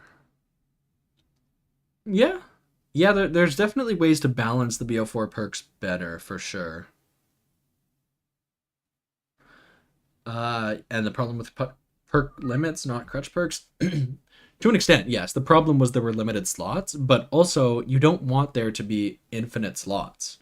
Like, you should have to choose. Like, think about a game like Hades, right? You only can have 3 boons at a time from a god. And that's because each boon makes you a little better. And you want to limit the amount the player can get overpowered. So instead, the fun of Hades is that you choose 3 different boons and you can change all the time during your run, which is something that zombies should do. You should be able to change. And that's a problem that I hope they solve here. But it's more interesting to give players a limited number of overpowered things and see which ones they choose and let them play around with that instead of just giving them every overpowered thing and letting them just be a god and never have to make any decisions or make any choices. It's more interesting when you have a limited arsenal, but those limited things can have like a high amount of different interactions and synergies with each other.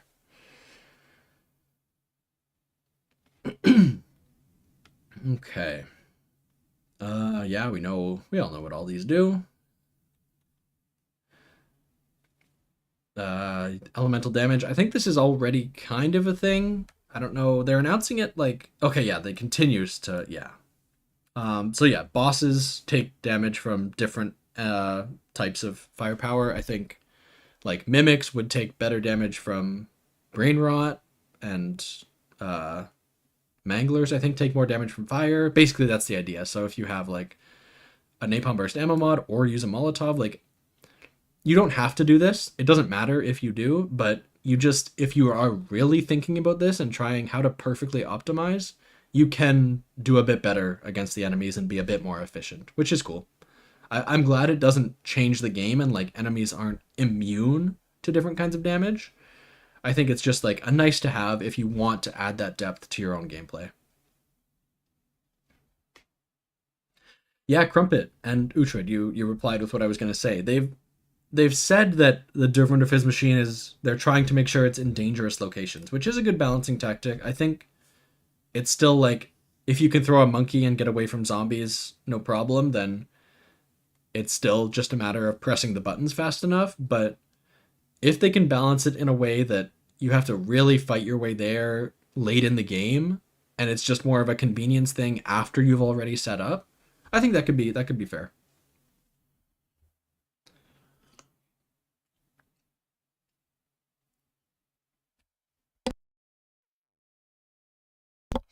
So yeah, Duke. Let's see. Let me get up where we're doing augments now. So yeah, the Ethereum crystal is a complete. The Ethereum crystal system is completely gone. You can no longer permanently upgrade the things that you have. And for example, and then spawn in with a tier 5 Juggernog. Instead, you're going to over time unlock with XP these little mods that you can apply to each thing, and that's the only way to upgrade your loadout things you bring in. Field upgrades and ammo mods and perks. And you can change these at any time, but you can't stack the tier 1, 2, 3, 4, and 5 abilities. You can only choose 2 for each perk. And you can change them whenever you want, but in a single game, you're only ever going to have 2 special abilities on each individual thing. I think that a lot of Cold War players did like the fact that there was something to grind for, something to kind of exfil for, there was a reason to play. But a lot of other people had a problem with the way that it was so permanent, and like a person who had played the game for a month was just objectively, they had better Juggernog than you if you bought the game late. That was kind of frustrating to people. And like once you had all tier 5 perks, like the game just got objectively easier, and there was no way to there's no way to make it harder for yourself again. So there were problems with this, and I think they've tried to solve that here by, I think the augments are still going to be grindable for sure, so you're still going to have that long-term goal, but it's going to be something you can toggle off if you want and still like play with different things instead of just getting an objectively better perk and never looking back. It's going to be a lot more customizable, basically, is the high level. We've already seen all this. How far down were we? Jeez. Weapon rarity is back. We already talked about that. I assume it's pretty much the exact same thing as Cold War. You pay salvage, get a more powerful gun.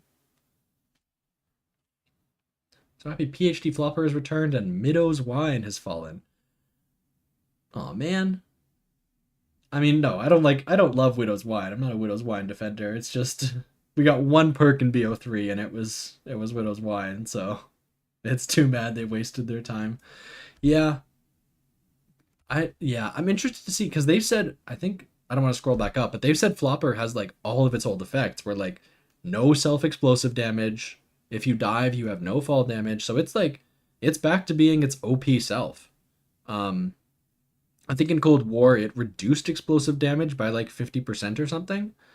So to have it go back to its like full negation, that's a big deal. Like, I wonder if it's, I hope it's not overpowered. I can't see how it's not, but yeah, it seems like it's going back that way.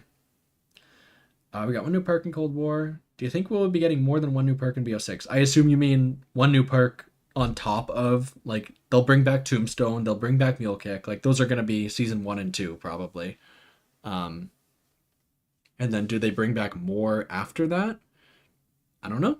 I think we get one as a guarantee, but the fact that for every new perk they have to also add like 20 augments, like that's a lot of game dev. Like adding a perk is now a big investment for them. Like they have to put a lot of work into testing it with all of those different side abilities. So they're kind of making more work for themselves, and I don't know if they're going to be able to do that multiple times.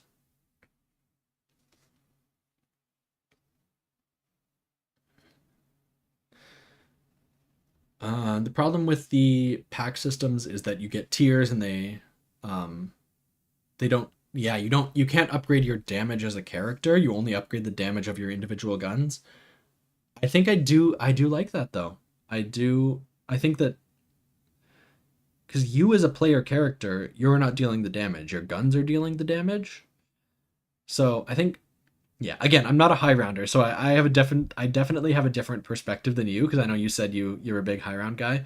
So yeah, Jonas, I don't know. I think we just disagree, and I'm not trying to convince you. So maybe I'll prefix this by saying like, for Easter egg players and for more casual players, I prefer the tiered pack system.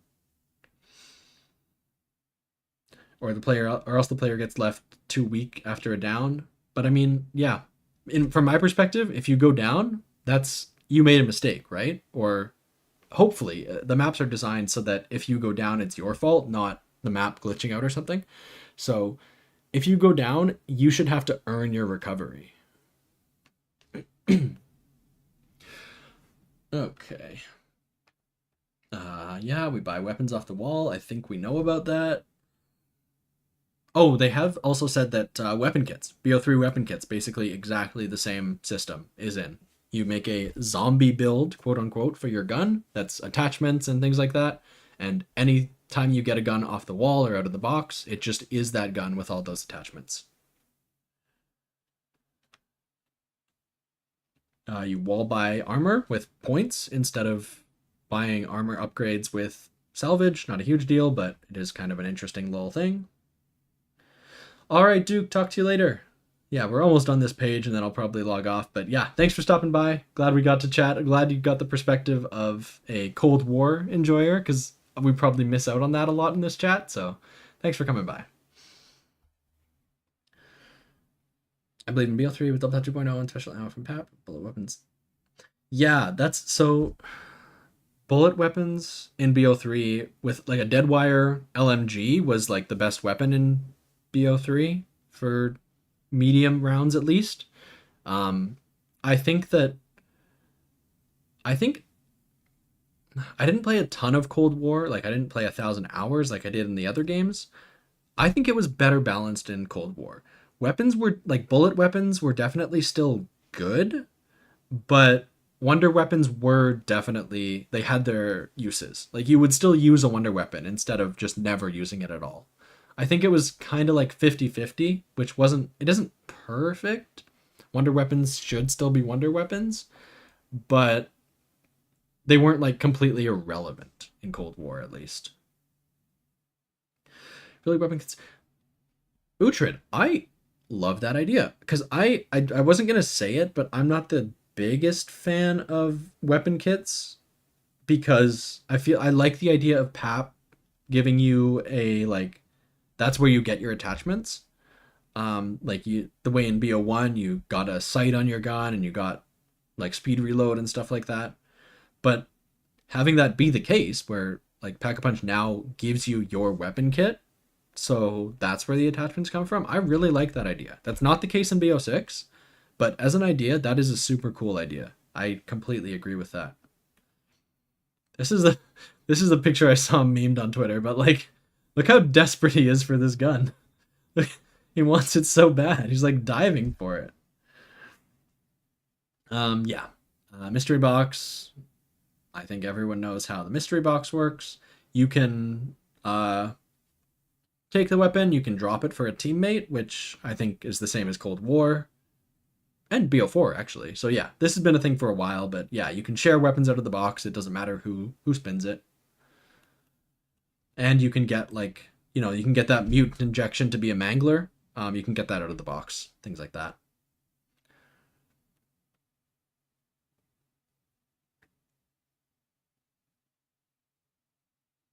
Beep boop beep. Oh, okay. Wait, what? Oh, it can give you your starting weapon, but just with a better rarity. That's interesting. No one's gonna like hit for that. Like that's not something you can guarantee. But it is an interest. Like you can get your loadout weapon, so you can just trade out your red rarity bottom tier loadout weapon for a blue copy of the exact same weapon. Interesting.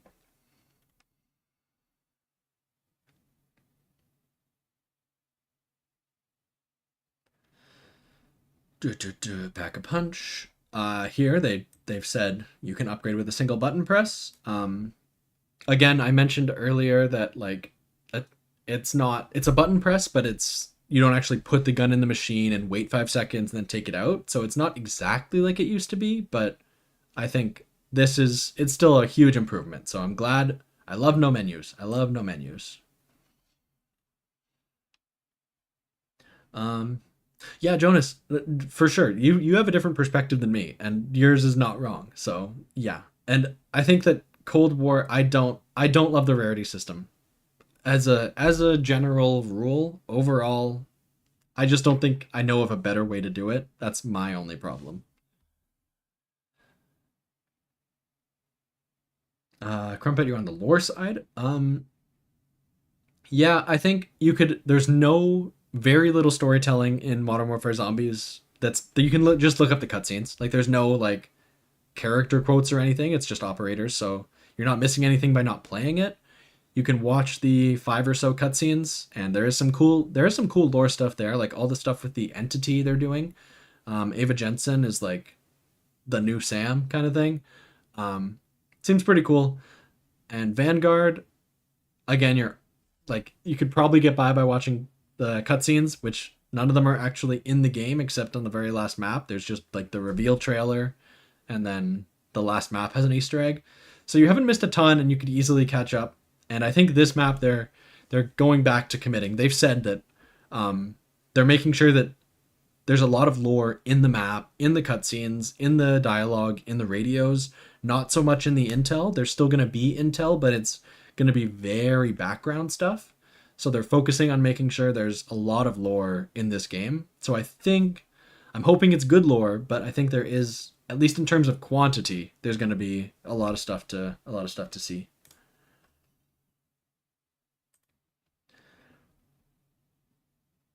Yeah, Ucha, we talked a bit about the fact that it's a prequel at the start of the stream as well. It's people have convinced me that maybe it's not the worst thing in the world, because we know that these characters die, but we're still seeing a lot of stuff that happens in the meantime. Like, we know that the question is not what happens in these characters like end of their story, but like what happens in Richtofen's story and what monsters get unleashed. Like, the tension isn't in these characters' lives, it's in the actions they take and how they affect the world around them. So we're still going to see some stuff there.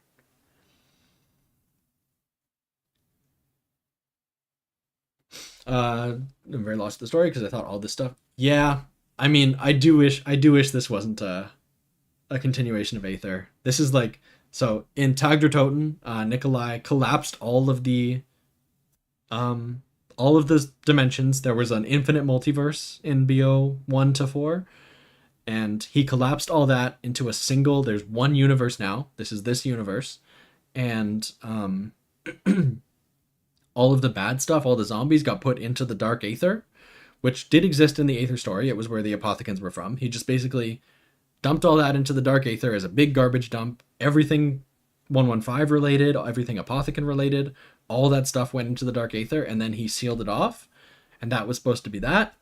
But then in Cold War, that sealed off area got unsealed. So now we have all that stuff kind of leaking back out slowly.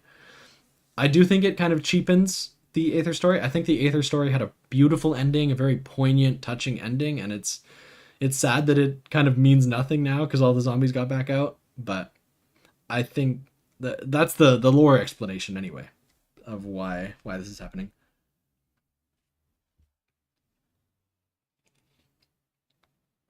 Treyarch has said that Terminus has the most. Yes, they've said that it's the biggest map in terms of playable space, and it also has the most side Easter eggs of any other map, which is awesome. I hope they're good side Easter eggs and not just like little visual stuff that's counting towards that number. I hope it's actual like side quests and stuff. But that is very promising. That's something they're advertising. They know people want, so I'm glad they're committing resources to putting that kind of thing in. And yeah, we're talking about Vanguard lore again. People hate when I talk about Vanguard, but yeah, the construct has been in the Dark Aether the whole time, including when the Apothecans were there. So there is a connection there, and like that is an entity that has existed throughout the whole story, and I'm interested to see how they play around with the fact that the Dark Aether existed this whole time, and there's stuff in there from all the way back then.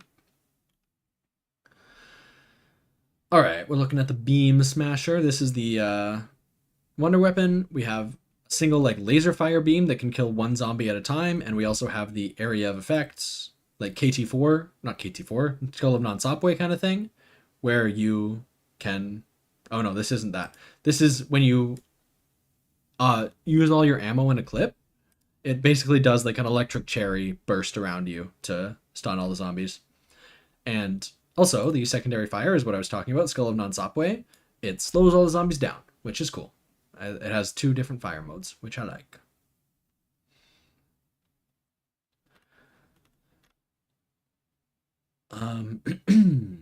Okay. So, it's a cross between the Scepter of Ra and a non-lethal paralyzer. Yeah. Yeah, you're right. But I don't think it heals like the Scepter of Ra does at tier 4 or tier 3.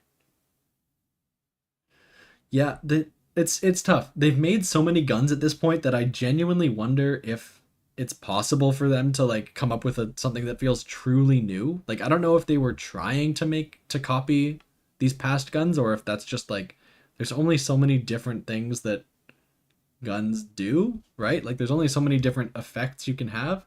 So yeah, we'll see.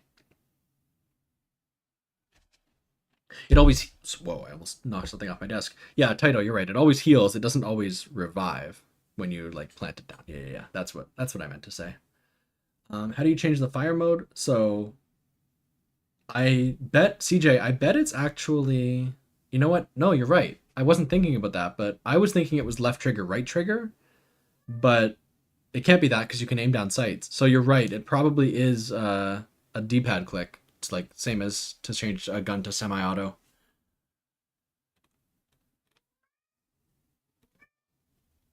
I hope you can't hear my cat. She's going nuts. There's some elements they haven't probably... Yeah, you're right. They could do like... Yeah, I'm not creative enough, but yes, there are some ideas there. Gravity they are playing around with. There's the ammo mod in this game that makes black holes and drops things from height. So there is some stuff they could do. But yes, yeah. Enemies, we got zombies. We know these guys. We got slightly armored zombies. These guys. Look at this. Look at this guy. This guy's kitted out. I want this outfit. This full beard, the vest and the dirty sweater. Love that guy. All right. Then we have heavy zombies. Not the warden, but a warden. Basically riot shield, not riot shield, but riot gear police. Blah, blah, blah. Then we also have the vermin. So zombies turn into this, either when you kill them or if you don't kill them in time. I'm not 100% sure. But, oh yeah, for fallen zombie hosts. So it looks like when you kill a zombie. Yeah, so these like rip out of zombies in the middle of a horde and just add to the horde. And they then, if they are left alive in for enough time, they evolve. So the parasites do naturally spawn, but there's also a mechanic where zombies can evolve into different versions. So these will start oh my god. These will start skittering around on the floor, but then they can, if you leave them alive long enough and don't deal with them, they can start flying and shooting projectiles. So there's a dynamicism to the gameplay. Then we have manglers. We know there's manglers. And then we have amalgams, which I don't know how these spawn. These either spawn when there's a bunch of zombies gathered together. We saw something in the gameplay trailer that it looked like zombies were kind of crowding together and then an amalgam spawned out of them or something like that. Yeah, it seems like there's something to do with zombies evolving into these as well. And they are very much like the Thrashers, like they have glowing weak points and they're just big guys that hit really hard. They are pretty fast and they do have a grapple like a mimic, which seems very cool. Title, pretty sure, yeah. I don't think this is because they have a Brutus model in the game, and this isn't actually that. It's just basically that. It's the same like idea. The Brutus is just a guy wearing riot gear, and this is a guy wearing riot gear, but it is technically a different model. And is the Chaos Story canon? So the Chaos Story, they've said that it was part of the multiverse that Nikolai closed off. It was just one of those universes, and it was now collapsed. But yeah, as who mentioned that? What about? Oh yeah, Crumpet. They've mentioned Alistair Rhodes in this story, so a character named Alistair Rhodes does exist, but it's unclear if, I mean, it's kind of incompatible with like the lore with all the gods and stuff that can't exist in this story. It just is incompatible. But they could have kind of the same characters, like they could bring back a Scarlet Rhodes who does similar things. So it wouldn't be a continuation of the Chaos Story, but they could definitely still have something to deal with that. Okay. So yeah, this is what I was saying earlier. They've said that is that a cat I hear? Oh, so you can hear. Yeah, she's going nuts. That is a cat in my room. You are not going crazy. Where did it say chaos? Yeah, Crumpet. I don't know if they've ever. I don't know if I'd be able to point you to a specific thing where they say that. I think it's just implied by. I'm trying to remember what context I've read it in, but the idea is basically it ended the same time as Tog der Toten did. So I think that was just. I don't know. It's possible now. It's possible that I really don't know how everything connects. All I know is it exists in Vanguard, which means it's somehow in some way canon. But worrying about canon in zombies is a way to make yourself insane. So don't stress too much. Cat pics now or unsubscribe. I don't know. I can't do it. Don't unsubscribe. Don't do it. She's very cute. I can tell you her name. Her name is Nami, like from One Piece. And she's very annoying. Is that helpful to you? Sorry, yeah. This is what I was trying to say earlier. They've talked about they're trying to make high rounds interesting, not just like training in circles forever. So expect a higher level of difficulty. Obviously, they're limiting self-revives. You only get 3 per match. You can't just buy infinitely.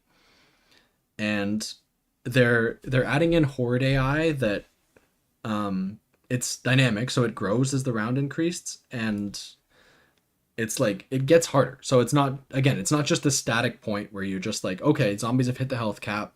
Okay, got it. Now this is as hard as it's ever gonna be. They're actually trying to make high rounds engaging, which I'm not a high round guy, but I was saying I might become a high round guy if they can pull that off. You know what, CJ? That might be what it is. I wonder if she doesn't have any food right now. Well, she can wait. She ate at like 4 o'clock. She's fine. She'll live. Ba ba ba. Tentacle trap. We saw this. Oh, there's multiple tentacle traps. Oh, this is in a totally different place than the other one we saw. Yeah. Okay. Yeah. That's basically just these are just area of effect traps, same as we've already seen, but they look cool. And yeah, you can teleport. I don't know if it says it here, but I don't think it does. You can use this as a ghost device and just teleport randomly around the map. Not sure why 100% you would, but it is an option.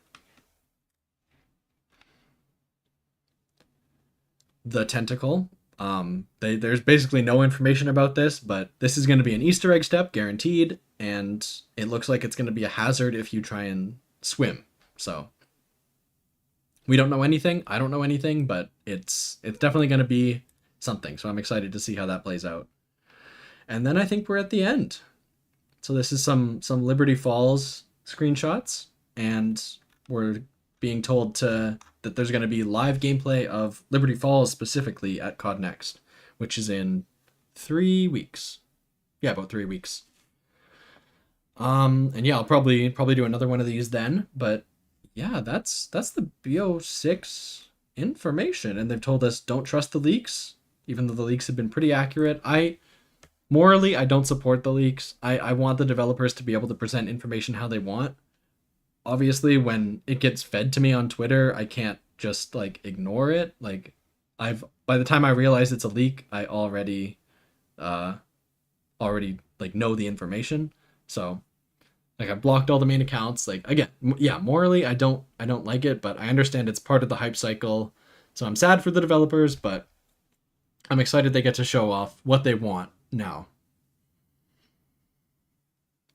I'm guessing you throw something into the middle. Yeah, that I believe that Easter egg step for sure.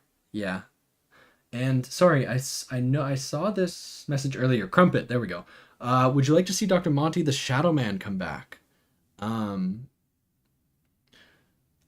wouldn't. I'm not even happy that the Dark Aether is a continuation of the Aether story. I think it had such a good ending. I don't want it to be continued. I could see them doing something like that. Because Eddie, the character, who is now Edward Richtofen, knows all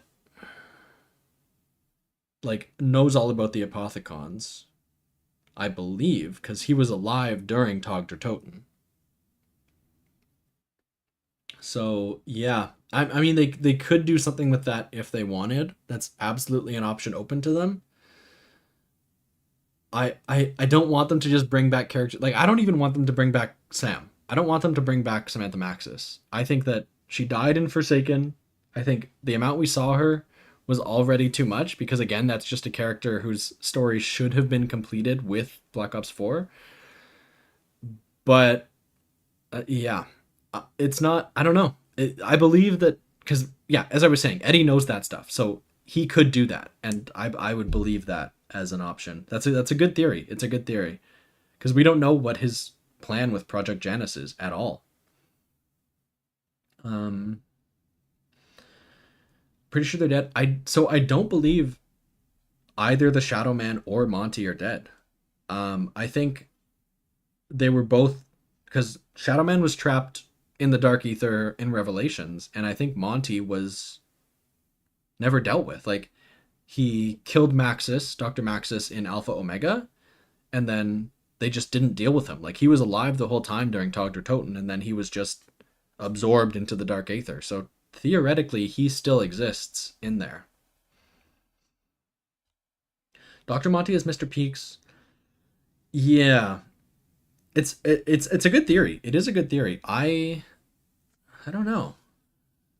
I like that. Yeah, Uhtred. I agree that like it kind of undercuts the ending of Black Ops 4. Like these characters worked so hard and they got their somber ending. They sacrificed themselves, and then to just say Dr. Monty's alive the whole time, like it is true, but it's not the best storytelling in my opinion. But it's not the worst theory in the world if Monty was Dr. Peaks or Mr. Peaks. Mixed up their titles there. Mr. Monty, Dr. Peaks. It's it's not the worst theory in the world. I would believe you. It's entirely possible. Jonas, any ideas for the dynamic horde? I don't know. They've said almost nothing about, other than like they're putting effort into high rounds. I I don't know. Higher round hordes. It says guarantee there's going to be more of them. So there's going to be a higher, like there's always going to be more zombies each round instead of like at a time instead of just like over time. So the horde limit is getting bigger. But yeah, that's some really cool stuff. Like the idea, like the way they interact with each other. I would love to see that. I hope that's the case. That's a really good idea. Again, yeah, they're gonna be like they're gonna turn into super sprinters. Like that's obvious. Like they're gonna get different animations, but if their AI behavior actually changes, like to support the boss enemies more, like zombies are more likely to like go give health to the amalgams. That would be cool. I do like those ideas. Um, Wish they made Richtofen and Maxis an old married couple that adopted and raised Samantha. I can honestly say I don't wish the same, but it's a funny idea. If my memory is right, the duality is resolved. So okay. Um. Oh, that I didn't know that they became the first one. That I did not know. Is that on the timeline or where is that info? Da, da, da. Saw on Twitter the Zombies AI lead talked about how you really worked on evolving it for this title. Yeah, I'm starting to follow some of the Treyarch devs because they're getting boosted by the algorithm from all this hype. I'm finding a lot more people that work at Treyarch, and I am trying to make inroads where I can. So yeah, there's a lot of like I think that I agree that the audio team is doing an amazing job. I think from what I've seen, the art direction team is doing a very good job. I'm excited to see what the enemy design, the AI design is cooking up for sure.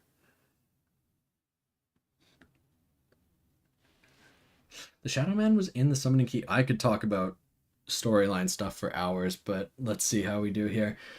And the Shadow Man was in the Summoning Key and it was destroyed, so that would kill him. Interesting. Yeah. So Crumpet is saying that the duality was resolved, which means that he would have to be alive. But you're right. I mean, was it destroyed though? Like it was put onto the Agarthan device and it started spinning, but maybe that it wasn't like expended by that process of deleting the multiverse. It was just like the first thing teleported into the Dark Aether. I don't think that was confirmed that it was destroyed. So I think it still could work. But yeah, there's a lot of stuff they could do. Some stuff I hope they don't do just because I want them to be able to tell new stories instead of having to always go back to Primus and Ultimus and Maxis versus Richtofen. But there is stuff they could do. And we'll see what they do. I want them to go in a new direction. But yeah. Spoilers, but Immortal 3 is a mission where yes, yeah, you're right. Eva Jensen, that's oh god, I'm messing up the character names, but you're right. Yeah. There's like Eva Jensen is made up of the DNA of Samantha and then also Ravenov and Dr. Gray, I believe. Actually, I think Dr. Gray is like by the timeline, she has to be pregnant by when this map takes place. Like she's doing all these dolphin dives and stuff, but I think the timeline works out that she has to currently be pregnant. But yeah, it's silly, but I'm sure there's an explanation for it. But yeah, after the retrospectives, I think we would all enjoy some storyline. Yeah, there's a lot of good storyline info out there. I don't know if I could do a better job than, for example, Eruption Fang's 6-hour video. That is a masterpiece. I don't know if I would do a better job than that. And that's where I'm pulling a lot of my information from. But I mean, I love the story, and I mean, if there's ever any hole in the information that's out there, if there's any missing information, I would love to put some work into figuring that out. I guess if I get it into Dark Ether and I start really loving it, maybe I'll if Dark Ether pops off with BO6, maybe I could be convinced to be put some work into storyline stuff. Gradually increasing horde size. Yeah, obviously it's a technical limitation that eventually it has to stop increasing, but on the new consoles, I mean, they can definitely pull off some cool stuff. So I hope they push things to their limits as much as possible. Is it a clone or is there a dad? So yeah, Zach. So it's kind of like a in vitro thing where she's an amalgamation of a bunch of different DNA. So she's being carried as a surrogate by Dr. Gray, but the actual DNA that she's descended from, this Ava Jensen character, is Samantha and one of the other support characters in Cold War, Ravenov.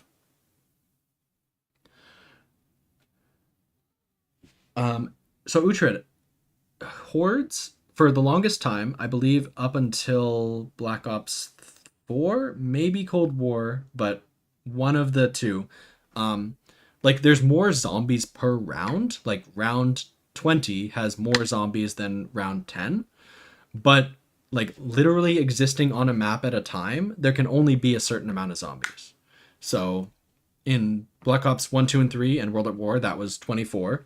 So you can only have 24 zombies on the map at a time, and when one zombie gets killed, another one replaces it until the round ends. But in Cold War, possibly, and then in this game for sure, there's literally more zombies on the map at a time on each round.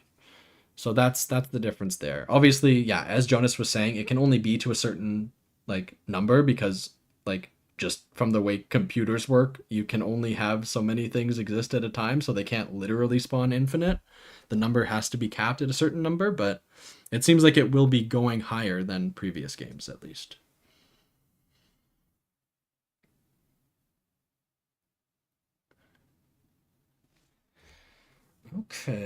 Okay. Is there any more information out there? I think there are, obviously, I think most of Treyarch's Twitter posts are just recaps of this information. I don't think there's anything fully newly revealed. Let me pull up my notes from some of the creator videos I watched of people who got a chance to play it. I think that's in my phone notes. Let's see if I have any other information that people might not know, and then that might be the end of it. Biggest and most Easter eggs in a map. Yes.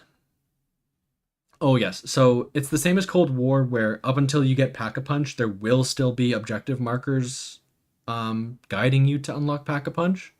So even if you're not in guided mode, you're still gonna be shown the way to Pack-a-Punch with like visual waypoints on the map, which is, I mean, they're trying to make it casual friendly. I understand. They got to do what they got to do. So Codename Pizza's exact words were, "This will be the hardest round 100." So it's not just that it's going to be the most dynamic and most interesting. Apparently they told the creators that this was specifically the hardest. So it's not, yeah, that is a cool way to put it. Because, yeah, you're not just seeing more content, but you're literally being tested. Very cool. I've talked about how the intel is kind of less of a focus here. And researching augments. Yeah. I don't want to be greedy. I want to see a secret third map. You know, there's not a big chance of seeing a third map, but there's the tiniest one. Just because we are getting so much information about the, I don't want to get everyone hyped for no reason. So remember, this is just being optimistic. This is not going to happen. Don't get hyped. But just my perspective of it is they're showing so much information here. Like they're telling us how all the systems work, how all the enemies work, what all the enemies are, what all the guns do, or all the, not guns, but field upgrades. I wonder if there is something they're still holding back totally. This is like, again, a 0.1% chance, but there could be something cool on the horizon. If not like on launch, then maybe there's going to be something they drop fairly early that gives us a bit more content. But yes, I'm happy if this comes out and this looks like the gameplay we've been seeing. I'm happy. So I'm not asking for anything more. I think that if this map is, has the most Easter eggs ever and they're all quality cool Easter eggs, I'm happy with what we've seen so far, for sure. Okay. Yeah, wait. All right, last chance. I'm just gonna maybe watch the video again, and I think that might be end of stream. I did say I was gonna hop on some customs after, just to kill some time, but I've been live for 4.5 hours. I do have to eat dinner at some point. I was not expecting to talk this long about like what, one 17-minute video and one 2-minute video. So I apologize for rambling, but I appreciate that you guys are chatting and sharing your thoughts. This is the format going forward where we get round based and then other. Yeah, I think that's a good call. I don't want to ask for that. Where like, we say like we should always get a Vanguard in the off years, because that did take, it wasn't a huge team, but there were people working on it from Treyarch that were not putting all their effort into Terminus. So I wonder if it's better to like have patience and let them cook and maybe have to deal with some time off in between games, or if it's more valuable for the studio to be able to try things out. Like in Vanguard, they tried out consolidating salvage, and that turned out to be a good change. So maybe they should have that space to where there's less pressure and they can there's less pressure and they can make those changes, and if they don't work, they can say, oh, that was a Sledgehammer game, that wasn't really what we were cooking. But if they do work, then they can bring some of those changes in. I think there is some merit to that, where like there's like an off team or an off season where they still have a space to try some stuff out.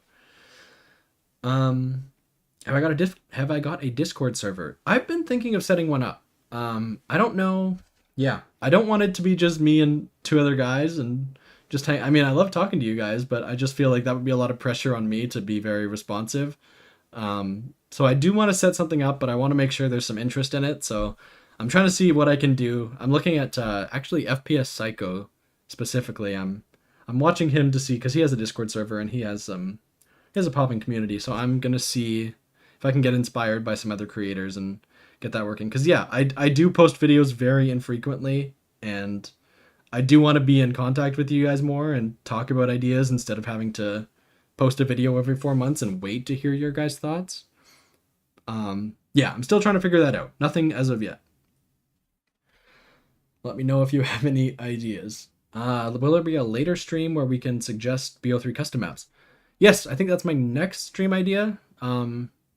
Not today, I don't think, but yeah, I'm gonna just load up BO3 and let you guys see what you want to see.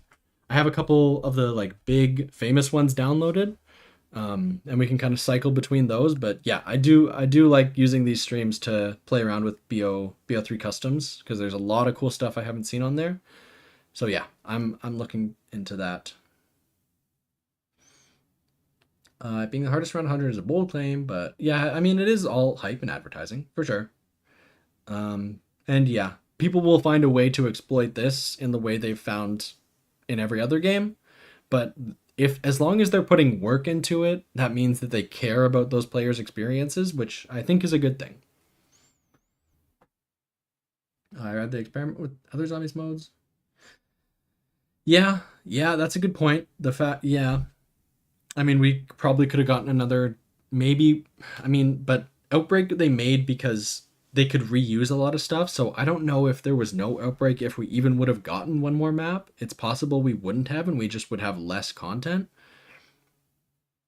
But overall, yeah, I want them to have a space to evolve, and if people are gonna push back too hard on their main game, maybe yeah, maybe that it's better to have for them to have that space.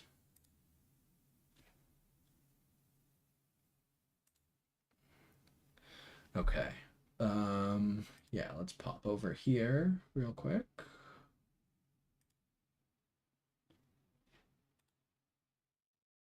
And let's just make sure we didn't miss anything over here. Uh, Definitely not player BO6 is intended for. Yeah, Jonas, I think, yeah, obviously I haven't played any more BO6 than you have, but yeah, give it a try if you're interested. And let me know if their claims about actually caring about the high round experience pays off. Because I want every part of this game to be good. So if that's an experience that if that's a they haven't really catered to that community in a while, so if they can bring that back and make that experience good, I yeah, I'm excited for that. Project Varheit is a good map. Okay, I will literally write that down. Right now, put it in my notes app. Project Varheit. And Remarkable, yeah, feel free to self-promo if you're making zombies custom maps. I think that's a very noble endeavor. So yeah, let me know.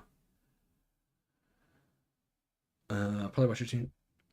Yeah, I mean, there will be a lot of YouTube coverage from every single person in the Call of Duty sphere. So you will definitely get a good picture of what this game is looking like.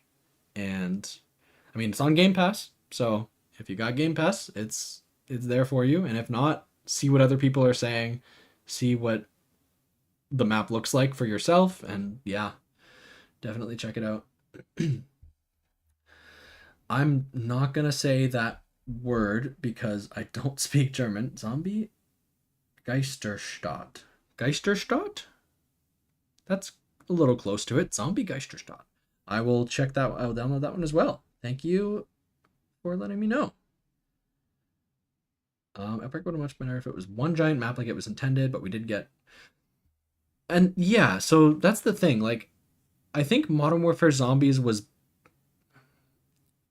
at least on launch, maybe better received than Outbreak was. So they are still like learning things, and the concept of open world zombies is not perfectly nailed down yet, but I think they're getting closer. And it's not, I don't think it's my experience. I don't know if I'm ever gonna like it. I've tried all the other versions and it's just not the same as a very tight, polished, crafted round-based map for me.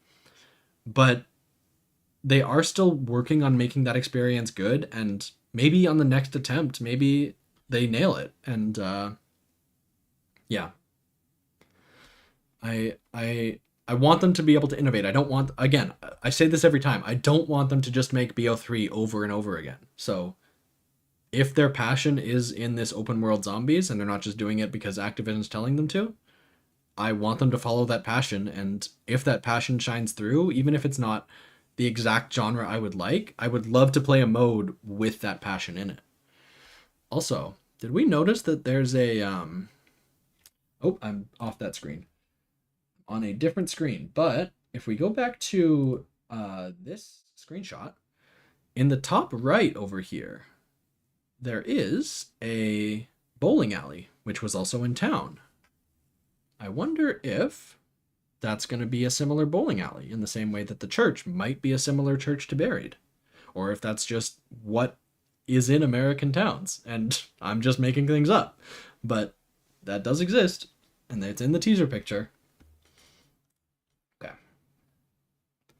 And Shoot House, yeah, Shoot House is one of the ones I have downloaded just because it was on a couple people's top 10 lists, or top 5 list or whatever I watched. I've heard that because that's my favorite kind of custom map that I've played, just because it's like it's not like not a gimmick map. It's a map that is trying to be like a very like it's Origins inspired, right? Like it's supposed to be a narrative, not necessarily narrative, but round based. Like it is kind of a Treyarch style experience. I think that's what interests me the most so far. But again, I haven't explored customs too much, so I'm gonna need some help getting around there. Five Nights at Greg's is a fun meme map. Okay, good to know. And I wonder if Liberty Falls will be to transit with Der Schatten. Oh, interesting. Yeah. I love the BO4 multiplayer maps. I like that and the museum one. I think it's called Remnant. Those maps that kind of play around with, just because I love zombies. I love multiplayer maps that are also about zombies. So Der Schatten and Remnant are very cool. And that would be an interesting concept for a map. Like it is during the daytime. It is very different aesthetically. But we know it's inspired. Like they had the jet gun. We know it's a spiritual successor. So I'm wondering how far they go in that direction for sure.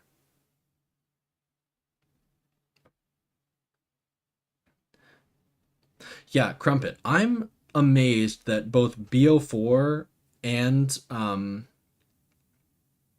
also sorry, BO3 and BO4 were ever made, because like you said, they have stats on their end like that less than 2% of players ever beat the Easter eggs. Like Dead of the Night was like sub 1%. So the fact that these things still get budget is insane, and it makes sense why someone looked at the numbers and was like, we need some camo grinding in here because people are not playing it, and either we put camo grinding in it or we take the mode out entirely. So I can send a playlist. Yeah, remarkable. Yeah, DM me on Twitter actually, or tweet at me or something. Yeah, I do. I would love just a play. Everyone in chat, if you play customs at all, tweet at me at Twitter what your favorite, or put it in chat for now. But if you ever think of any later, for sure, let me know custom maps. BO6 is going to be the priority for a while, but until then, and then after its life cycle, I do want to go back and play a lot of BO3 customs. So definitely let me know if there are any must-sees. How concerned are you about the monetization system?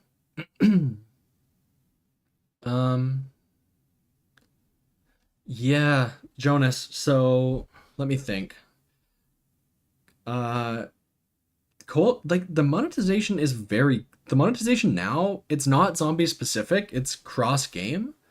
So it's basically operators and skins, which do not affect the gameplay at all. Like you can't buy Ethereum crystals in Cold War. You can't buy like gameplay enhancers. Honestly, like the monetization it's predatory for sure, but if you are strong-willed, it doesn't affect the gameplay in the same way that Black Ops 3 did. Like Black Ops 3 having Perkaholic as a chaser for the Gobblegum system, like that's way more intrusive than something like, a skin in all of Cold War. So in a weird way, it's actually better recently. Vanguard was the same. Vanguard doesn't have many systems to monetize, but of the ones it does, it didn't monetize them. So yeah, Gobblegum's coming back is my biggest worry for the monetization system. I hope they don't get too greedy with it. But in the past little while, it hasn't been bad. It really hasn't. It's been bad overall at a Call of Duty level, but at a zombies level, not really at all. I guess Modern Warfare Zombies has started adding things into the like Black Cell Battle Pass, like you can get weapon rarity upgrades and things like that in the Battle Pass, and in the like Black Cell Extra Money Battle Pass, which is a problem. And Gobblegums will definitely be in the Battle Pass in BO6, but I don't think it's the end of the world as long as they're not selling you know, packs of 10 gobblegums for $20 on the Xbox store.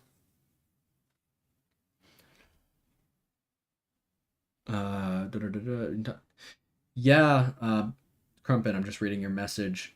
It's weird. The story of BO4 is a wild one. There's a couple articles out there that I read in preparation for my BO4 video, and it's insane that like they were working on a campaign for a while, and then Fortnite came out and PUBG came out, and they scrapped the campaign and started doing Battle Royale, and like that was all in the last year of development, so they had the bones of a campaign, but then they skipped that, and then Zombies the whole time was like under crunch because they were like not the biggest part of the team. Like they were trying to make Blackout and campaign and multiplayer. They were pulling people off the Zombies team. Like Black Ops 4 development sounds like a crazy mess for sure.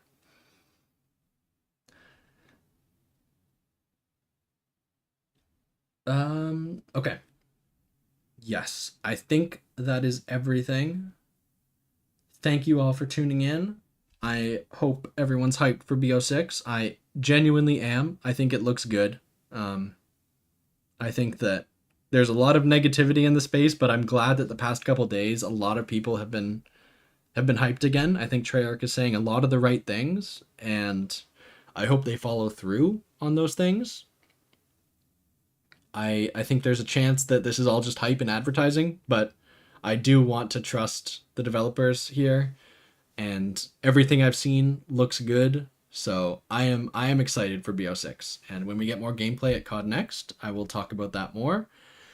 But as for now, I think I'm gonna sign off, and next time I talk to you, it could go either way. I don't want to hype it up too much, but it's possible the BO4 video could come out at some point. If not, I'm gonna do a stream and play some random customs with you guys. But BO4 video coming out at some point. I promise. It's the longest video I've ever made, and I care about BO4 a lot, so I have a lot to say, but it is killing me inside to have it take this long, so I apologize. But all right, talk to you guys later. Thanks for checking in.